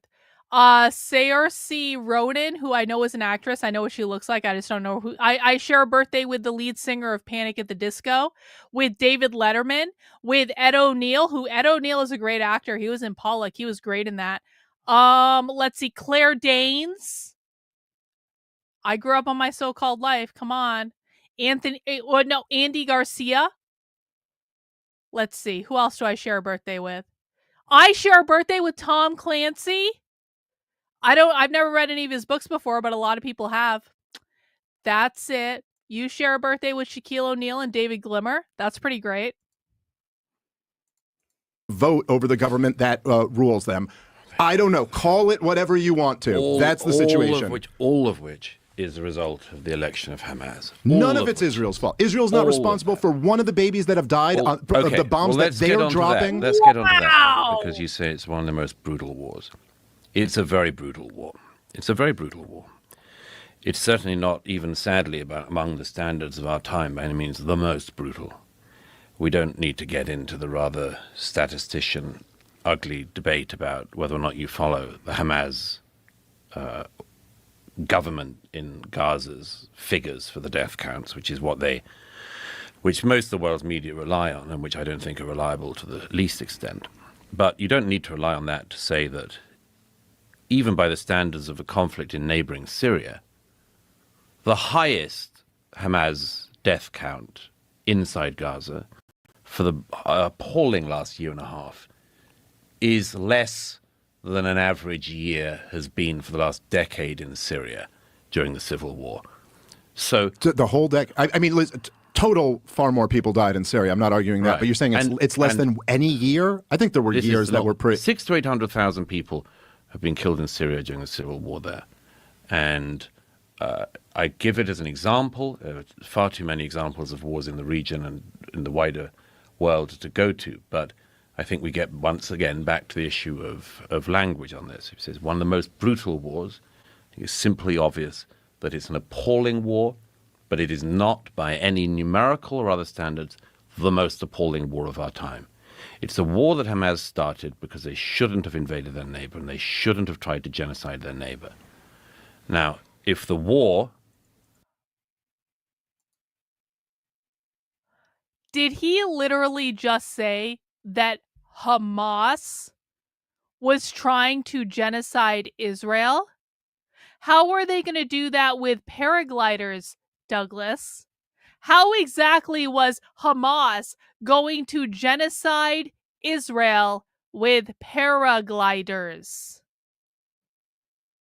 But Israel's totally not trying to genocide Hamas when they have leveled all of Gaza and the people of Gaza are living in squalor and disease and infestation and don't have food and don't have water and don't have hospitals and don't have anything. No, Israel is totally innocent in this regard, and it's really all Hamas's fault. Hamas has done all of this because they were trying to genocide the Israelis.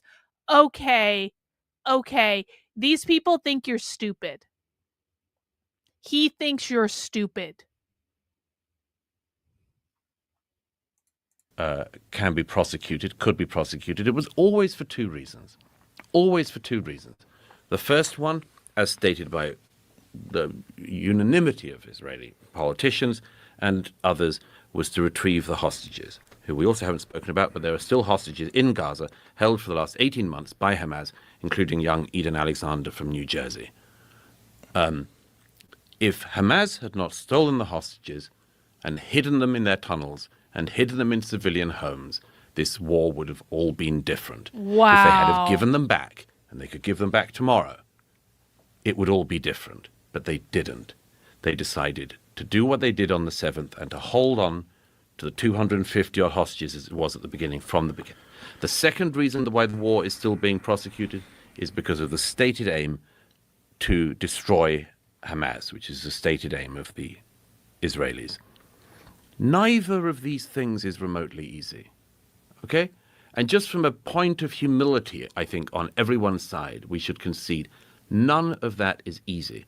It is not easy to get 250 hostages back when they have been distributed across the Gaza to civilian homes, hidden in tunnels, surrounded by munitions and much more. Hamas is not an actor like Denmark. Its backers don't behave the way that our governments do in the West. They have a totally different time scale that they think along. They have a totally different scale of values as well. The taunts of Hezbollah's leadership, of Hamas's leadership, their backers in Tehran. Breaking news.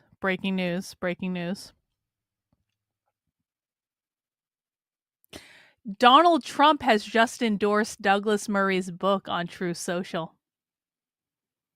Donald Trump on Truth Social says, "My friend Douglas Murray has just released a new book on democracies and death cults, and it is quickly becoming a bestseller. Based on his firsthand reporting, Douglas documents the barbarity of Hamas's brutal attack on Israel on October 7th and Israel's horrific response. The book serves as a strong reminder of why we must always stand up for America and our great friend and ally, Israel." I know some of you doubted me when I made the choice to not vote for Donald Trump in November. I know many of you held your nose and voted for Trump. I know many of you were excited to vote for Trump. And you know what? Whatever decision people made, that's the decision you made. And I'm not going to make you feel bad about it. We all have to make choices. But I will just say that I have never been happier in my life to have made the decision to not vote for Donald Trump in November, because we are not controlled by Donald Trump right now. We are controlled by Bibi Netanyahu in Israel. And the reason that we are controlled by Bibi Netanyahu in Israel, we are the United States of Israel right now. Everyone fucking understands that, right? We are the United States of Israel. And I'm going to be honest, when I decided not to vote for Trump, I had no idea the extent to which Bibi Netanyahu had him in a fucking chokehold. Donald Trump right now is Bibi Netanyahu's bitch. Are you serious? Bibi Netanyahu has got Donald Trump bent over the Resolute desk in the Oval Office, and he's just fucking him and pounding his ass because he can. And Donald Trump is taking it and saying, yes, sir, can I have another? We are not America. We are the United States of Israel. And it is entirely Donald Trump that made that happen. And it is so much worse than I ever thought it was going to be. And I will never regret not voting for Donald Trump in that election. He can go fuck himself. All his cultists can go fuck themselves. If you like Donald Trump, I'm not talking about like if you like Donald Trump, you're allowed to like whoever you want. I'm talking about the cultists that just follow him around and parrot everything he says and does. It's like, bro, have some critical thought. You're no different than the left. Thank you. I appreciate it. Okay, I've got some sushi on the way just to do a quick time check. I have a giant ass sushi dinner on the way, and we're getting some good sushi too. We're getting the expensive specialty rolls, not just like the normal rolls, because it's my birthday. I'll do what I want. And we're going to go watch a movie. And so I don't know if we're going to make it through this whole episode, but I feel like I've seen most of the good parts. But I'm going to watch this until my sushi arrives, which it should be like a minute. It's like a fancy sushi place that's far away. But I just want everyone to know we're going to end it at some point. So if you want to get some super chats in, that would be great. And if you're not up for that, that's cool. I will be back tomorrow on Socialism Saturday at 6 p.m. We will be doing Bitchcraft tomorrow at 3 p.m. No, not California roll. No. I got some good king crab rolls. I got some good dynamite rolls with like all sorts of fancy, like the eggs on top. I got a whole chef's platter of like the chef's choice sushi.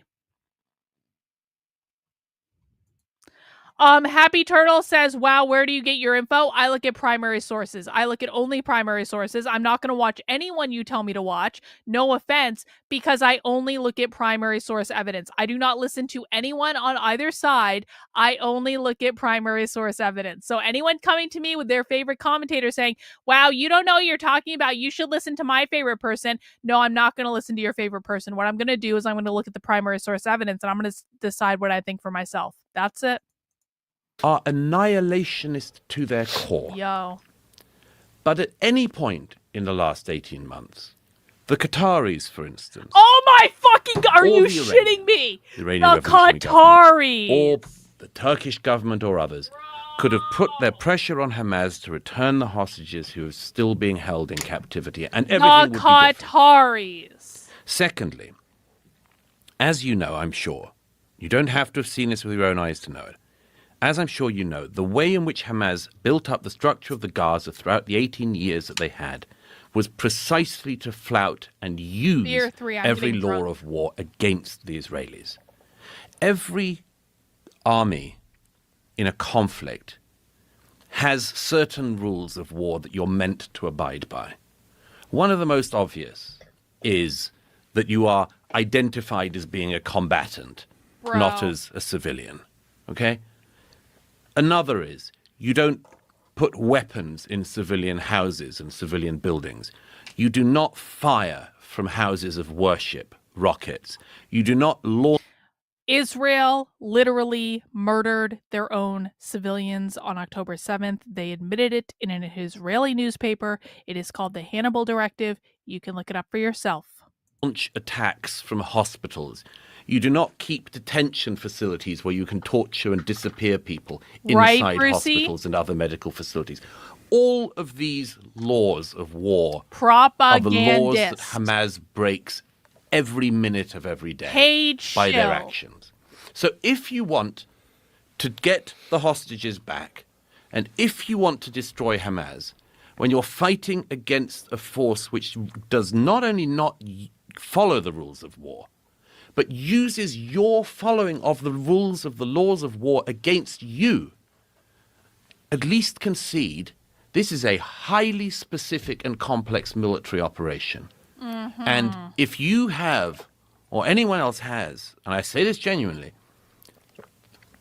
a better way to get back the hostages and to destroy Hamas, I at any rate am all ears.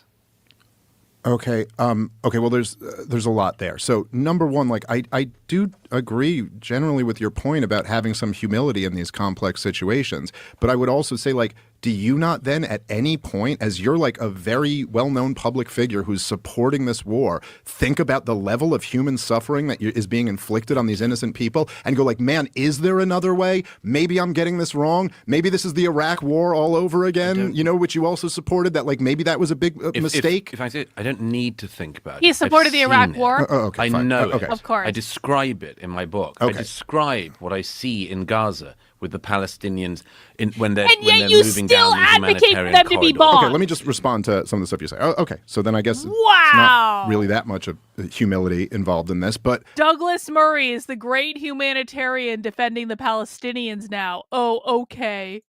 there's two very different goals that are being stated here, right? Like there's the retrieving the hostages and then there's taking out Hamas. Now, the retrieving the hostages, and Excellent actually many point. of the families of hostages who are taken have been some of the only people really protesting this war in Israel, because of course, you know, if you can imagine, if you have your family They over there did, and your didn't they, government is Gloria? leveling this place, that is not the best path to pursue to make sure you get all the of hostages the out alive. oldest I Christian would say churches that in the world. it fell apart.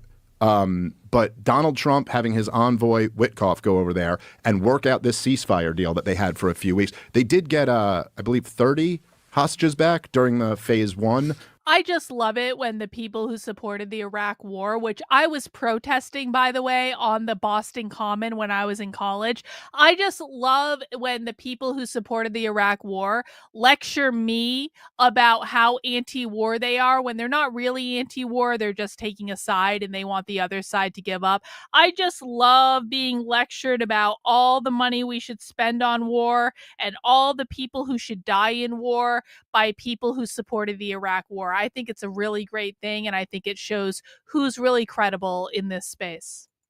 Of this ceasefire, seems to me like that would be the method to pursue to try to get the hostages back. But if you're talking about eliminating Hamas, and I think there's something kind of interesting that you touched on there. I don't I disagree with much of your characterization of it, that like Israel are the good guys who always follow the rules. We could kind of get into some of that. There's lots of rules like in that Israel does not follow. True. That being said, Dave. yes, of course. I mean, you're True describing guerrilla warfare, story. terrorist organizations. That's right. It stated differently, Gaza doesn't have an air force or an army or a navy. They're just basically militias running around, terrorists who are trying to do everything they can to fight an asymmetrical war. And just like we helped teach Osama bin Laden how to do the Soviets, and then Osama bin Laden successfully did to us, the whole game in these asymmetrical wars is to get exactly what Hamas got out of this, right? Like Osama bin Laden knew that he couldn't bankrupt the United States of America by taking down the Twin Towers, but he thought he could lure us into a war in Afghanistan that would bankrupt us. Now, it didn't completely, but it came pretty close. That being said, well, I just mean in terms of how much it drained the treasury, it was way more than any terrorist attack could have possibly done. That being said, the idea that it's not like, I don't think, morally speaking, when you're inflicting this level of suffering on a group of people, that the calculation should be like, well, we want to remove Hamas from power. That's the goal. Justice for October 7th. There's lots of governments around the world that we would, and Hamas isn't exactly a government, but there's lots of regimes around the world that we would all like to see removed, but that doesn't mean that we would approve of any means by which to get there. You know, if you were like, hey, I think Kim Jong-un's government should be dissolved, I'm sure we would all agree with that. But if you were like, I'm going to level the place and just like slaughter people in order to do it, you might be like, okay, hold on. But aside from that, this has been acknowledged at the highest levels of Israeli intelligence and U.S. intelligence, that there's just no way to get rid of Hamas without it being replaced by more Hamas or Hamas-like group, because it's the basic understanding of this whole situation, right? It's General McChrystal's insurgent math. There's still Hamas people. Hamas are popping back up in the areas that Israel's already leveled. And the more innocent people you kill, the more radicalized you're going to get this population, the more these people are going to hate you and join up with the resistance movement. And so I just think that to use the justification that we're trying to get rid of Hamas, and therefore it's not like it doesn't matter how many innocent women and children die in the process. Of course it matters. Or there's no responsibility on you. You now are not responsible for the bombs that you drop, how many people they kill. No, of course you're responsible. So Israel's responsible then? They're responsible for the means of their retaliation and their war aims. Yes, of course. But Okay. first of all, let me just say, totally disagree with your characterization of Osama bin Laden and what he wanted to do, and I don't think that Osama bin Laden's stated public utterances were along those lines. But anyway, the reason why the hostages have been released, the numbers that have, is because of constant kinetic force by the IDF. Hamas does not come to the table and ever hand over hostages out of goodwill. It doesn't do it out of the goodness of their own heart. It does it because of the constant kinetic force of the IDF in Gaza. And if it weren't for that, all 250 hostages would still be there. Second thing is, when it comes to Hamas itself, I totally disagree with the presumption that if you tackle a terrorist entity, you will create more terrorists. Ergo, you should not attack the terrorist entity. That's not the argument that I'm making, but okay. It's a commonly held argument that if you respond to Do you want to terrorism, address create the terrorism. arguments Of course, he's the only thing actually in that making, case or are is you just just have to sit making back shit and up? The whatever argument that happens. I'm But making what you're is that when saying, you I think, is- slaughter innocent people, Yes, those but- people around them tend to hate your guts. That's the argument that I'm making. First of all, Valid. your characterization of the slaughter, it's horrible, the war in Gaza. It's horrible that young Israelis have to go in, yet again, to Gaza and try to find Israeli hostages and try to get the leadership of Hamas. That's what's horrible about it? It is not the case. Yes, because I think there's a consequence to starting wars. And But so it's not horrible for the people who didn't start a war?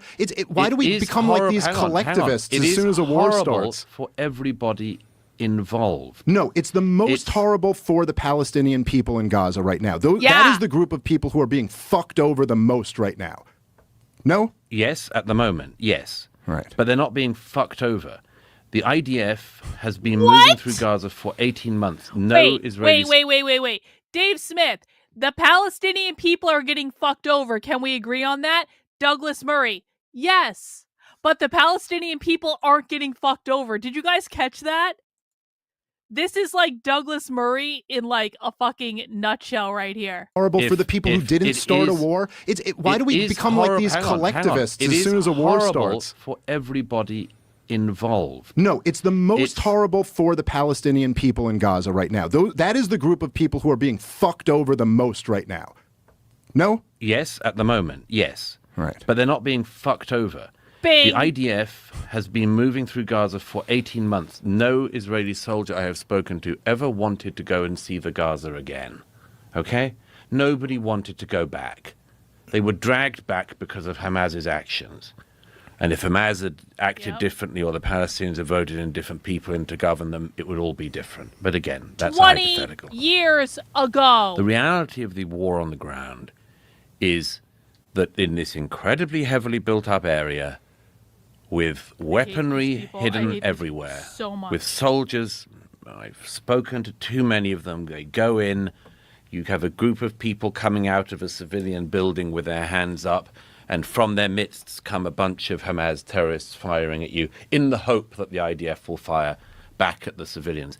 Gadi Eisenkot, one of the members of the They're war using cabinet in the early human stages of shields. the war, No evidence lost his that- own by the way, son this is and all then his made up. nephew. His nephew was This killed is literally made up in a propaganda. firefight in Gaza because the Hamas terrorists were firing from a mosque, and that was why Gadi Eisenkot from the Israeli cabinet's nephew died. The whole operating theater is hideous because of what Hamas has done to the Gaza. The reason why Sinwar cropped up in Rafah, finally, the mastermind of October the 7th, one of the most brutal, sadistic psychopaths, to use an overrated term, you can ever imagine, in an Israeli prison, by the way, for having strangled Palestinians to death in the 2000s. But anyway, the reason why Sinwar crops up in Rafah late last year is because there was nowhere else for him to run because of the actions of the IDF to pursue the leadership of Hamas that was responsible for the 7th. Now, can all of Hamas be destroyed? Probably not. Can you make it effectively impossible to function or incapable of functioning, unable to fire rockets and govern the Gaza? Yes. Right, but it And comes by at the the way, price tag of hang on, slaughtering tens of thousands hang on. of innocent people. No. And you're No. accepting that price? No. And every single war of this kind will include civilian casualties, and you and I will almost certainly disagree on the numbers. I'm not My claiming own- that the but- health but ministry's there will numbers be- are but there perfect. will yeah. be almost certainly the best case analysis is that one innocent Gazan has been killed for every one terrorist. That's the best case scenario you can hear. But that would be almost unparalleled in the laws of war, and it's not how the American or British militaries operate in terms of casualties to terrorist ratios. But when we had the campaign against ISIS a decade ago, after ISIS's fighters had gone and massacred people at the Bataclan Theatre in Paris and so on, we used Turkish fighters, brilliant, brave fighters from the Peshmerga militias, to work on the ground. And the French and American and British air forces bombed like hell from the air. And we made ISIS, effectively, touch wood, 10 years later, operationally incapable in capital cities in Europe. Has ISIS as a whole gone away? No. They still have pockets in Syria and in Iraq. Yeah. But we stopped them from being able to do what they most desired to do. And the same is possible with Hamas. Will they be replaced by some other group? Again, then we get to one of the crucial decision points for the Palestinian people. Is it inevitable that they constantly have to elect people who want to annihilate their neighbors? Or will there ever be a generation that can find a way to live in peace with their neighbors? I agree. Most people don't like being bombed. In fact, nobody does. But if the people of the Palestinians in Gaza can find it within themselves to realize the thing they asked for in the elections is the thing that has destroyed the area they live in, and like that brave young man 2 weeks ago in Gaza who rose up against Hamas and was identified by the people who remain in Hamas and was tortured and then his body thrown onto his parents' doorstep in the Gaza. And the parents started the family, the clan started a bit of a war against Hamas, but that's how Hamas treats Palestinian dissidents. Oh, yeah? But if there were more people like that young man, and of course, as we all know, the history of totalitarian and terrorist groups running societies is they're very successful and they stay in power because they're willing to torture and use violence and much more. It's a horrible thing you have to contend with. But if more people like that young man had come about in Gaza in the last 18 months or before, yes, it would all be different. And if they could avoid electing a terrorist group that invades their neighbors and fires rockets at their neighbors, yes, it could all be different. It could all be different tomorrow. And I'll tell you, again, there is not a person living by the Gaza in the south of Israel who does not dream of the day that such a generation of Palestinians emerges. Yeah. I think that okay, a few things here. On Syria there, because it is true. I mean, I think so. Okay, so John Brennan and Barack Obama, the head of the CIA and of course the former president of the United States of America, had a policy of committing literal treason before they ended up accusing Donald Trump of treason, which was all bullshit. But they had a policy of committing literal treason by funding al-Qaeda and ISIS in the Syrian civil war, poured billions of dollars and tons of weapons into that conflict. When Donald Trump, now it is true, by the way, that you are correct that like there certainly were military actions taken against ISIS after they invaded Iraq, which was not supposed to be part of the plan. There was also a lot of military actions taken by Vladimir Putin against ISIS after he came in on Assad's request, as you know. In 2017, when Donald Trump came in, one of the best things Donald Trump ever did, he cut off the CIA program to fund the anti-Assad rebels. And this was also a big part of what ended up like taking the the energy out of ISIS. Also, I think there was a lot of good reporting that just they turned enough people on the ground against them. They were even just too radical and just people ended up hating them. It is true that they receded for quite a while, although the former emir of al-Qaeda, al-Jilani, is now ruling Syria, which does not seem like a great deal or something that people in America should support. The true enemy of the American people, al-Qaeda, now being in charge of Syria. I think that, it's easy to talk about how, like, if the Palestinians had done this different, then maybe things would have worked out different. But I just think, again, when you look at things, when you say, which essentially I think is your point here, right? Which, I mean, I tried to push you on this, but you're saying, look, we can degrade Hamas, but the cost of that is going to be slaughtering a whole bunch of people. Not slaughtering, it's war. Oh okay, my! I think you're okay. They're not being slaughtered. Are you shitting me? Are you shitting me? The Israelis aren't slaughtering the Palestinians because it's war. But the Palestinians are slaughtering the Israelis because they paraglided into Gaza. I will acknowledge the fact that I'm not on Hamas's side. I don't think Hamas is good. I think Hamas is bad. I think attacking anyone unprovoked is bad. I think what Hamas did is bad. I do not condone it. I do not co-sign it. But when there are literally is on video Israeli soldiers raping Palestinian prisoners just because they can. Don't tell me that's just war. They're being killed. Okay, whatever They're word being you want to killed use. in a brutal war started by Hamas. Yes. Yes, it's babies and little kids screaming out for help under rubble, and no help is coming. They sit there under the rubble until they die. That is the level of human suffering that's being inflicted. And if you want to say, well, listen, that's a price that I'm willing to pay to try to degrade Hamas, even though you yourself recognize that we can't totally eliminate them, but we could maybe degrade them or maybe take them down a peg. No. And the price for that is these babies being tortured to death, essentially, whatever you want to call it. Okay.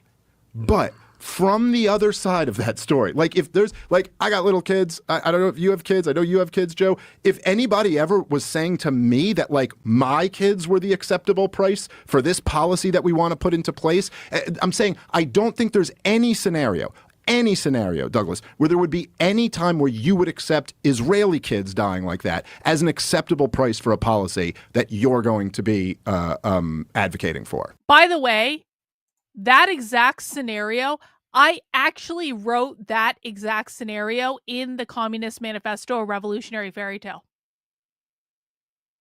There is, I believe it's in Act 3. There are 5 acts. It's in Act 3. Nick says, I went to war. War is about slaughtering people. Yeah, you did, Nick. You did. Thank you.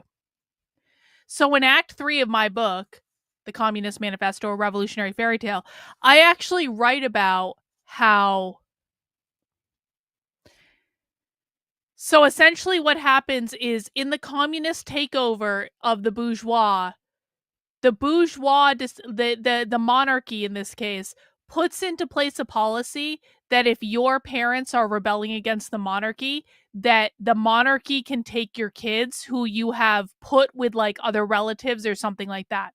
So there are a whole bunch of like parents in the communist revolution who basically get their kids taken out of like their relatives' homes and housed under the state.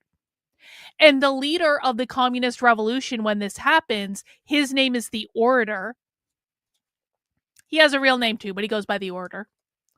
The orator says, that's the price that we pay, and you will either get your children back when we win, or your children will become martyrs to the revolution, and you should be real happy about that. But the parents of the kids, they actually aren't really that happy about that, and they try to go back to get their kids. And then when they try to go back to get their kids, the orator's like, they have to be punished for abandoning the revolution.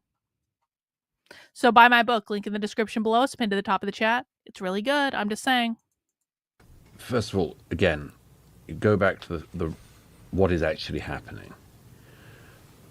There is no desire or aim by the IAF or the IDF to go into Gaza and kill women and children. Well, they're doing it, though. Hang on. Are you There serious? is no desire for that? Does it happen collaterally? Certainly. And that is one of the very ugly rules of war Oh and my things that happens in war. And it's God. another of the reasons why it's almost like you shouldn't start a war and hide your rockets and your terrorists inside civilian buildings. Yeah, but hang on. You've made this point a lot of times, but okay. Well, it clearly can't be made enough because there is no intention on the Israeli side to cause the death of non-combatants. Oh, come on. I mean, Hang on. listen, Come on. Why do The Israelis have been calling the non-combatants human shields since October 7th. They're human shields. We just have to kill them. They're human shields. We just have to kill them. They're human shields. We just have to kill them. They're human shields. They're human shields. They're human shields. They're human shields for Hamas. We have to kill them. Are you fucking serious? The Israelis have made an entire propaganda effort specifically to dehumanize the Palestinian people so they can fucking kill them.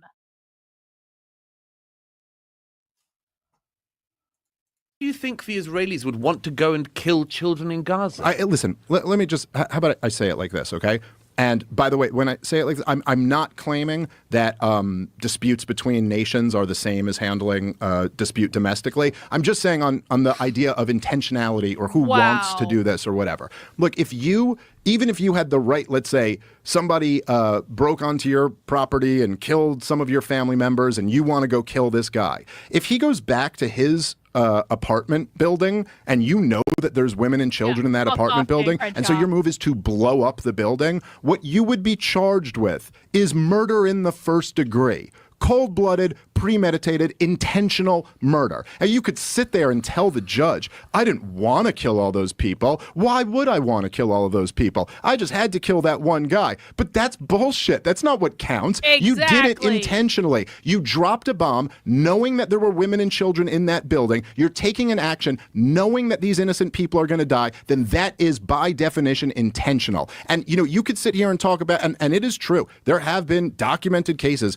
of Hamas placing missiles in mosques and in schools and things like that. But when you look at the aerial footage of Gaza, that does not describe every single strike that Israel has launched. There have been tons of bombs dropped where it's simply, and we have very good reporting on this, where they've literally just have information that they believe with some degree of certainty that a couple of Hamas militants are in this building, and so they blow up the building. That is intentionally murdering innocent people. And if you're going to advocate for this war, I don't see how you can do it without saying that, like, at least bite the bullet that Madeleine Albright did when she was asked, we've played this clip on the show before, when she's point blank asked about the sanctions on Iraq and our 500,000 children, is that price acceptable? And she said, yes, we believe that price is acceptable. You're saying if you're going to support this war, this is the price of it. So why can't you just say, yes, that price is acceptable? Because then we could have a real conversation about why the other side is going to look at you like a monster.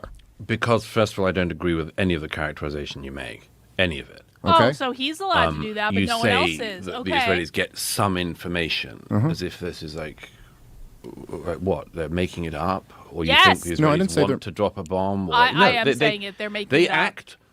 They act on information about where the terrorists are, just like they act on information of where the hostages are. Secondly, when you talk about the destruction in the Gaza, something you probably haven't realized, but is one of the reasons why the destruction looks so bad and is so bad, is because when the IDF were clearing the areas that they'd asked the civilian population to leave and were going house to house, and it isn't just stories here or stories there. It's every second or third house in Gaza that has either munitions or tunnel entrances. Every second or third house. This is not the odd case. Okay. One of the things that everybody who has been there knows is that you go into a mosque and you know there will be either... Have you guys actually seen like video of Gaza? Because Gaza is a very densely populated place. So it's not like a suburb where they have a whole bunch of houses and Hamas is hiding out in the basement. What it is apartment buildings that build up.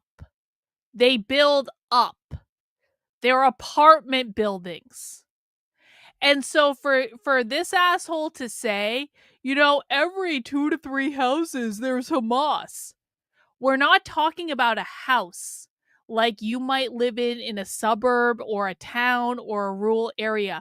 We are talking about a giant fuck-off apartment building with many, many, many people in it.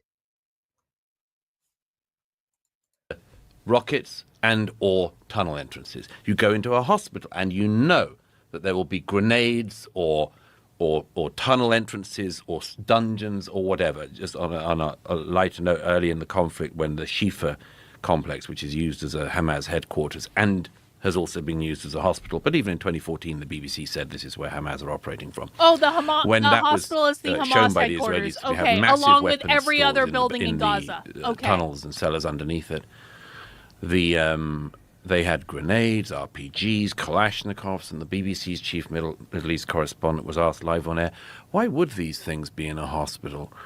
And Jeremy Bowen said, well, it's perfectly possible, because there's a lot of, guns in the Middle East, it's perfectly possible the security department of the hospital had the Kalashnikovs. I said, yeah, and did the grenades belong to the cardiologists? I mean, why? Why is this so normal that every civilian building like this, and every second or third house in Gaza is a weapons dump or a place that you enter the tunnels from?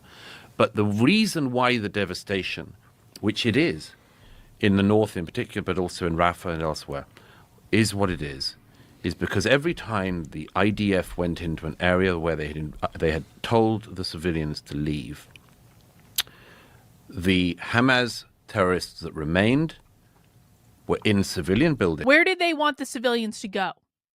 Exactly. Where did they want the civilians to go?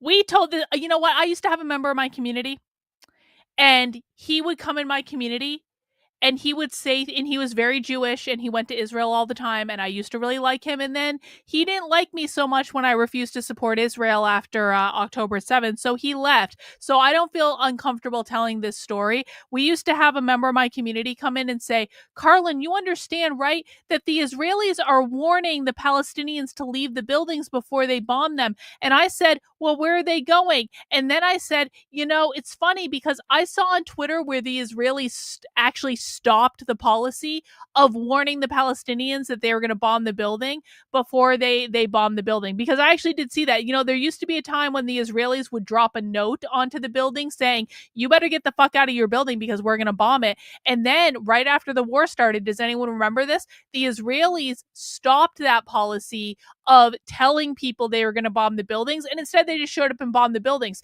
And I had a fucking Israeli sympathetic Jew come into my community all the time saying, Karlyn, you know that the Israelis warn people before they're going to bomb them. And when I questioned that and I said, I saw some information to the contrary, all of a sudden he disappeared because, you can't be critical of Israel and you can't tell the truth about Israel.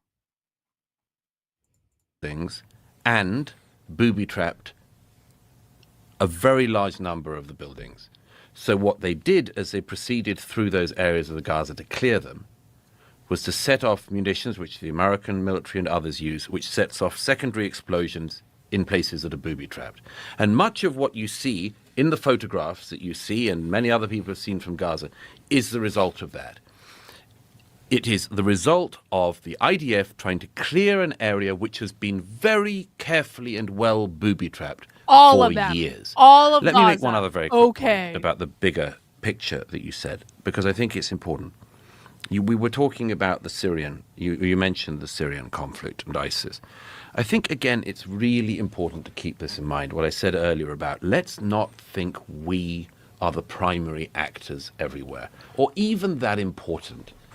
I remember the debate over the Syrian intervention issue, and at the time, despite being in many cases an interventionist, I said on that occasion that we didn't know what we were doing. He's an interventionist. Clearly didn't know who we were going to back. If you remember, John McCain went to Syria to speak to some rebels, and one of them immediately turned out to be a kind of head-hacking jihadist, and that wasn't great. And I said, I don't have any confidence that we know who to back. And despite many Syrian friends of mine imploring me otherwise, I said, I don't think it's something we can get involved in. However, if you look at the last 10 years and more, what is it now, 13 years of conflict in Syria, the US and the Western powers are not remotely significant actors in that conflict. The significant actors in that conflict always have been, the Russians, the Iranians. I mean, this is the case, isn't it? This is the case. I made a joke about Jewish soda, and you guys should see the horrific things that showed up in my DMs. You know, I never cared if people were Jewish until a lot of Jews threatened to rape and kill me. Like, it's kind of like, okay, you guys want me to be on your side? This is a really fucking shitty way of getting me on your side. Never cared if you were Jewish until you threatened to rape and kill me over a joke about soda. Never fucking cared. Never cared. And yet here we are. Anyway, guys, listen. Listen. It's been real. But I have a boat ton of sushi here at home. And it just got delivered. And it's like a literal boat. We got a lot of sushi. And so I know we made it through most of the episode. But I'm gonna go take my leave. And I'm going to spend my birthday eve with my husband. And we are going to go watch a movie. And we're going to eat some sushi, some overpriced sushi, but it's really good. It's so good. Sushi's the best. And I will be back tomorrow evening for Socialism Saturday. Socialism Saturday is when we watch real radical revolutionary socialists, things that Douglas Murray has never watched in his life. I will show you on this show. I don't know what we're watching yet, maybe a documentary or something. I'm thinking I'm going to try to find like a good socialist documentary. If anyone has any suggestions, please let me know, because I really don't know what to look for, but we will find something good and something juicy to dig into tomorrow evening. And we will be doing Bitchcraft in my community tomorrow at 3 p.m. So if you're on my Substack, pay attention to that. That's a call where we get together and we bitch and we craft, and that's it. 3 p.m. tomorrow. But thank you guys for spending my birthday eve with me. Thank you to everyone who sent in a super chat. I appreciate all of you. And I will be back tomorrow. And I'm sorry we didn't get through the full thing, but it's really fucking long. And I yelled a lot. And I'm going to go eat some sushi now, because I smoked a little weed earlier. And now I'm hungry and I want food. Okay. I could be eating worse things than sushi. Let's just be honest.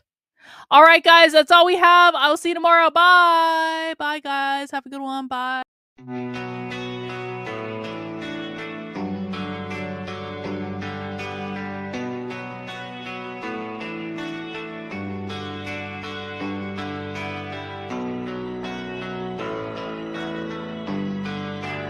How are you feeling? How long have you been here? 3 months, May 17th. And what brought you here? That's difficult to answer.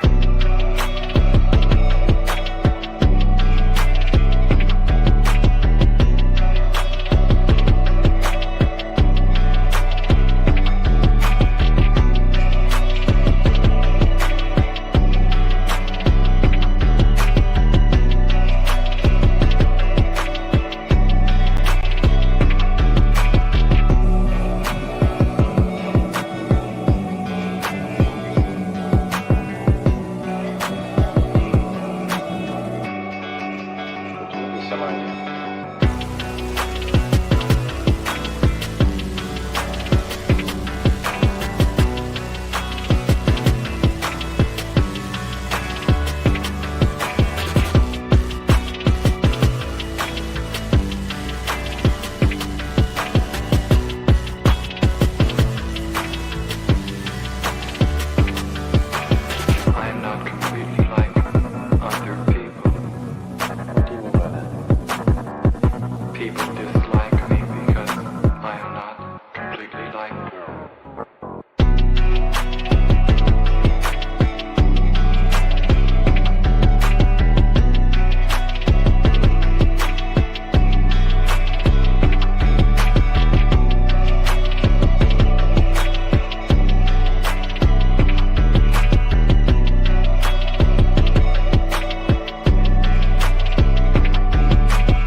I'm not clear.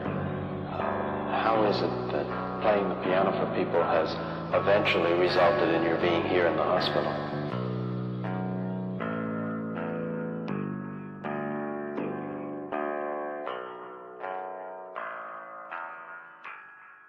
That's difficult to answer.